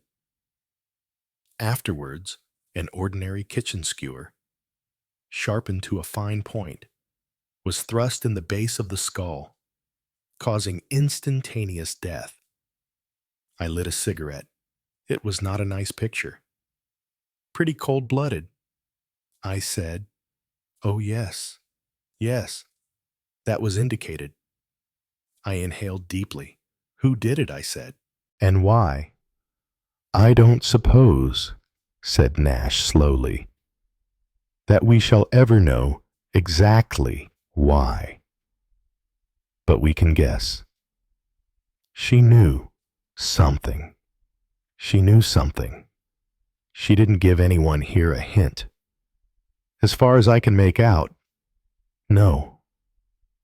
She's been upset, so the cook says, ever since Mrs. Symington's death. And according to this route, she's been getting more and more worried, and kept saying she didn't know what she ought to do." He gave a short, exasperated sigh. "It's always the way. They won't come to us. They've got that deep-seated prejudice against being mixed up with the police. If she'd come along and told us what was worrying her, she'd be alive today. Didn't she give the other woman any hint? No. Or so Rose says. And I'm inclined to believe her. For if she had, Rose would have blurted it out at once with a good many fancy embellishments of her own. It's maddening. I said. Not to know. We can still guess. Mr.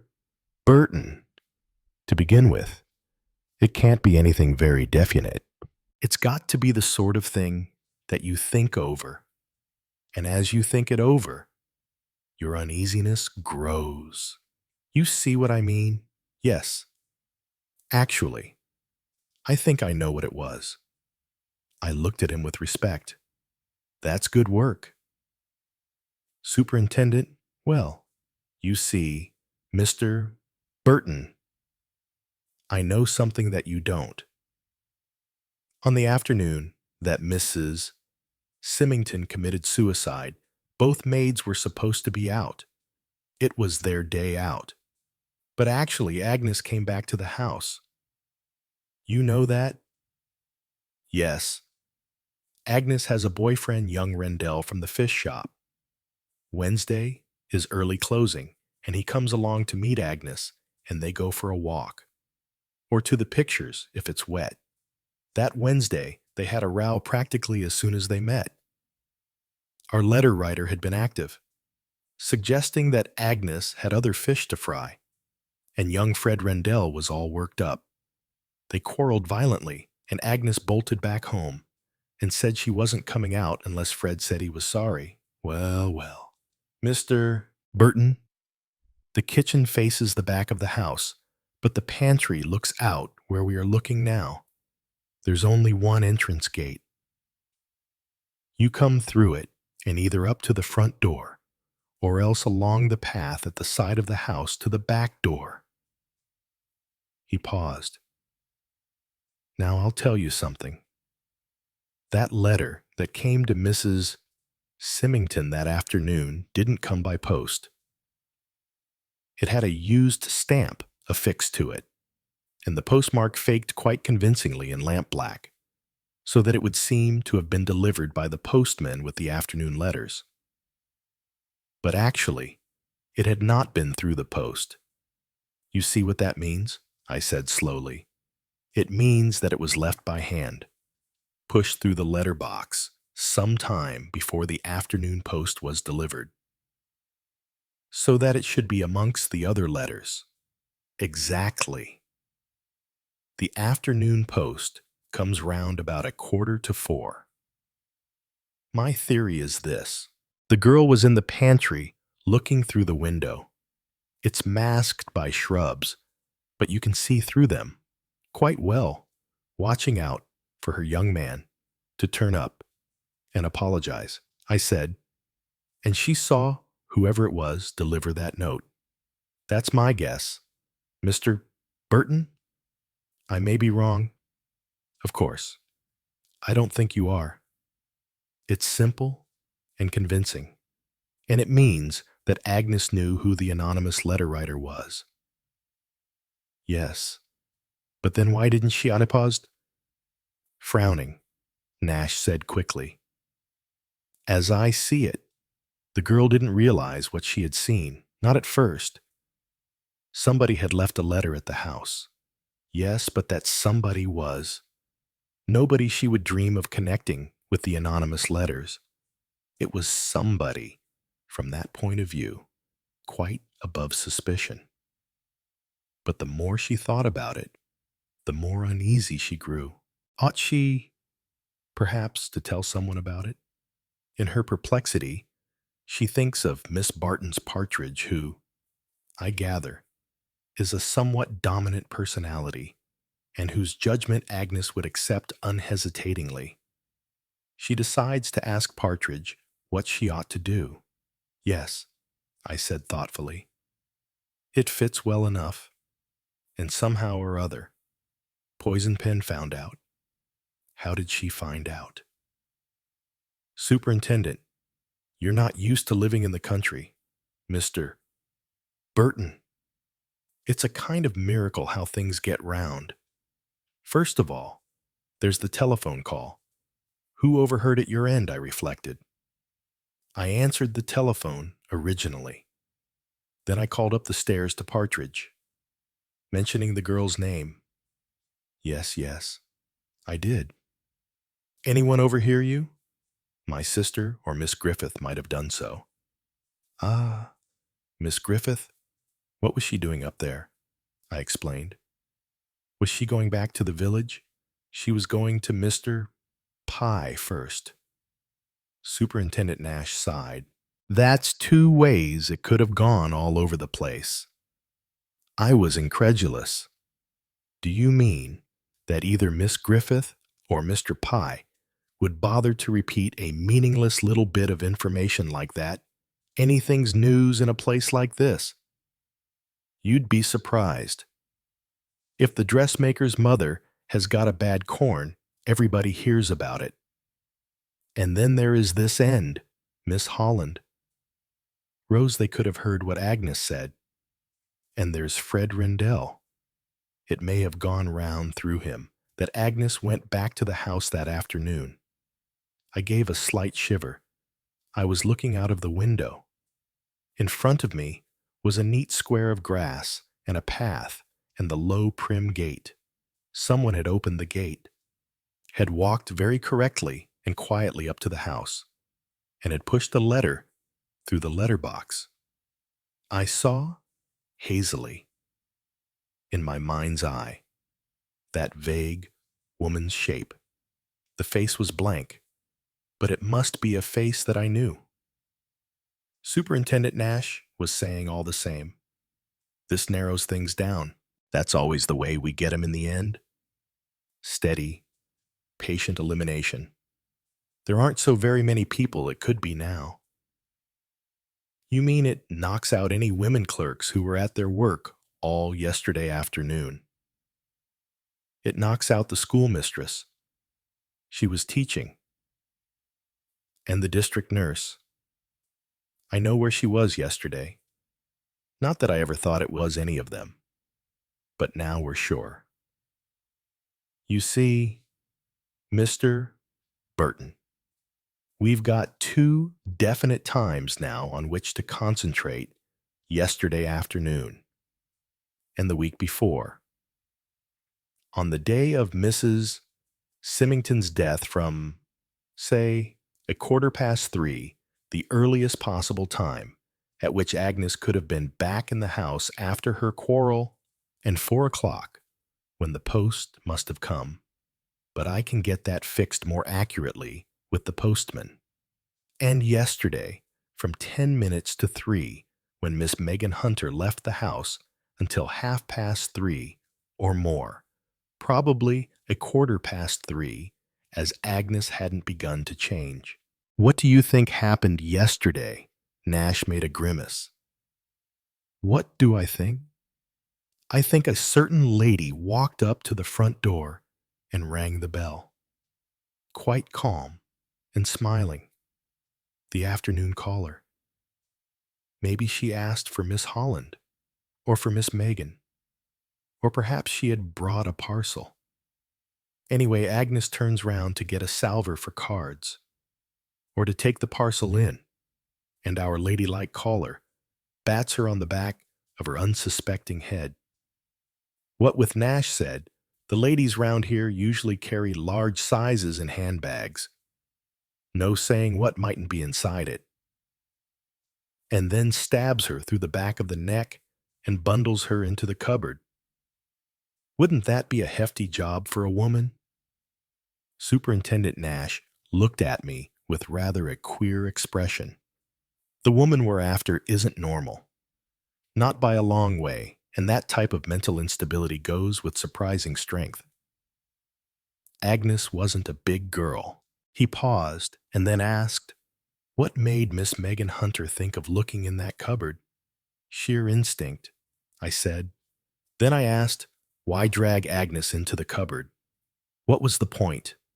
The longer it was before the body was found, the more difficult it would be to fix the time of death accurately. If Miss Holland, for instance, fell over the body as soon as she came in, a doctor might be able to fix it within 10 minutes or so, which might be awkward for our lady friend. I said, frowning. But if Agnes were suspicious of this person, Nash interrupted me. She wasn't, not to the pitch of definite suspicion. She just thought it queer. She was a slow-witted girl, I imagine, and she was only vaguely suspicious with a feeling that something was wrong. She certainly didn't suspect that she was up against a woman who would do murder. Did you suspect that? I asked. Nash shook his head. He said, with feeling I ought to have known. That's suicide business. You see, frightened poison pen.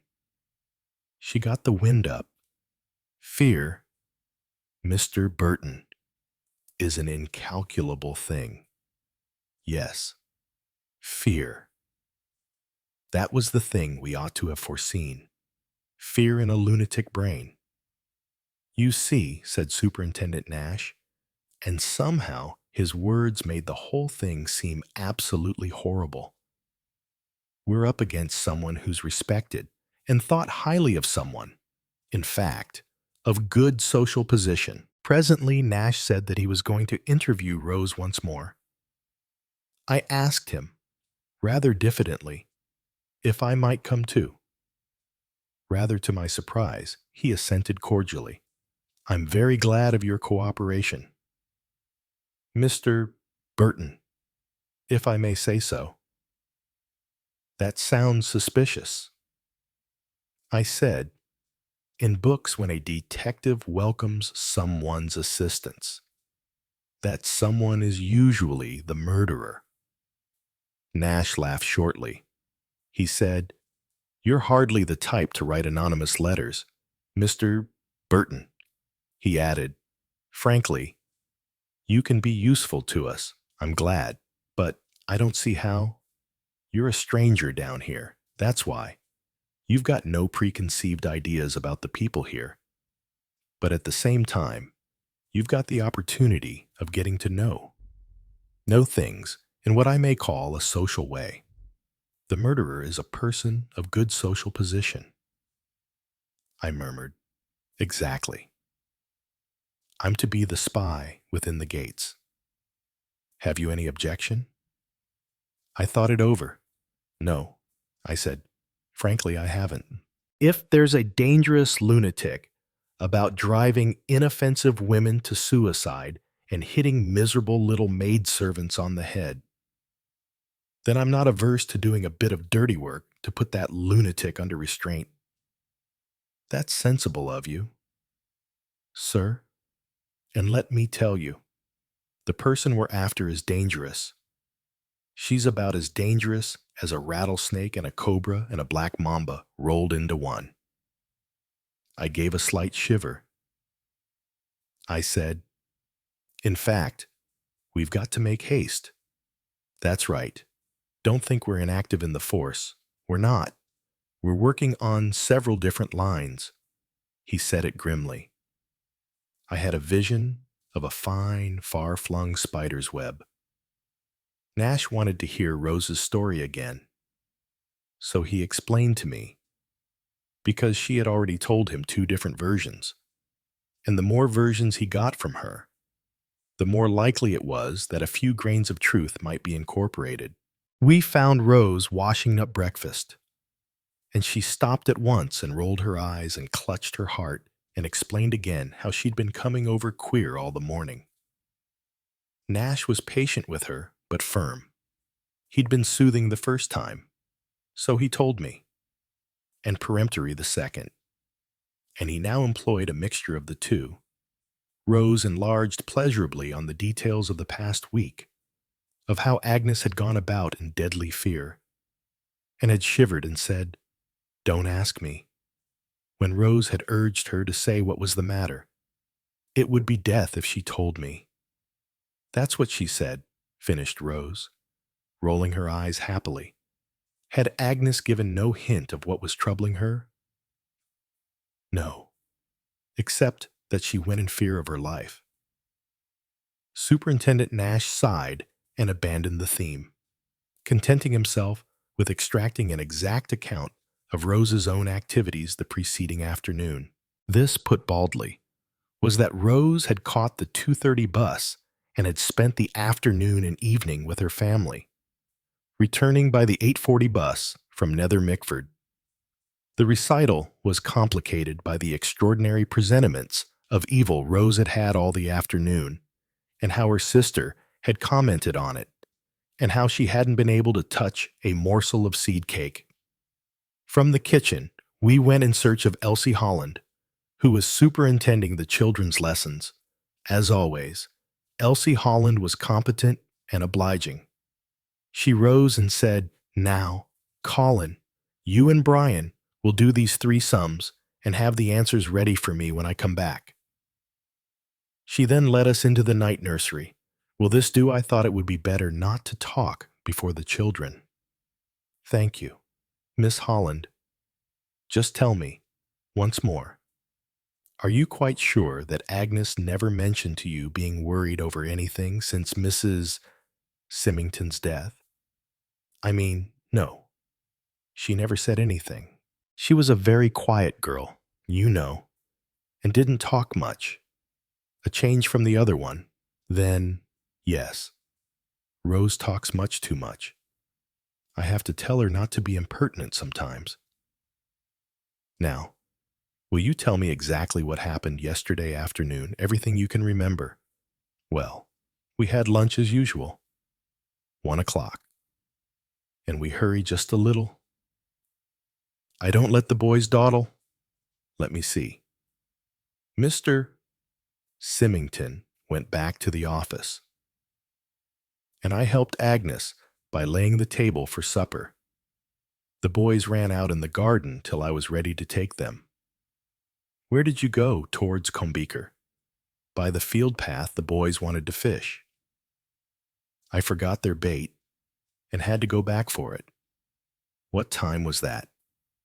"Let me see. We started about 20 to 3, or just after. Megan was coming but changed her mind. She was going out on her bicycle. She's got quite a craze for bicycling." "I mean, what time was it when you went back for the bait? Did you go into the house?" "No, I'd left it in the conservatory at the back. I don't know what time it was then. About 10 minutes to 3, perhaps. Did you see Megan or Agnes?" "Megan must have started. I think. No, I didn't see Agnes. I didn't see anyone." "And after that you went fishing?"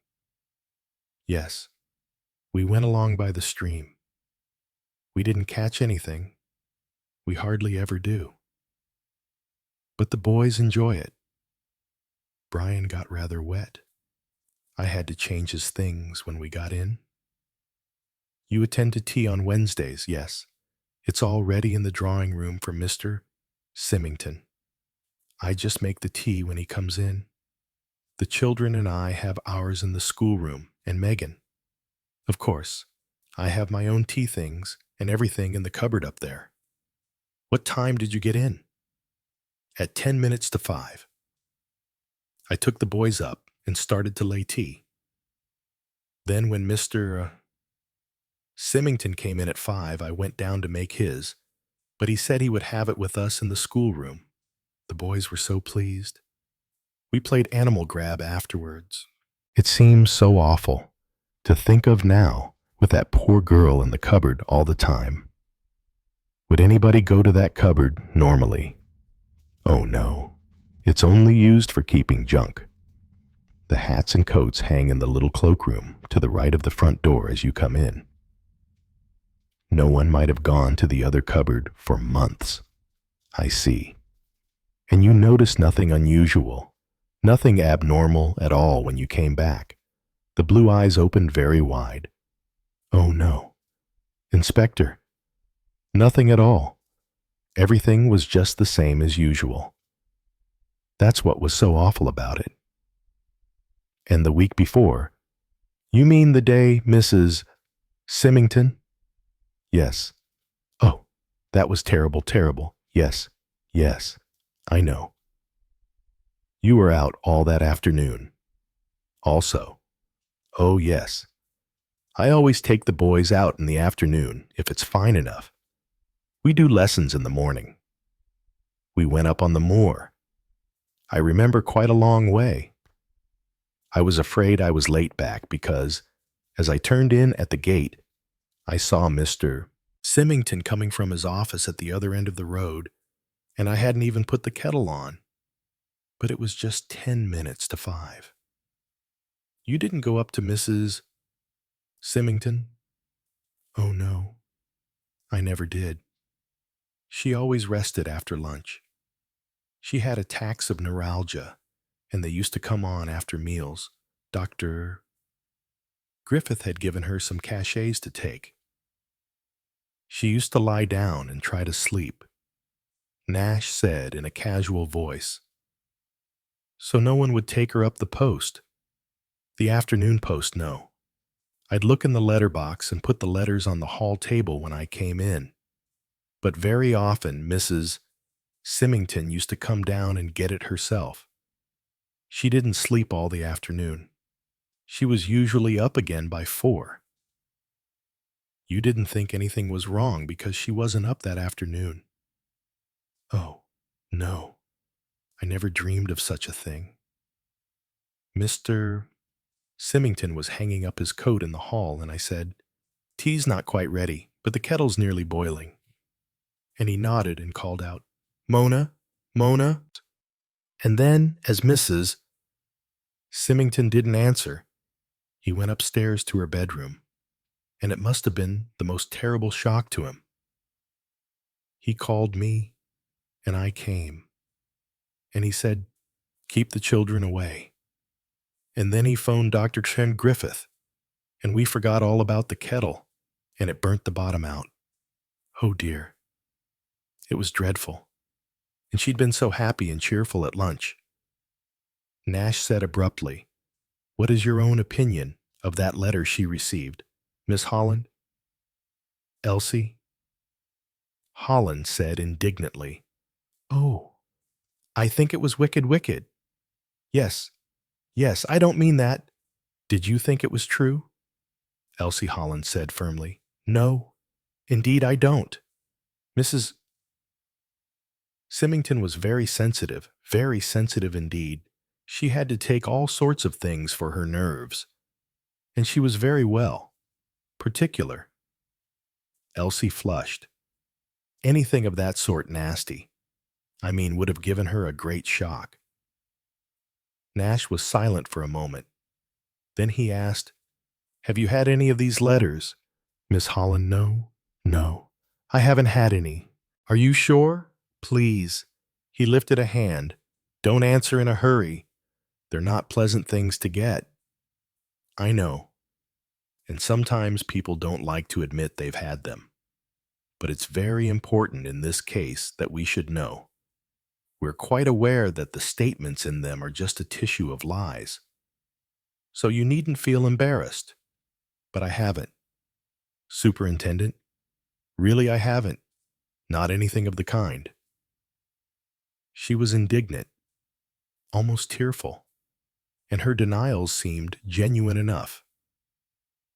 When she went back to the children, Nash stood looking out of the window. "Well," he said, "that's that. She says she hasn't received any of these letters, and she sounds as though she's speaking the truth. She did certainly. I'm sure she was." Said Nash. "Then what I want to know is, why the devil hasn't she?" He went on rather impatiently. As I stared at him, "She's a pretty girl, isn't she?" "Rather more than pretty." "Exactly. As a matter of fact, she's uncommonly good-looking. And she's young. In fact, she's just the meat an anonymous letter writer would like." "Then why has she been left out?" I shook my head. "It's interesting. You know, I must mention it to Graves. He asked if we could tell him definitely of anyone who hadn't had one. She's the second person." I said, "There's Emily Barton, remember?" Nash gave a faint chuckle. "You shouldn't believe everything you're told. Mr. Burton." Miss Barton had one all right, more than one. How do you know that devoted dragon she's lodging with told me her late parlor maid or cook, Florence Elford, very indignant she was about it, would like to have the writer's blood. Why did Miss Emily say she hadn't had any delicacy? Their language isn't nice. Little Miss Barton has spent her life avoiding the coarse and unrefined. What did the letters say? The usual, quite ludicrous in her case, and incidentally insinuated that she poisoned off her old mother and most of her sisters. I said incredulously, "Do you mean to say there's really this dangerous lunatic going about? And we can't spot her right away." "We'll spot her," said Nash, and his voice was grim. "She'll write just one letter too many. But, my goodness, man, she won't go on writing these things, not now." He looked at me. "Oh, yes, she will. You see, she can't stop now. It's a morbid craving. The letters will go on. Make no mistake about that." Chapter 9. I went and found Megan before leaving the house. She was in the garden and seemed almost back to her usual self. She greeted me quite cheerfully. I suggested that she should come back to us again for a while, but after a momentary hesitation, she shook her head. "It's nice of you, but I think I'll stay here. After all, it is well. I suppose it's my home, and I dare say I can help with the boys a bit." "Well," I said, "it's as you like." "Then I think I'll stay. I could, yes," I prompted. If anything awful happened, I could ring you up, couldn't I? And you'd come." I was touched, of course. But what awful thing do you think might happen? "Oh, I don't know." She looked vague. "Things seem rather like that just now, don't they? For God's sake," I said, "don't go nosing out any more bodies. It's not good for you." She gave me a brief flash of a smile. "No, it isn't. It made me feel awfully sick. I didn't much like leaving her there. But after all, as she had said, it was her home. And I fancied that now Elsie Holland would feel more responsible for her." Nash and I went up together to Little Furze. Whilst I gave Joanna an account of the morning's doings, Nash tackled Partridge. He rejoined us looking discouraged. Not much help there. According to this woman, the girl only said she was worried about something and didn't know what to do, and that she'd like Miss Partridge's advice. Did Partridge mention the fact to anyone? Asked Joanna. Nash nodded, looking grim. "Yes. She told Mrs. Emery, your daily woman on the lines, as far as I can gather, that there were some young women who were willing to take advice from their elders and didn't think they could settle everything for themselves offhand. Agnes mightn't be very bright, but she was a nice, respectful girl and knew her manners, Partridge preening herself. In fact," murmured Joanna, "and Mrs. Emery could have passed it round the town." "That's right, Miss Burton. There's one thing rather surprises me," I said. "Why were my sister and I included among the recipients of the anonymous letters? We were strangers down here. Nobody could have had a grudge against us. You're failing to allow for the mentality of a poison pen. All is grist that comes to their mill. Their grudge, you might say, is against humanity." "I suppose," said Joanna thoughtfully, that is what Mrs. Dane Calthrop meant." Nash looked at her inquiringly, but she did not enlighten him. The superintendent said, "I don't know if you happened to look closely at the envelope of the letter you got, Miss Burton. If so, you may have noticed that it was actually addressed to Miss Barton, and the A altered to AU afterwards. That remark, properly interpreted, ought to have given us a clue to the whole business. As it was, none of us saw any significance in it. Nash went off, and I was left with Joanna. She actually said, "You don't think that letter can really have been meant for Miss Emily, do you? It would hardly have begun. You painted Trollope," I pointed out, and Joanna agreed. Then she suggested that I should go down to the town. "You ought to hear what everyone is saying." "It will be the topic this morning," I suggested that she should come too. But rather to my surprise, Joanna refused. She said she was going to mess about in the garden. I paused in the doorway and said, lowering my voice, "I suppose Partridge is all right." Partridge? The amazement in Joanna's voice made me feel ashamed of my idea.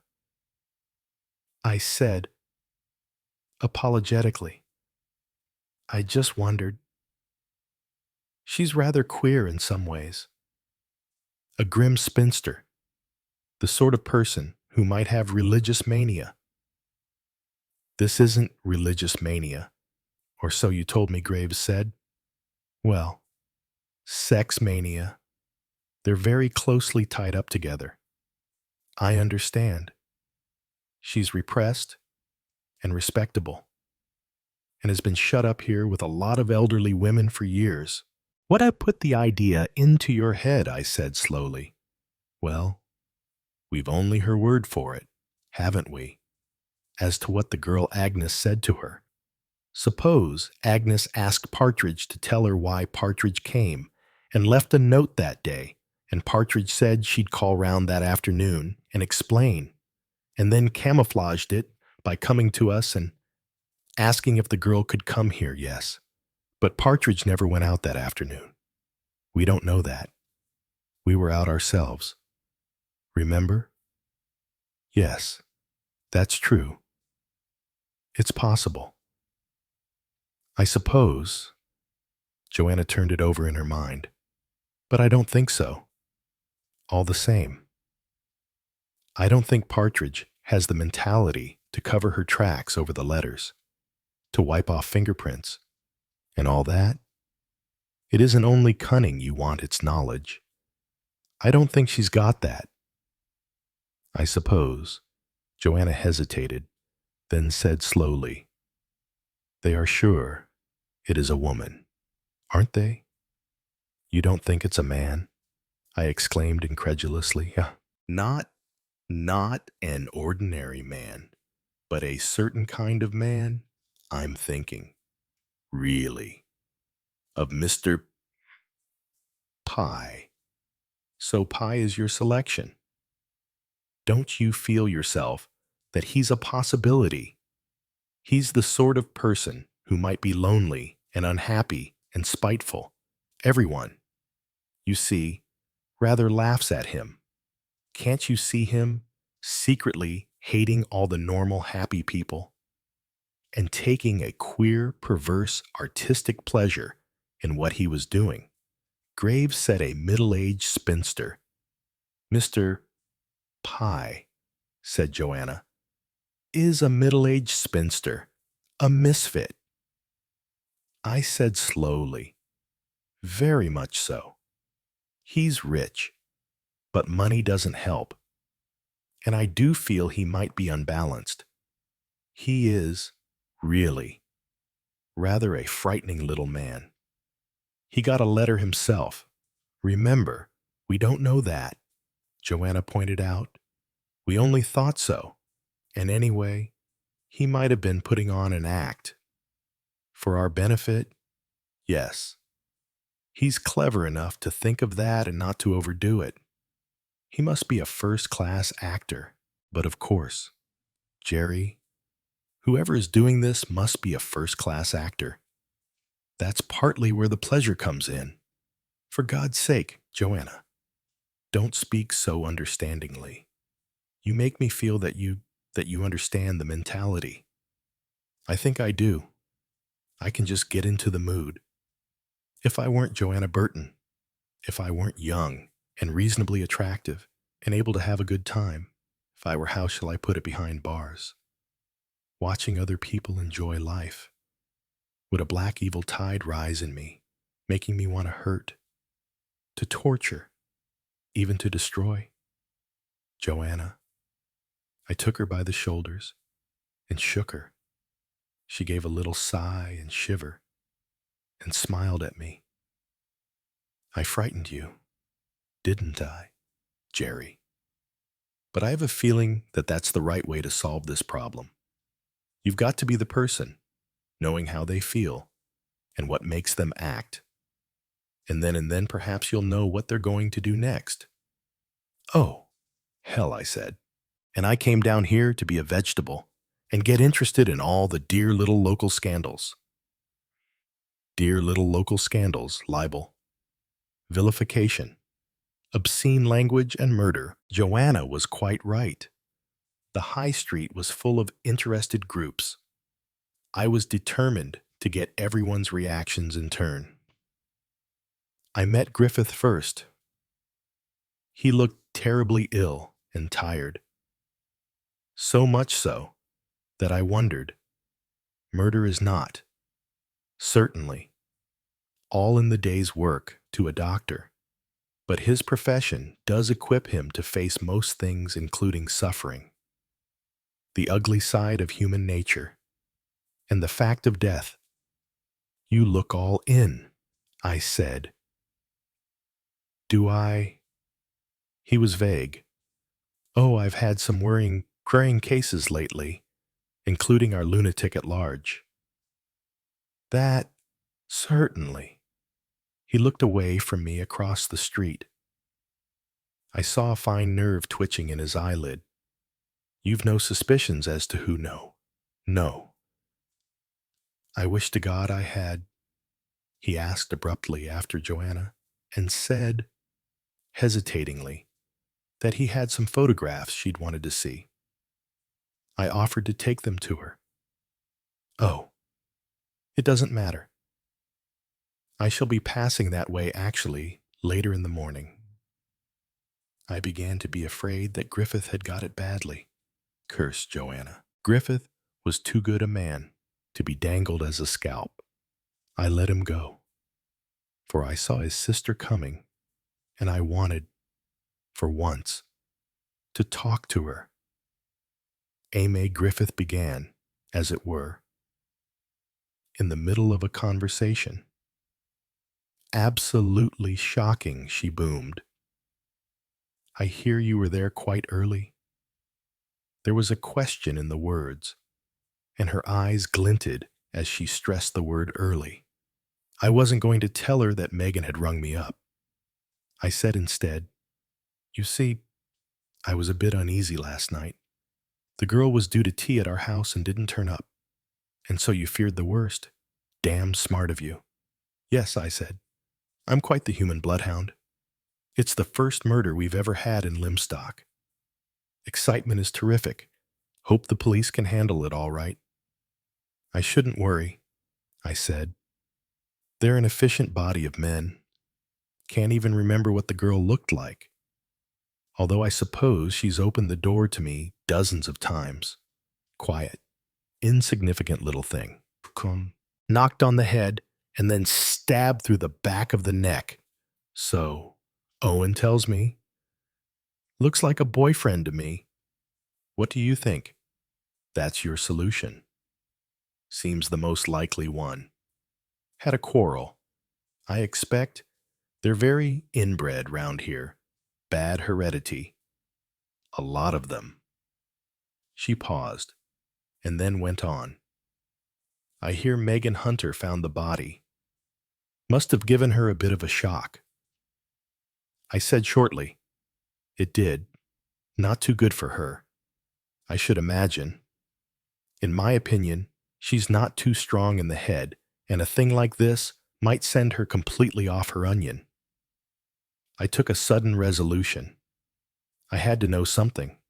Tell me, Miss Griffith, was it you who persuaded Megan to return home yesterday? Well, I wouldn't say exactly persuaded. I stuck to my guns. But you did say something to her. Amy Griffith planted her feet firmly and stared me in the eyes. She was just slightly on the defensive. She said, "It's no good that young woman shirking her responsibilities. She's young, and she doesn't know how tongues wag. So I felt it my duty to give her a hint." Tongues? I broke off because I was too angry to go on. Amy Griffith continued with that maddeningly complacent confidence in herself, which was her chief characteristic. "Oh, I dare say you don't hear all the gossip that goes round." "I do. I know what people are saying. Mind you, I don't for a minute think there's anything in it, not for a minute. But you know what people are if they can say something ill-natured. They do, and it's rather hard lines on the girl when she's got her living to earn." "Her living to earn," I said, puzzled. Amy went on. "It's a difficult position for her." "Naturally. And I think she did the right thing. I mean, she couldn't go off at a moment's notice and leave the children with no one to look after them. She's been splendid, absolutely splendid. I say so to everybody. But there it is. It's an invidious position, and people will talk." "Who are you talking about?" I asked. "Elsie Holland." "Of course," said Amy Griffith impatiently. "In my opinion, she's a thoroughly nice girl, and has only been doing her duty." "And what are people saying?" Amy Griffith laughed. It was, I thought, rather an unpleasant laugh. "They're saying that she's already considering the possibility of becoming Mrs. Symington #2, that she's all out to console the widower and make herself indispensable." "But, good God," I said, shocked. "Mrs. Symington's only been dead a week." Amy Griffith shrugged her shoulders. "Of course, it's absurd. But you know what people are? The Holland girl is young and she's good-looking, that's enough. And mind you, being a nursery governess isn't much of a prospect for a girl. I wouldn't blame her if she wanted a settled home and a husband and was playing her cards accordingly. Of course," she went on, "poor Dick Symington hasn't the least idea of all this. He's still completely knocked out by Mona Symington's death. But you know what men are. If the girl is always there, making him comfortable, looking after him, being obviously devoted to the children well, he gets to be dependent on her," I said quietly. "So you do think that Elsie Holland is a designing hussy?" Amy Griffith flushed. "Not at all. I'm sorry for the girl, with people saying nasty things. That's why I more or less told Megan that she ought to go home. It looks better than having Dick Symington and the girl alone in the house." I began to understand things. Amy Griffith gave her jolly laugh. "You're shocked, Mr. Burton, at hearing what our gossiping little town thinks. I can tell you this, they always think the worst." She laughed and nodded and strode away. I came upon Mr. Pye by the church. He was talking to Emily Barton, who looked pink and excited. Mr. Pye greeted me with every evidence of delight. "Ah, Burton. Good morning. Good morning. How is your charming sister?" I told him that Joanna was well, but not joining our village parliament. "We're all agog over the news. Murder. Real Sunday newspaper murder in our midst. Not the most interesting of crimes, I fear. Somewhat sordid, The brutal murder of a little serving maid. No finer points about the crime, but still undeniably news. Miss Barton said tremulously. It is shocking, quite shocking. Mr. Pye turned to her. But you enjoy it, dear lady. You enjoy it. Confess it now. You disapprove. You deplore. But there is the thrill. I insist. There is the thrill. Such a nice girl, said Emily Barton. She came to me from St. Clotilde's home. Quite a raw girl, but most teachable. She turned into such a nice little maid. Partridge was very pleased with her, I said quickly. She was coming to tea with Partridge yesterday afternoon. I turned to Pye. I expect Amy Griffith told you. My tone was quite casual. Pye responded, apparently quite unsuspiciously. She did mention it. Yes. She said, I remember, that it was something quite new for servants to ring up on their employers' telephones. Partridge would never dream of doing such a thing, said Miss Emily, and I am really surprised at Agnes doing so. You are behind the times. Dear lady, said Mr. Pye. My two terrors used the telephone constantly and smoked all over the house until I objected. But one daren't say too much. Prescott is a divine cook, though temperamental, and Mrs. Prescott is an admirable house parlor maid. Yes, indeed, we all think you're very lucky. I intervened, since I did not want the conversation to become purely domestic. The news of the murder has got round very quickly. I said, of course, said Mr. Pye, the butcher, the baker, the candlestick maker. Enter rumor, painted full of tongues Lymstock. Alas, is going to the dogs. Anonymous letters, murders, any amount of criminal tendencies. Emily Barton said nervously, they don't think there's no idea that the two are connected. Mr. Pye pounced on the idea. An interesting speculation. The girl knew something. Therefore, she was murdered. Yes. Most promising. How clever of you to think of it. I can't bear it. Emily Barton spoke abruptly and turned away. Walking very fast, Pye looked after her. His cherubic face was pursed up quizzically. He turned back to me and shook his head gently. A sensitive soul? A charming creature.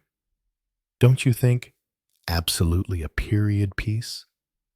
She's not, you know, of her own generation. She's of the generation before that.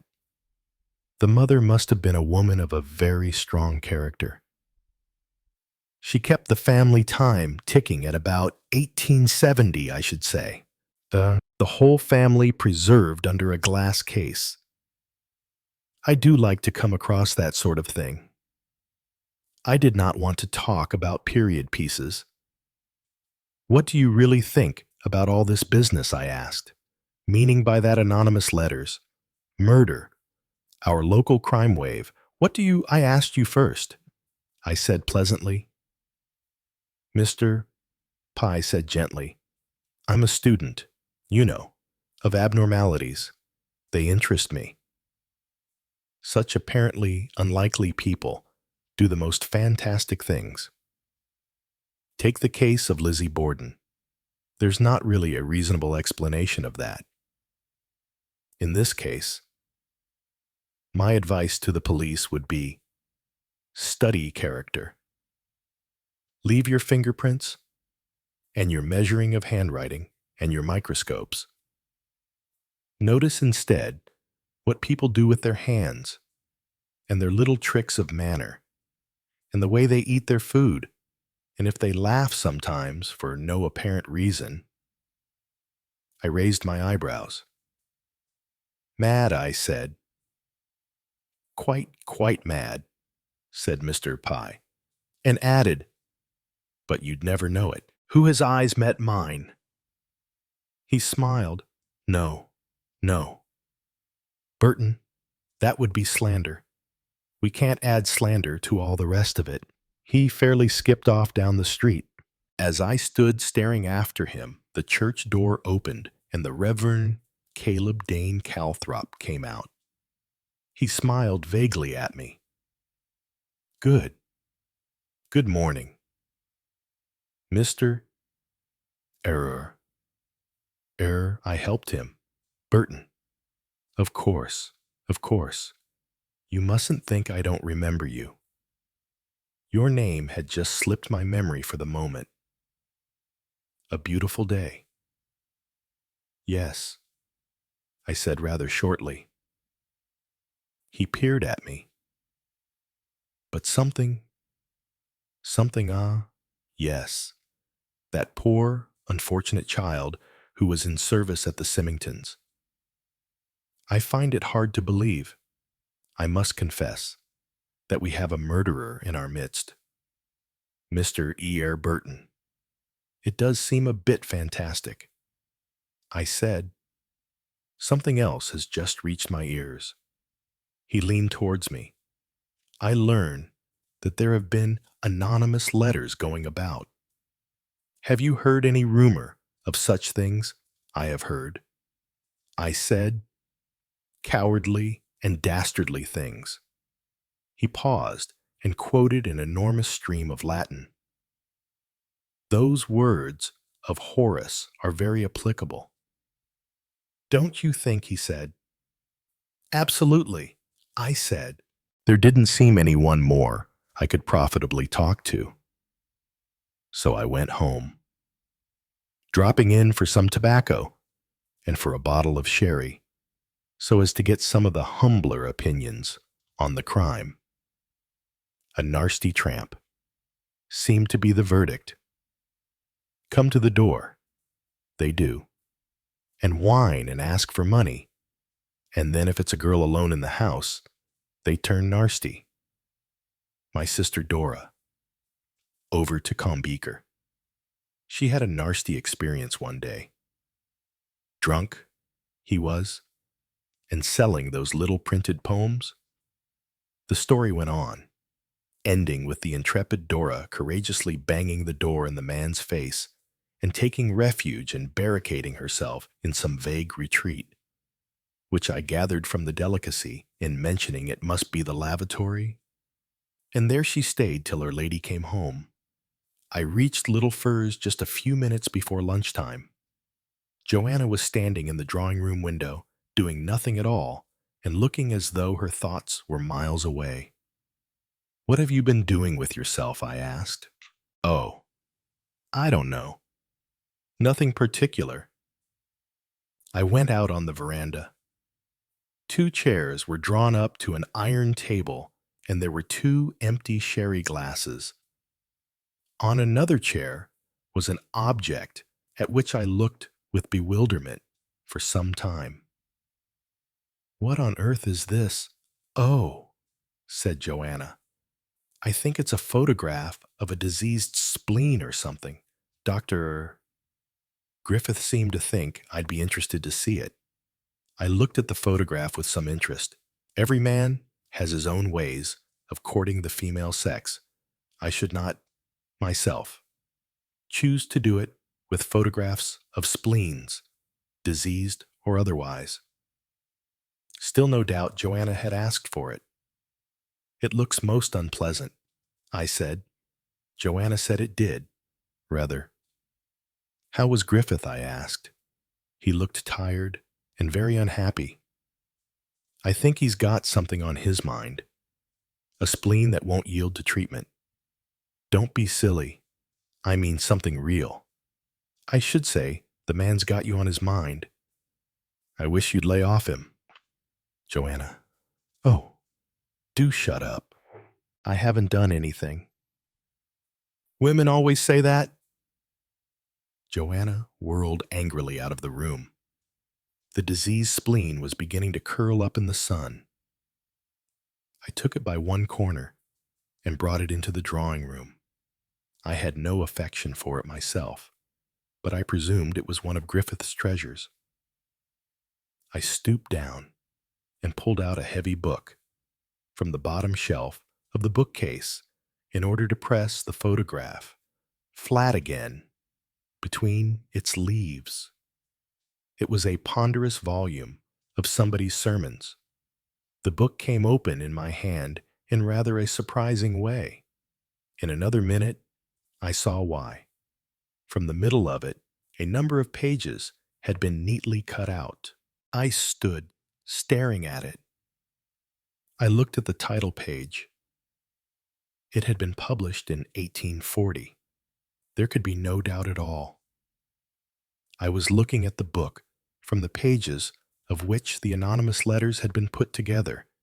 Who had cut them out? Well, to begin with, it could be Emily Barton herself. She was, perhaps, the obvious person to think of. Or it could have been Partridge. But there were other possibilities. The pages could have been cut out by anyone who had been alone in this room. Any visitor, for instance, who had sat there waiting for Miss Emily. Or even anyone who called on business. No, that wasn't so likely. I had noticed that when, one day, a clerk from the bank had come to see me, Partridge had shown him into the little study at the back of the house. That was clearly the house routine. A visitor, then someone of good social position. Mr. Pye, Amy Griffith, Mrs. Dane Calthrop. The gong sounded and I went into lunch. Afterwards, in the drawing room, I showed Joanna my find. We discussed it from every aspect. Then I took it down to the police station. They were elated at the find, and I was patted on the back for what was, after all, the sheerest piece of luck. Graves was not there, but Nash was, and rang up the other man. They would test the book for fingerprints, though Nash was not hopeful of finding anything. I may say that he did not. There were mine, Partridge's, and nobody else's, merely showing that Partridge dusted conscientiously. Nash walked back with me up the hill. I asked how he was getting on. We're narrowing it down, Mr. Burton. We've eliminated the people it couldn't be. Ah, I said, and who remains Miss Ginch? She was to meet a client at a house yesterday afternoon by appointment. The house was situated not far along the Combiacker Road. That's the road that goes past the Symingtons. She would have to pass the house both going and coming the week before. The day the anonymous letter was delivered, and Mrs. Putney, Symington, committed suicide, was her last day at Symington's office. Mr. Symington thought at first she had not left the office at all that afternoon. He had Sir Henry Lushington with him all the afternoon and rang several times for Miss Ginch. I find, however, that she did leave the office between 3 and 4. She went out to get some high denomination of stamp, of which they had run short. The office boy could have gone, but Miss Ginch elected to go, saying she had a headache and would like the air. She was not gone long, but long enough. Yes, long enough to hurry along to the other end of the village, slip the letter in the box, and hurry back. I must say, however, that I cannot find anybody who saw her near the Symingtons' house. Would they notice? They might and they might not. Who else is in your bag? Nash looked very straight ahead of him. You'll understand that we can't exclude anybody at all. No. I said, I see that. he said gravely. Miss Griffith went to Brenton for a meeting of Girl Guides yesterday. She arrived rather late. You don't think no. I don't think, but I don't know. Miss Griffith seems an eminently sane, healthy-minded woman. But I say, I don't know. What about the previous week? Could she have slipped the letter in the box? It's possible. She was shopping in the town that afternoon. He paused. The same applies to Miss Emily Barton. She was out shopping early yesterday afternoon, and she went for a walk to see some friends on the road past the Symingtons' house the week before. I shook my head unbelievingly. Finding the cut book in Little Furs was bound, I knew, to direct attention to the owner of that house. But when I remembered Miss Emily coming in yesterday so bright and happy and excited, damn it all, excited, yes. Excited pink cheeks, shining eyes, surely not. Not because, I said thickly. This business is bad for one sees things, one imagines things. Yet, it isn't very pleasant to look upon the fellow creatures one meets as possible criminal lunatics. He paused for a moment, then went on. And there's Mr. Pye, I said sharply. So you have considered him? Nash smiled. Oh, yes, we've considered him all right. A very curious character. Not, I should say, a very nice character. He's got no alibi.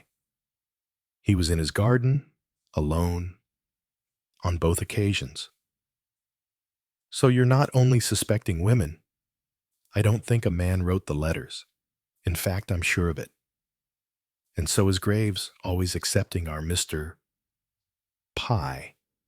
That is to say, who's got an abnormally female streak in his character. But we've checked up on everybody for yesterday afternoon.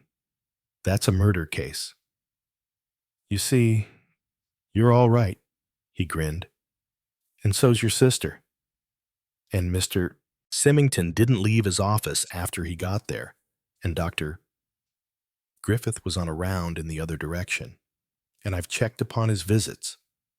He paused, smiled again, and said, You see, we are thorough.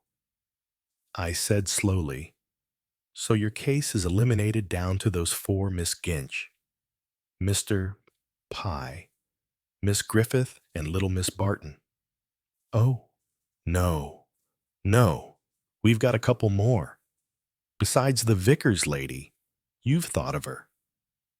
We've thought of everybody, but Mrs. Dane Calthrop is a little too openly mad, if you know what I mean. Still, she could have done it. She was in a wood watching birds yesterday afternoon, and the birds can't speak for her. He turned sharply as Owen Griffith came into the police station. Hello, Nash? I heard you were round asking for me this morning. Anything important? Inquest on Friday, if that suits you. Dr. Griffith, right. Moresby and I are doing the PM tonight. Nash said, There's just one other thing. Dr. Griffith, Mrs. Symington was taking some cachets, powders or something, that you prescribed for her. He paused.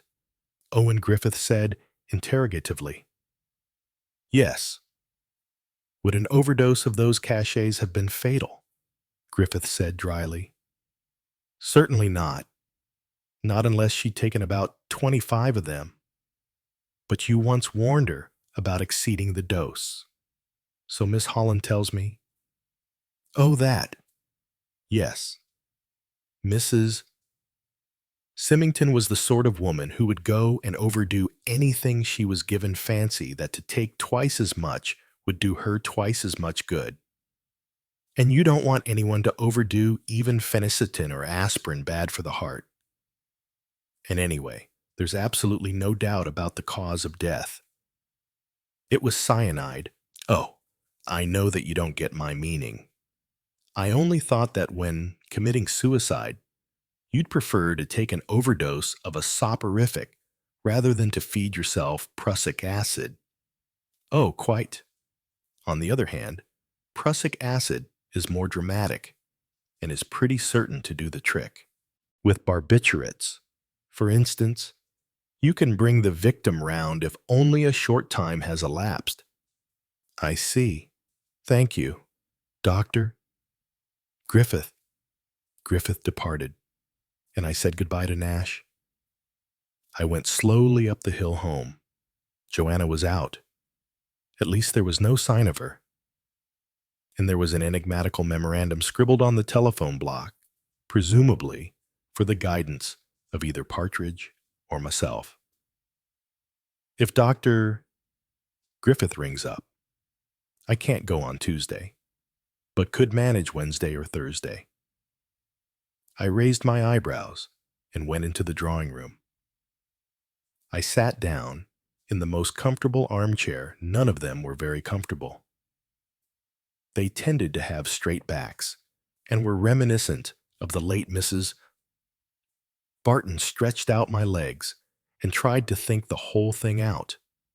With sudden annoyance, I remembered that Owen's arrival had interrupted my conversation with the inspector, and that he had just mentioned 2 other people as being possibilities. I wondered who they were. Partridge, perhaps, for one. After all, the cut book had been found in this house, and Agnes could have been struck down quite unsuspecting by her guide and mentor. No, you couldn't eliminate Partridge, but who was the other? Somebody, perhaps, that I didn't know. Mrs. Cleet, the original local suspect. I closed my eyes. I considered 4 people, strangely unlikely people. In turn, gentle, frail little Emily Barton. What points were there actually against her? A starved life dominated and repressed from early childhood. Too many sacrifices asked of her. Her curious horror of discussing anything not quite nice. Was that actually a sign of inner preoccupation with just these themes?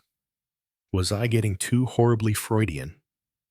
I remembered a doctor once telling me that the mutterings of gentle maiden ladies when going off under an anesthetic were a revelation. You wouldn't think they knew such words. Aimee Griffith. Surely nothing repressed or inhibited about her. Cheery, mannish, successful, a full, busy life. Yet Mrs. Dane Calthrop had said, "Poor thing." And there was some remembrance. Ah, I'd got it. Owen Griffith saying something like, "We had an outbreak of anonymous letters up north, where I had a practice." Had that been Aimee Griffith's work too? Surely rather a coincidence. 2 outbreaks of the same thing? Stop a minute. They'd tracked down the author of those. Griffith had said so. A schoolgirl. Cold it was suddenly, must be a draft. From the window. I turned uncomfortably in my chair. Why did I suddenly feel so queer and upset? Go on thinking. Aimee Griffith. Perhaps it was Aimee Griffith, not that other girl. And Aimee had come down here and started her tricks again. And that was why Owen Griffith was looking so unhappy and hag-ridden. He suspected. Yes, he suspected. Mr. Pye, not somehow. A very nice little man. I could imagine him staging the whole business, laughing. That telephone message on the telephone pad in the hall. Why did I keep thinking of it, Griffith and Joanna? He was falling for her. No, that wasn't why the message worried me. It was something else. My senses were swimming. Sleep was very near.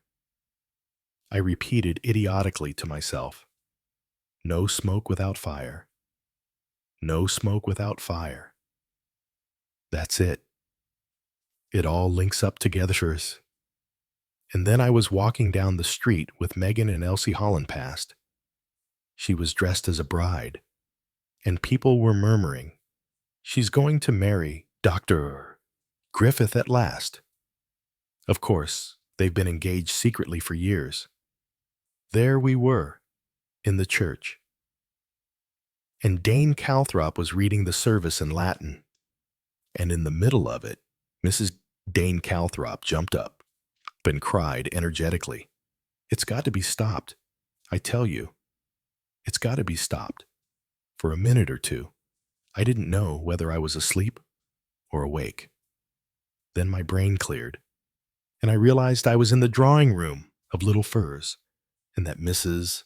Dane Calthrop had just come through the window and was standing in front of me, saying with nervous violence, "It has got to be stopped, I tell you."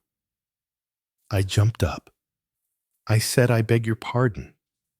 I'm afraid I was asleep." "What did you say?" Mrs. Dane Calthrop beat one fist fiercely on the palm of her other hand. "It's got to be stopped. These letters, murder you can't go on, having poor innocent children, like Agnes Waddell killed." "You're quite right," I said. "But how do you propose to set about it?" Mrs. Dane Calthrop said, "We've got to do something." I smiled, perhaps in rather a superior fashion.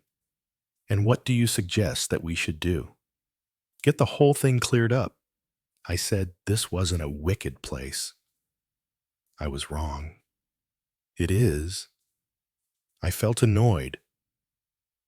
I said, not too politely, "Yes, my dear woman." "But what are you going to do?" Mrs. Dane Calthrop said, "Put a stop to it all. Of course. The police are doing their best. If Agnes could be killed yesterday, their best isn't good enough. So you know better than they do." "Not at all. I don't know anything at all. That's why I'm going to call in an expert." I shook my head. "You can't do that. Scotland Yard will only take over on a demand from the chief constable of the county. Actually, they have sent Graves. I don't mean that kind of an expert. I don't mean someone who knows about anonymous letters or even about murder. I mean someone who knows people. Don't you see? We want someone who knows a great deal about wickedness." It was a queer point of view, but it was, somehow, stimulating. Before I could say anything more, Mrs. Dane Calthrop nodded her head at me and said in a quick, confident tone, "I'm going to see about it right away." And she went out of the window again. Chapter 10. The next week, I think, was one of the queerest times I have ever passed through. It had an odd dream quality. Nothing seemed real. The inquest on Agnes Waddell was held and the curious of Lymstock attended en masse. No new facts came to light, and the only possible verdict was returned: murder by person or persons unknown. So poor little Agnes Waddell, having had her hour of limelight, was duly buried in the quiet old churchyard, and life in Lymstock went on as before. No, that last statement is untrue. Not as before. There was a half-scared, half-avid gleam in almost everybody's eye. Neighbor looked at neighbor. One thing had been brought out clearly at the inquest: it was most unlikely that any stranger had killed Agnes Waddell. No tramps nor unknown men had been noticed or reported in the district. Somewhere, then, in Lymstock, walking down the high street, shopping, passing the time of day, was a person who had cracked a defenseless girl's skull and driven a sharp skewer home to her brain. And no one knew who that person was. As I say, the days went by in a kind of dream. I looked at everyone I met in a new light. The light of a possible murderer. It was not an agreeable sensation.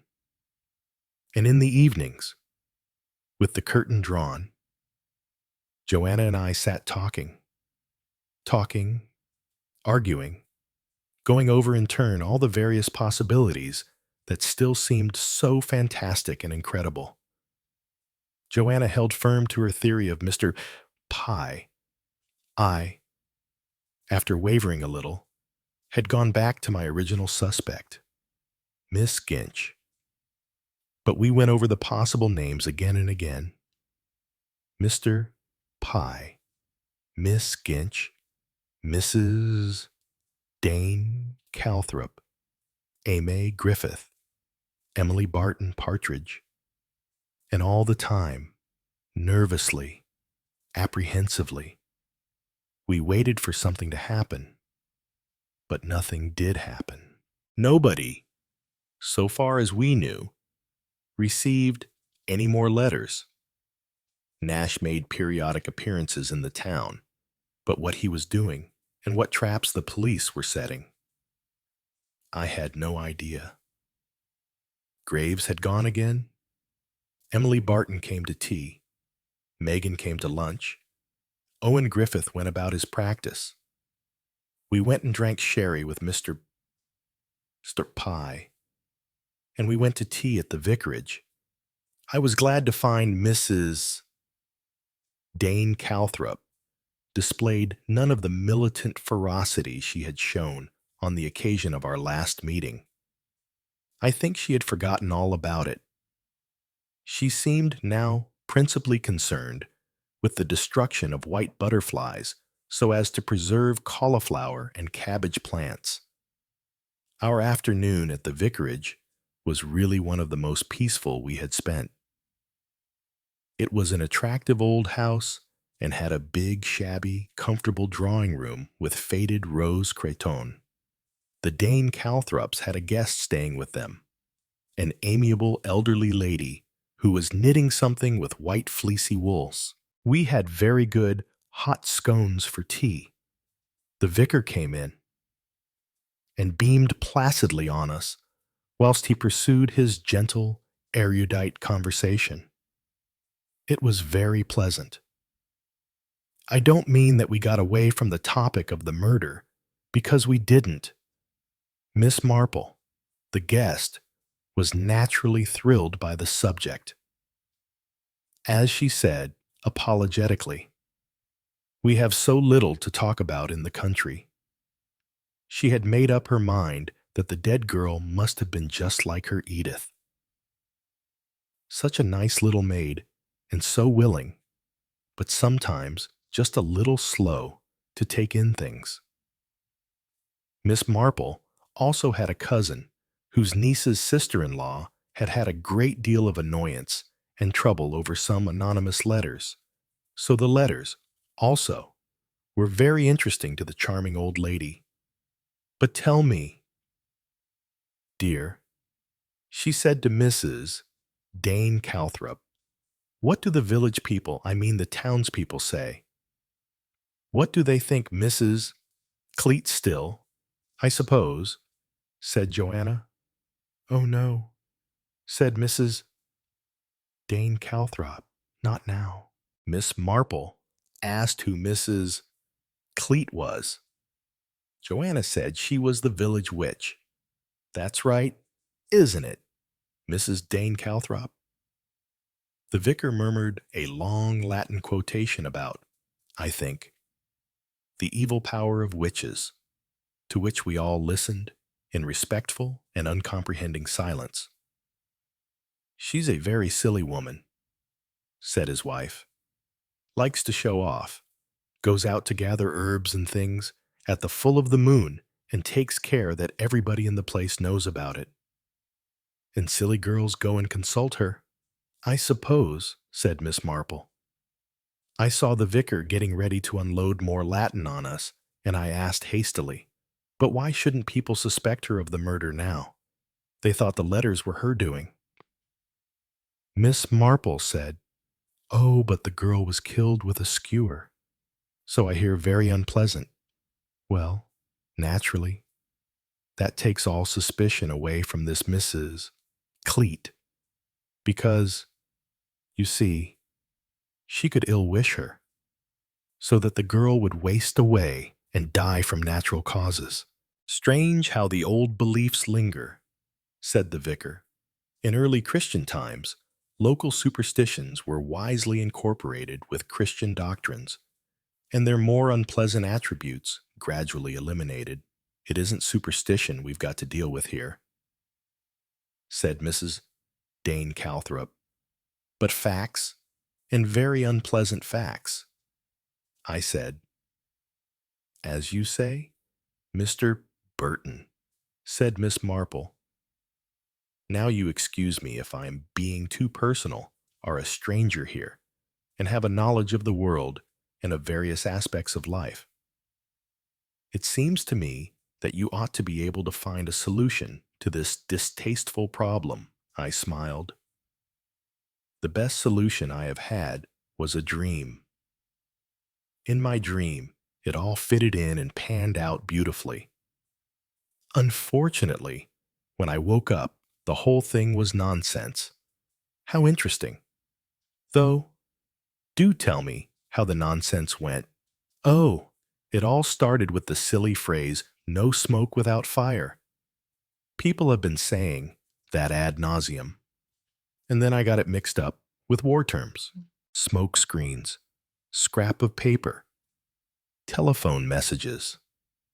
No, that was another dream. And what was that dream? The old lady was so eager about it that I felt sure she was a secret reader of Napoleon's Book of Dreams, which had been the great standby of my old nurse. Oh, only Elsie Holland, the Symington's nursery governess, you know, was getting married to Dr. Griffith, and the vicar here was reading the service in Latin. Very appropriate, dear, murmured Mrs. Dane Calthrop to her spouse, and then Mrs. Dane Calthrop got up and forbade the banns and said it had got to be stopped. But that part, I added with a smile, was true. I woke up and found you standing over me, saying it. And I was quite right, said Mrs. Dane Calthrop, but quite mildly. I was glad to note. But where did a telephone message come in? Asked Miss Marple, crinkling her brows. I'm afraid I'm being rather stupid. That wasn't in the dream. It was just before it. I came through the hall and noticed Joanna had written down a message to be given to someone if they rang up. Miss Marple leaned forward. There was a pink spot in each cheek. Will you think me very inquisitive and very rude if I ask just what that message was? She cast a glance at Joanna. I do apologize. My dear, Joanna, however, was highly entertained. Oh, I don't mind, she assured the old lady. I can't remember anything about it myself, but perhaps Jerry can. It must have been something quite trivial. Solemnly, I repeated the message as best I could remember it, enormously tickled at the old lady's rapt attention. I was afraid the actual words were going to disappoint her, but perhaps she had some sentimental idea of a romance, for she nodded her head and smiled and seemed pleased. I see, she said. I thought it might be something like that. Mrs. Dane Calthrop said sharply. Like what? Jane. Something quite ordinary, said Miss Marple. She looked at me thoughtfully for a moment or two. Then she said unexpectedly, "I can see you are a very clever young man, but not quite enough confidence in yourself." You ought to have. Joanna gave a loud hoot. For goodness sake, don't encourage him to feel like that. He thinks quite enough of himself as it is. Be quiet. Joanna, I said, Miss Marple understands me. Miss Marple had resumed her fleecy knitting. You know, she observed pensively. To commit a successful murder must be very much like bringing off a conjuring trick. The quickness of the hand deceives the eye. Not only that, you've got to make people look at the wrong thing and in the wrong place. Misdirection. They call it, I believe. Well, I remarked, so far everybody seems to have looked in the wrong place for our lunatic at large. I should be inclined, myself, said Miss Marple, to look for somebody very sane. Yes, I said thoughtfully. That's what Nash said. I remember he stressed respectability too. Yes, agreed Miss Marple. That's very important. Well, we all seemed agreed. I addressed Mrs. Calthrop. Nash thinks, I said, that there will be more anonymous letters. What do you think?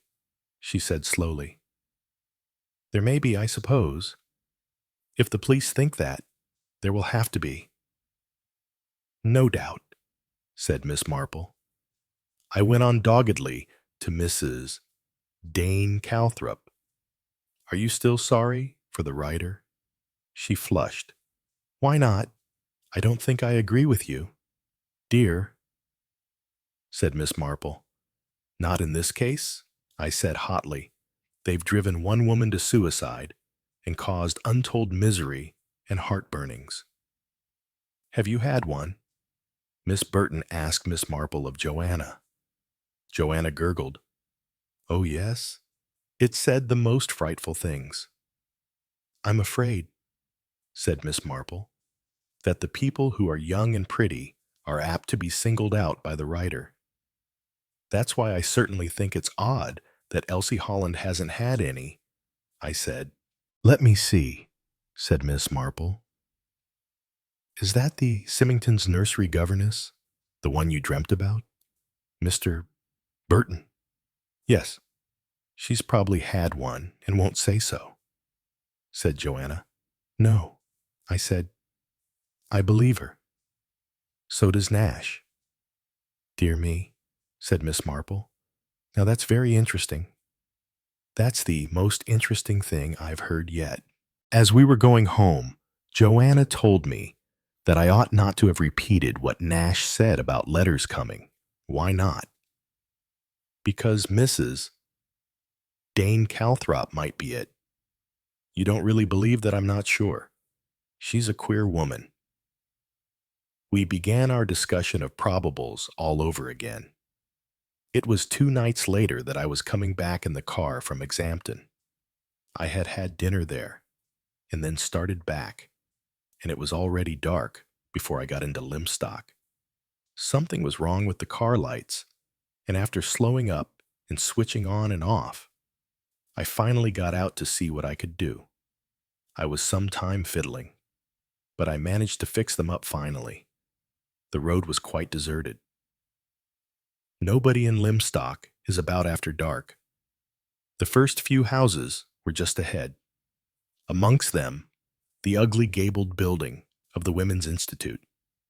It loomed up in the dim starlight, and something impelled me to go and have a look at it. I don't know whether I had caught a faint glimpse of a stealthy figure flitting through the gate. If so, it must have been so indeterminate that it did not register in my conscious mind. But I did suddenly feel a kind of overweening curiosity about the place. The gate was slightly ajar, and I pushed it open and walked in. A short path and 4 steps led up to the door. I stood there a moment, hesitating. What was I really doing there, I didn't know. And then, suddenly, just near at hand, I caught the sound of a rustle. It sounded like a woman's dress. I took a sharp turn and went round the corner of the building towards where the sound had come from. I couldn't see anybody. I went on, and again turned a corner. I was at the back of the house now, and suddenly I saw, only 2 feet away from me, an open window. I crept up to it and listened. I could hear nothing, but somehow or other, I felt convinced that there was someone inside. My back wasn't too good for acrobatics as yet, but I managed to hoist myself up and drop over the sill inside. I made rather a noise, unfortunately. I stood just inside the window listening. Then I walked forward, my hands outstretched. I heard then the faintest sound ahead of me, to my right. I had a torch in my pocket, and I switched it on. Immediately, a low, sharp voice said, "Put that out." I obeyed instantly, for in that brief second, I had recognized Superintendent Nash. I felt him take my arm and propel me through a door and into a passage. Here, where there was no window to betray our presence to anyone outside, he switched on a lamp and looked at me more in sorrow than in anger. "You would have to butt in just that minute." "Mr. Burton, sorry." I apologized, but I got a hunch that I was onto something. "And so you were probably—" "Did you see anyone?" I hesitated. "I'm not sure," I said slowly. "I've got a vague feeling I saw someone sneak in through the front gate, but I didn't really see anyone." Then I heard a rustle round the side of the house. Nash nodded. "That's right. Somebody came round the house before you." They hesitated by the window, then went on quickly. "Heard you. I expect—" I apologized again. "What's the big idea?" I asked. Nash said, "I'm banking on the fact that an anonymous letter writer can't stop writing letters. She may know it's dangerous, but she'll have to do it. It's like a craving for drink or drugs." I nodded. "Now you see, Mr. Burton, I fancy whoever it is will want to keep the letters looking the same as much as possible. She's got the cutout pages of that book and can go on using letters and words cut out of them. But the envelopes present a difficulty. She'll want to type them on the same machine. She can't risk using another typewriter or her own handwriting." "Do you really think she'll go on with the game?" I asked incredulously. "Yes, I do. And I'll bet you anything you like, she's full of confidence. They're always vain as hell, these people." Well, then, I figured out that whoever it was would come to the Institute after dark so as to get at the typewriter. "Miss Ginch," I said, "maybe. You don't know yet. I don't know. But you suspect yes. But somebody's very cunning. Mr. Burton. Somebody knows all the tricks of the game. I could imagine some of the network that Nash had spread abroad. I had no doubt that every letter written by a suspect and posted or left by hand was immediately inspected. Sooner or later, the criminal would slip up, would grow careless. For the third time, I apologized for my zealous and unwanted presence. "Oh well," said Nash philosophically. "It can't be helped. Better luck next time." I went out into the night. A dim figure was standing beside my car. To my astonishment, I recognized Megan. "Hello," she said. "I thought this was your car." What have you been doing? What are you doing is much more to the point. I said, I'm out for a walk. I like walking at night. Nobody stops you and says silly things. And I like the stars. And things smell better. And everyday things look all mysterious. All of that I grant you freely. I said, but only cats and witches walk in the dark. They'll wonder about you at home. No, they won't. They never wonder where I am or what I'm doing. How are you getting on? I asked. All right, I suppose. Miss Holland look after you, and all that Elsie's all right. She can't help being a perfect fool. Unkind, but probably true. I said, hop in and I'll drive you home. It was not quite true that Megan was never missed. Symington was standing on the doorstep as we drove up. He peered towards us. Hello, is Megan there? Yes, I said. I've brought her home. Symington said sharply, you mustn't go off like this without telling us. Megan, Miss Holland has been quite worried about you. Megan muttered something and went past him into the house. Symington sighed.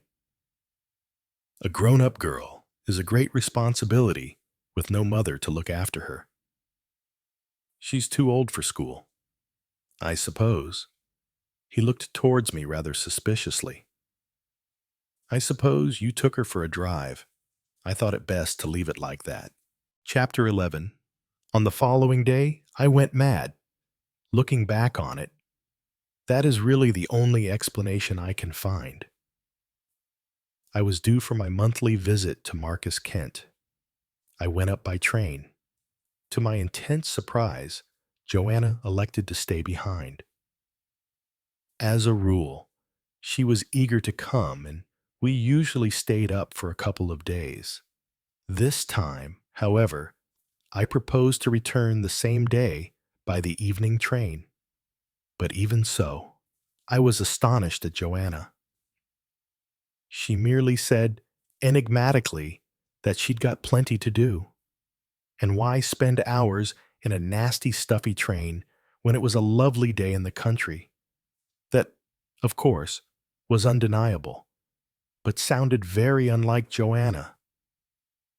She said she didn't want the car, so I was to drive it to the station and leave it parked there against my return. The station of Lymstock is situated, for some obscure reason known to railway companies only, quite half a mile from Lymstock itself. Halfway along the road, I overtook Megan, shuffling along in an aimless manner. I pulled up. Hello, what are you doing? Just out for a walk. But not what is called a good brisk walk, I gather. You were crawling along like a dispirited crab. Well, I wasn't going anywhere particular. Then you'd better come and see me off at the station. I opened the door of the car, and Megan jumped in. Where are you going? She asked. London. To see my doctor. Your back's not worse. Is it no? It's practically all right again. I'm expecting him to be very pleased about it. Megan nodded. We drew up at the station. I parked the car and went in and bought my ticket at the booking office. There were very few people on the platform, and nobody I knew. You wouldn't like to lend me a penny. Would you? Said Megan. Then I'd get a bit of chocolate out of the slot machine. Here you are, baby, I said, handing her the coin in question. Sure you wouldn't like some clear gums or some throat pastilles as well? I like chocolate best, said Megan without suspecting sarcasm. She went off to the chocolate machine, and I looked after her with a feeling of mounting irritation. She was wearing trodden-over shoes and coarse, unattractive stockings and a particularly shapeless jumper and skirt. I don't know why all this should have infuriated me, but it did. I said angrily as she came back, "Why do you wear those disgusting stockings?" Megan looked down at them, surprised. "What's the matter with them?" "Everything's the matter with them. They're loathsome." "And why wear a pullover like a decayed cabbage?" "It's all right, isn't it? I've had it for years." "So I should imagine." "And why do you—" At this minute, the train came in and interrupted my angry lecture. I got into an empty first-class carriage, let down the window, and leaned out to continue the conversation. Megan stood below me, her face upturned. She asked me why I was so cross. "I'm not cross," I said untruly. "It just infuriates me to see you so slack and not caring how you look." I couldn't look nice. Anyway, so what does it matter? "My God," I said, "I'd like to see you turned out properly. I'd like to take you to London and outfit you from tip to toe." "I wish you could," said Megan. The train began to move. I looked down into Megan's upturned, wistful face, and then, as I have said, madness came upon me. I opened the door, grabbed Megan with one arm, and fairly hauled her into the carriage. There was an outraged shout from a porter, but all he could do was dexterously to bang shut the door again. I pulled Megan up from the floor, where my impetuous action had landed her. "What on earth did you do that for?" she demanded, rubbing one knee. "Shut up," I said. "You're coming to London with me, and when I've done with you, you won't know yourself. I'll show you what you can look like if you try. I'm tired of seeing you mooch about down at heel and all anyhow." "Oh," said Megan in an ecstatic whisper. The ticket collector came along and I bought Megan a return ticket. She sat in her corner, looking at me in a kind of awed respect. She said when the man had gone, "You are sudden, aren't you?" "Very," I said.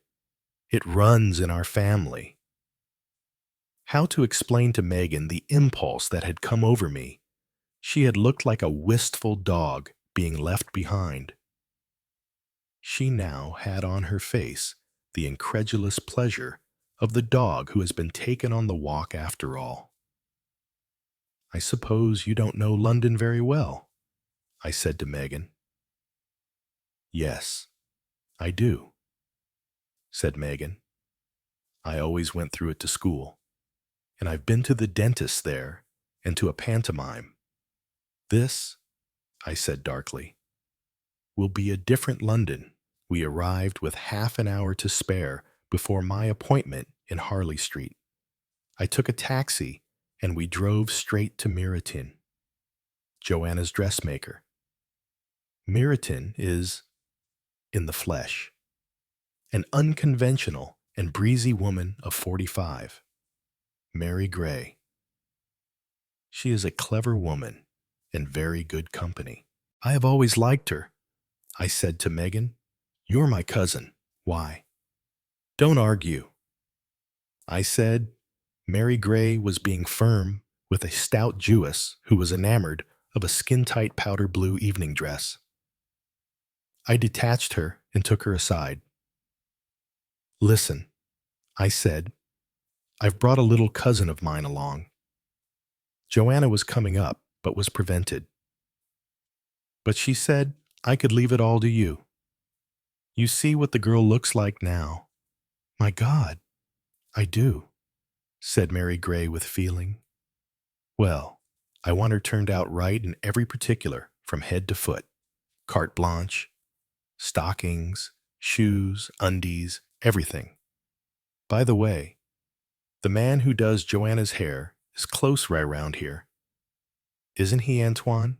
Round the corner. I'll see to that, too. You're a woman in 1,000. Oh, I shall enjoy it apart from the money, and that's not to be sneezed at in these days. Half my damn brutes of women never pay their bills. But as I say, I shall enjoy it. She shot a quick, professional glance at Megan, standing a little way away.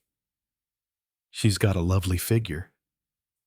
You must have X-ray eyes. I said, she looks completely shapeless to me. Mary Gray laughed. It's these schools, she said. They seem to take a pride in turning out girls who preen themselves on looking like nothing on earth. They call it being sweet and unsophisticated. Sometimes it takes a whole season before a girl can pull herself together and look human. Don't worry. Leave it all to me.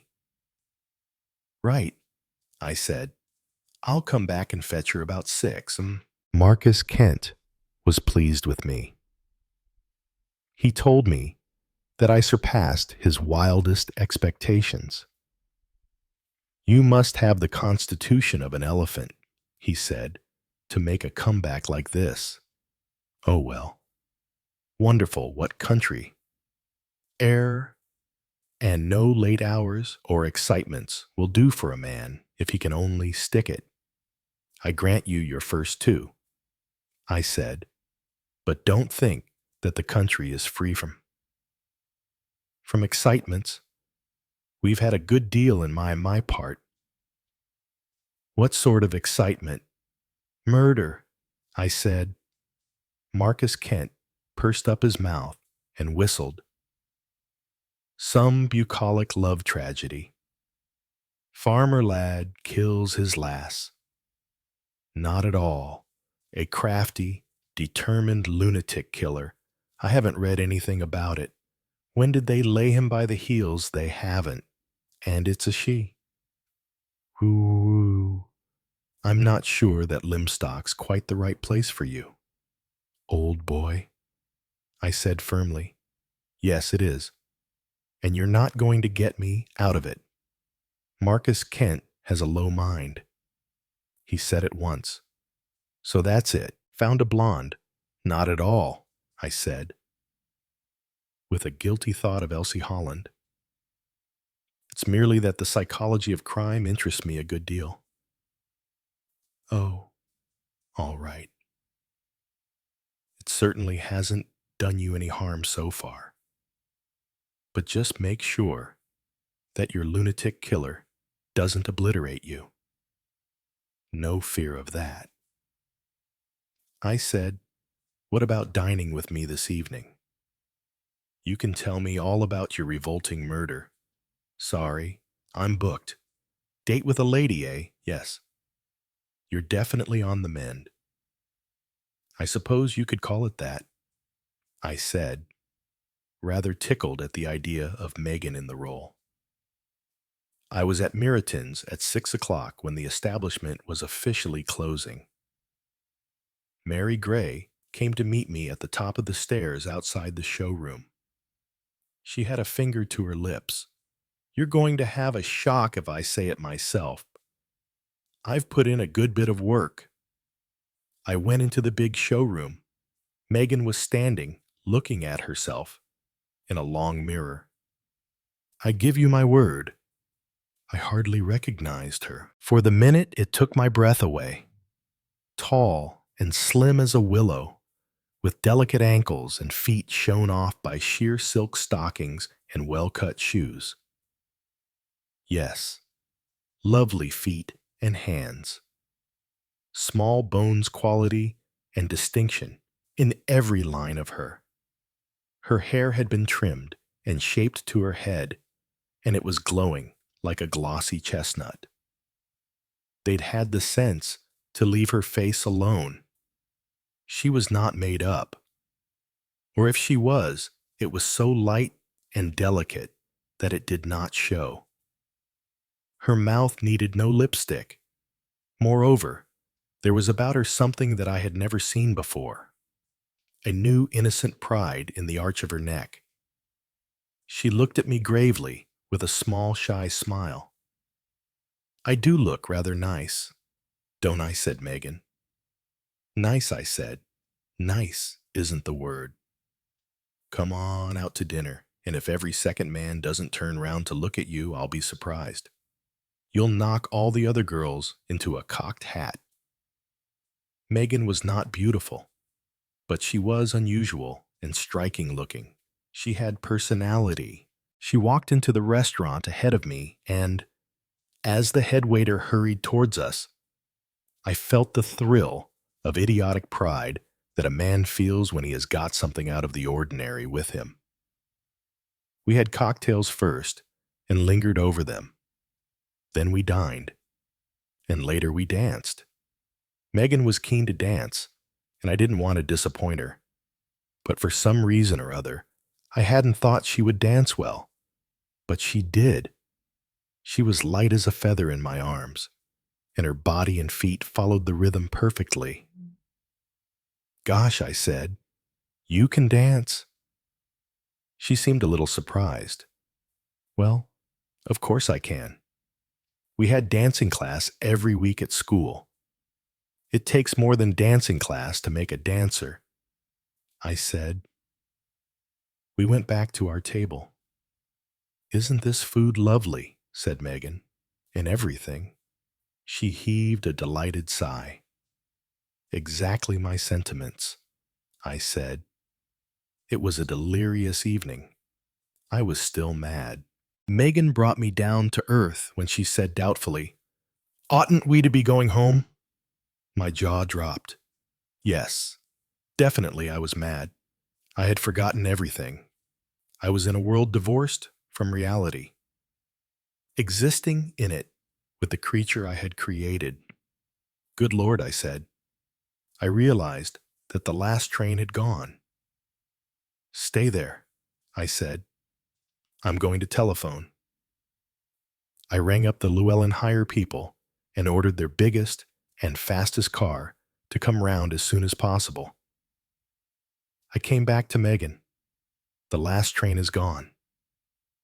I said, "So we're going home by car, are we?" What fun. What a nice child she was. I thought, so pleased with everything. So unquestioning. Accepting all my suggestions without fuss or bother. The car came, and it was large and fast, but all the same it was very late when we came into Lymstock. Suddenly conscience-stricken, I said, "They'll have been sending out search parties for you." But Megan seemed in an equable mood. She said vaguely, "Oh, I don't think so. I often go out and don't come home for lunch." "Yes, my dear child, but you've been out for tea and dinner, too." However, Megan's lucky star was in the ascendant. The house was dark and silent. On Megan's advice, we went round to the back and threw stones at Rose's window. In due course, Rose looked out, and with many suppressed exclamations and palpitations, came down to let us in. Well now, and I saying you were asleep in your bed. The master and Miss Holland's slight sniff after Miss Holland's name had early supper and went for a drive. I said I'd keep an eye to the boys. I thought I heard you come in when I was up in the nursery trying to quiet Colin, who was playing up, but you weren't about when I came down, so I thought you'd gone to bed. And that's what I said when the master came in and asked for you. I cut short the conversation by remarking that was where Megan had better go now. "Good night," said Megan, "and thank you awfully. It's been the loveliest day I've ever had." I drove home slightly lightheaded still and tipped the chauffeur handsomely, offering him a bed if he liked, but he preferred to drive back through the night. The hall door had opened during our colloquy, and as he drove away, it was flung wide open, and Joanna said, "So it's you at last, is it?" "Were you worried about me?" I asked, coming in and shutting the door.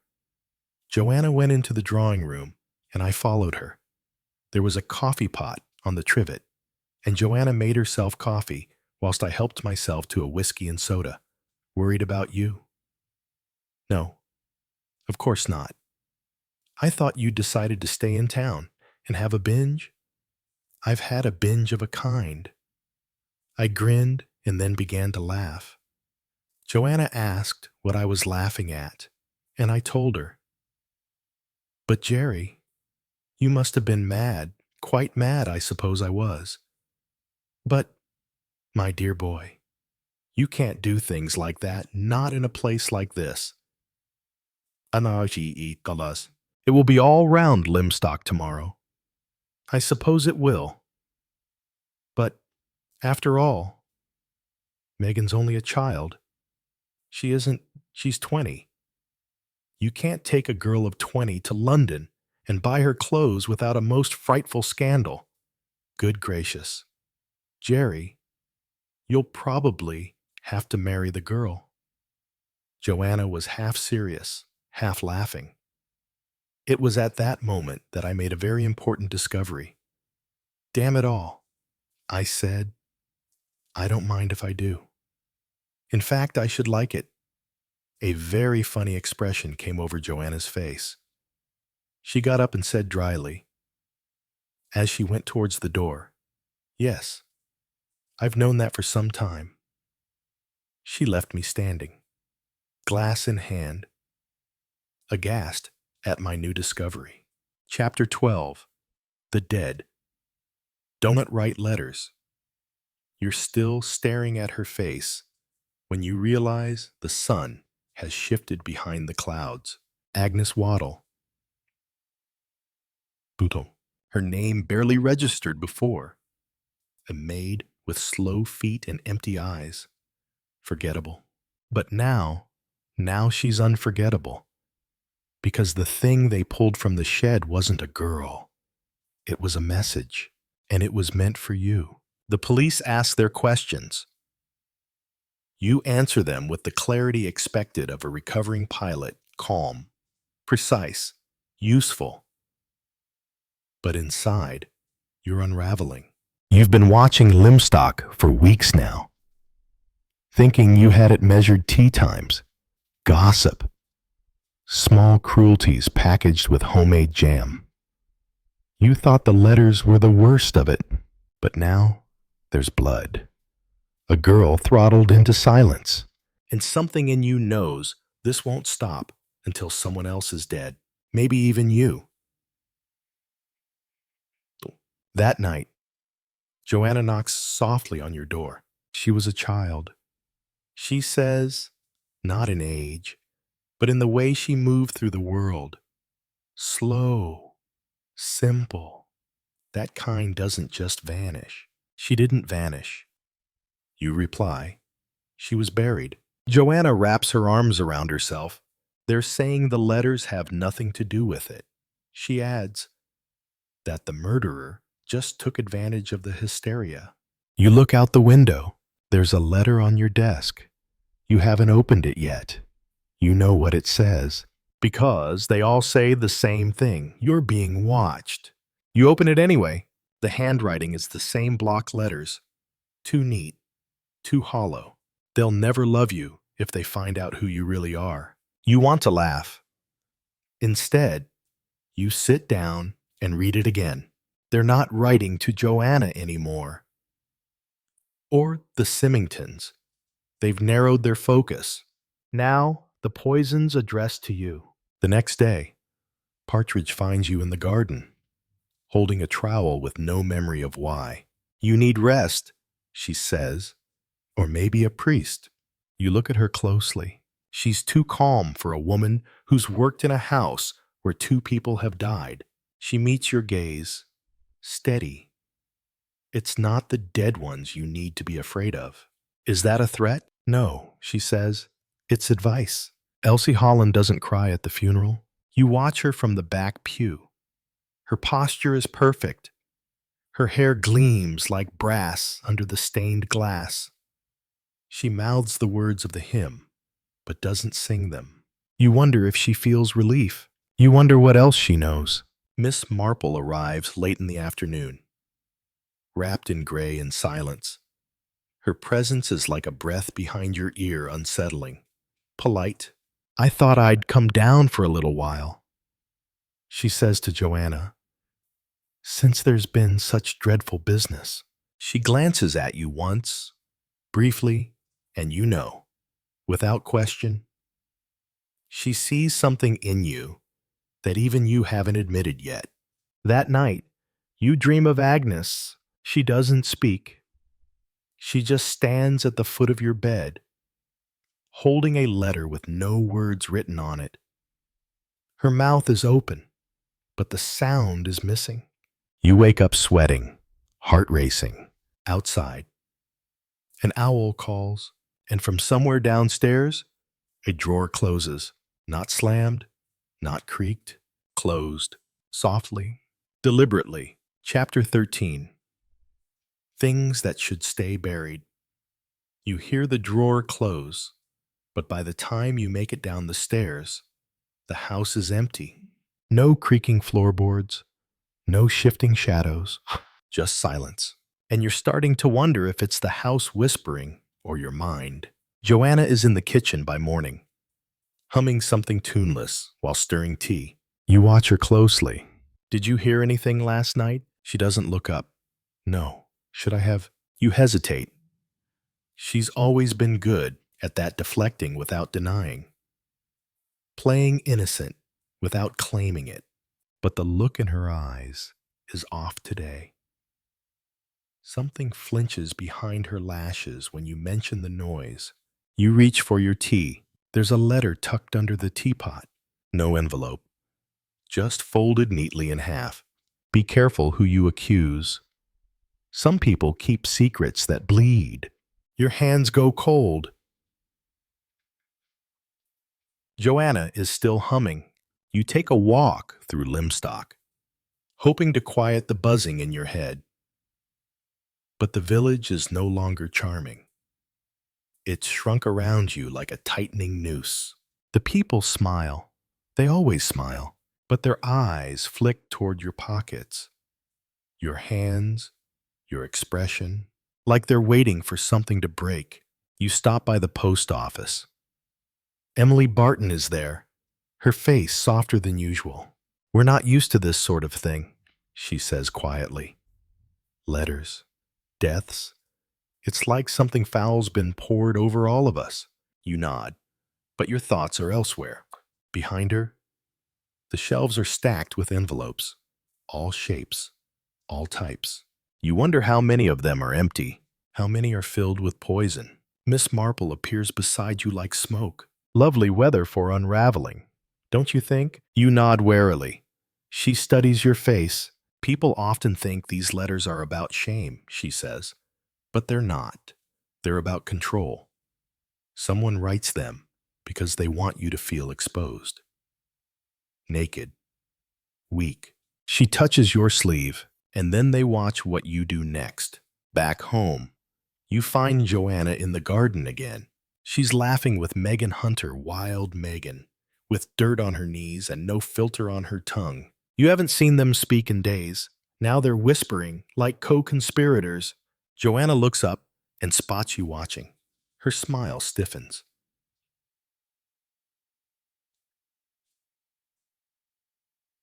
And for the first time, you feel it. You don't trust her.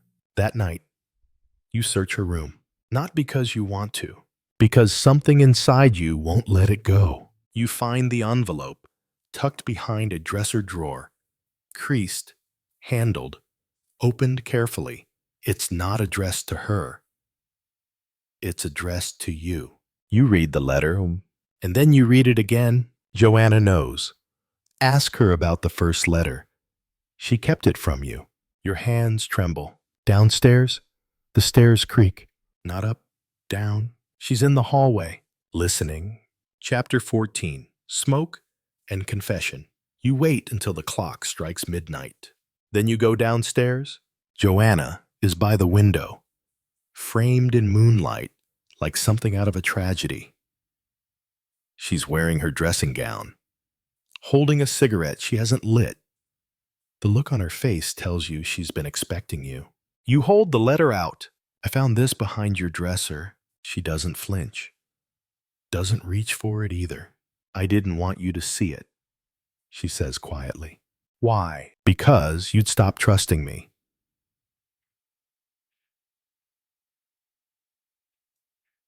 She was right. The silence between you thickens.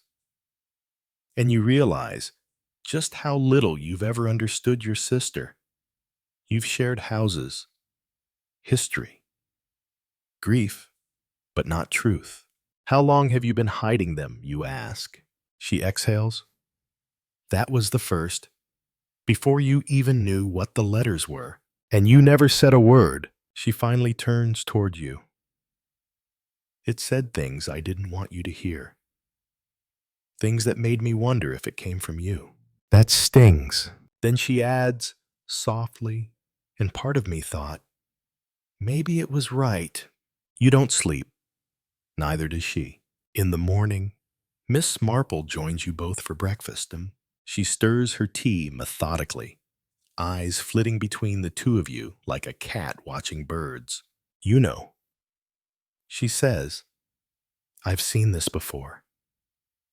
In a village outside Devon. The letters, the deaths, the way trust slips out of a household like water from a cracked teacup. You say nothing. She continues. People always imagine the poison comes from the outside, but it rarely does. It's usually someone who already knows how to find the cracks. She taps her spoon once, gently, and how to make them bigger. Later that day, she asks you to walk with her through Lymstock. You trail her down lanes you never noticed before, quiet little roads that feel wrong now, like something's been scraped away from them. She stops outside the Symington house. Elsie Holland is lovely. Don't you think, she says suddenly? You nod. But cold. Yes, Marple agrees. Like something preserved in amber. Beautiful, but still. She knocks. No answer. Good, she says. She slips something through the mail slot. You catch a glimpse of it, another letter. But that's a forgery, she says, and bait. Let's see who grabs it first. That evening, Megan stops by. She looks different. Sharper. You realize it's not her features, it's her eyes. They're watching you now, not looking through you like before. She's playing you, Megan says. Who? Miss Marple. She doesn't want to solve this. She wants to study it, to watch us squirm until someone slips. You hesitate. And what are you doing? She leans in. I'm waiting to see which of you is the most afraid. You find Miss Marple in the drawing room, unmoved. She's right. Isn't she, you ask? Marple looks up from her knitting. About watching yes? About not solving no. You sit down across from her. She says you enjoy this. Marple smiles. Enjoyment is too strong a word, but there is a kind of justice in watching someone dig their own grave. She knots her yarn deliberately, and they always do. In the end, that night, another letter arrives. You don't open it. You just sit in the dark and hold it, because you already know the person writing those letters isn't trying to get away with murder. They're trying to make one happen, and they're almost there. Chapter 15. The hand that signed the lie. You wake before dawn. The unopened letter still lies on your desk, untouched, whispering like a viper, curled beneath your thoughts. You break the seal. You're not the only one who remembers the accident. You've been broken before. What if you never stopped being broken? JD. The handwriting is the same rigid, mechanical, inhuman. But this letter isn't about guilt. It's about cracks. Cracks in your memory, your recovery, your identity. Whoever is writing these letters knows you better than you thought, or wants you to think they do. You find Miss Marple already awake, sitting by the fireplace with her hands folded, eyes closed, as if listening for footsteps that haven't come yet. They're escalating. You say. She doesn't open her eyes. Yes, they know about my crash. She nods, and they're testing how far they can push before something or someone breaks. You sit across from her. Why me? She opens her eyes now. Because you don't want to be the victim, she says. But you're afraid you might be the suspect. You don't argue because you've started to wonder the same thing. That afternoon, Megan disappears. Joanna claims she went to town. Partridge says she never left the property. You search the grounds, nothing. Then the library. Then the tool shed. The attic. The greenhouse. Nothing. And then the study window is open. And inside, the drawer, the one where Miss Marple placed the forged letter, is empty. She took it. Kicked. Or someone did, by evening. The police are involved again. No alarms, no panic, just quiet questions.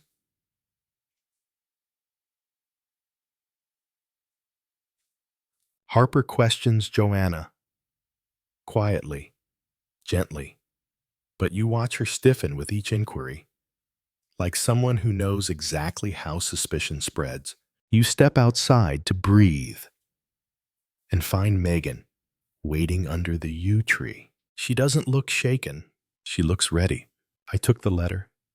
She says, before you can ask. Why? Because I knew someone would come looking for it. She hands it to you, unopened, but there's something else, an envelope tucked behind it. Handwritten, not block letters. Flowing script.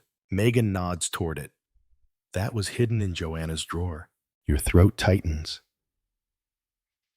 Fact is, you open it, it's from Joanna, but not to you. I'm sorry, I didn't mean to keep it from him. I was afraid of what he'd become if he knew someone was watching him fall apart again. Your hands tremble. She wasn't hiding the letters from you. She was hiding you from them. That night, Miss Marple sits with you in silence. I think, she says, the killer is growing impatient. Why? Because someone always breaks the pattern before the end, and the killer needs one more move. She glances toward the window. Tomorrow, I'll host tea. She says, everyone will come, and someone will finally make a mistake. You lie in bed and try to sleep, but the wind moans through the eaves like a warning. You realize what's coming now isn't just justice. It's exposure, and someone will do anything to avoid it. Even if it means killing again. Chapter 16, The Quietest Trap, is still a noose. Miss Marple invites 7 people for tea. No one declines. You don't know if that's English manners or guilt. Maybe both. The living room is warm, cozy, cinnamon biscuits, lemon drizzle. Too much sugar in the air. No one eats. Miss Marple smiles as if nothing's happened. As if no letters were ever written. No bodies ever found. But every motion of her hand is baited. Every silence is a hook. You take a seat by the fire and wait for someone to flinch. Joanna sits beside you, back straight, face blank. She's become someone else lately, still familiar, but sharper, like a photo slightly out of focus. Across from her, Megan lounges in a chair, like she doesn't belong to any of it. And maybe she doesn't. Her eyes dart constantly, not in fear, but in calculation. Beside her is Mr. Pye, fussy, flustered, still trying to look like he belongs in control. And then there's Elsie Holland, too beautiful, too untouched, as if even tragedy avoids her. Dr. Griffith is here too. Quiet, brooding. He watches everyone, especially Megan. Superintendent Harper sips tea and says nothing. His badge sits like a weight in the room, and Miss Marple smiles. She starts with a story. Many years ago, in St. Mary Mead, there was a girl who wrote herself letters just to see who would react. She wasn't trying to harm anyone, just to test who loved her. But one day, she sent one to the wrong person, someone who had something to hide. Silence. She didn't die, thankfully. Marple continues, but the village did. Its trust rotted. People stopped locking their doors because there was nothing left inside worth protecting. Her smile lingers on each guest in turn, and that, I think, is the true danger. Mr. Pye coughs. Well, really, this is all quite morbid, Miss Marple, but his voice cracks halfway through. You notice it. So does Marple. Grief is morbid, she says gently, especially when it's faked. That lands like a pin drop. Elsie looks away. Megan smiles faintly. Joanna stiffens, and then Harper speaks for the first time. We've traced one of the letters. He says, the forgery, the one dropped in the Symington house. A pause. It was printed on a typewriter from Dr. Griffith's surgery. You hear the air leave the room. He should come and get the home. Griffith's expression doesn't change. Anyone could have used it. Could they? Harper asks. And then Marple says it. She didn't die of suicide. She was smothered with a pillow. Gently. No marks. Griffith stands, but Megan is faster. She tosses a thin stack of pages onto the table. We found these in your waste bin. Drafts of letters. Your phrasing, you practiced. Griffith's mouth moves, but nothing comes out. Then he laughs. Cold, low. She was going to destroy everything, he says. All for that child. That perfect blonde idiot. Ruby, you ask? No. He snaps, Elsie. Everyone turns. Marple doesn't blink. You were in love with her. He stares at Elsie. She chose him. And then the old woman planned to hand her everything. The letters were supposed to shame her out, to rattle her, not kill anyone. Not at first. And when that failed, Harper asks, Griffith's eyes are glass now. I had to finish it. No one moves as Harper cuffs him. Miss Marple pours another cup of tea, and the room exhales. Later, when everyone is gone, you remain. Why didn't you tell me sooner, you ask her. Marple smiles softly. Because sometimes, dear, the moving finger doesn't just write, it waits. You stare at the empty chair where Griffith had been. Then you look at the typewriter in the corner and wonder how long it'll be before someone else sits down to write again. Chapter 17. After the ink dries, Lymstock looks the same. Hedges trimmed, curtains crisp, smiles polite, but something beneath it has shifted. The soil is still damp where Agnes was found. The whispers in the post office have softened, but they've turned inward. The town has swallowed its shame and learned to digest it in silence. You sit by the window in your study. Your leg still aches. The crash left scars that haven't faded. Not on your body. Not in your head. You thought this place would heal you, but Lymstock doesn't heal. It reveals. Joanna leaves first. She doesn't say goodbye. Just leaves a note short. Clean. No apologies. No explanation. Just a direction forward, eh? You don't blame her. Some places only hold mirrors. P. Ishki. Megan stays. She doesn't say much, but she doesn't need to. You watch her read by the fire, long legs tucked under her, eyes moving like she's scanning for lies in the text. She doesn't trust easy, not even you. Maybe that's why you want her near, because trust, you've learned, is the most dangerous fiction of all. Miss Marple returns to St. Mary Mead. She sends a letter real ink, no threats. We never stop writing, Mr. Burton, whether in letters or choices, but every sentence we leave behind says more about us than we ever intend. You fold the note, place it in the drawer with the others, the ones you've kept, not the threatening ones, the ones that made you pause, the ones that made you wonder who you really are when no one's watching. The moving finger wrote, yes. But what it left behind wasn't closure. It was doubt. And in the quiet of your study, long after the village has gone to sleep, you still ask yourself the question the letters never dared. If no one had stopped him, what would you have done? You close your eyes, and the answer never comes. Only silence.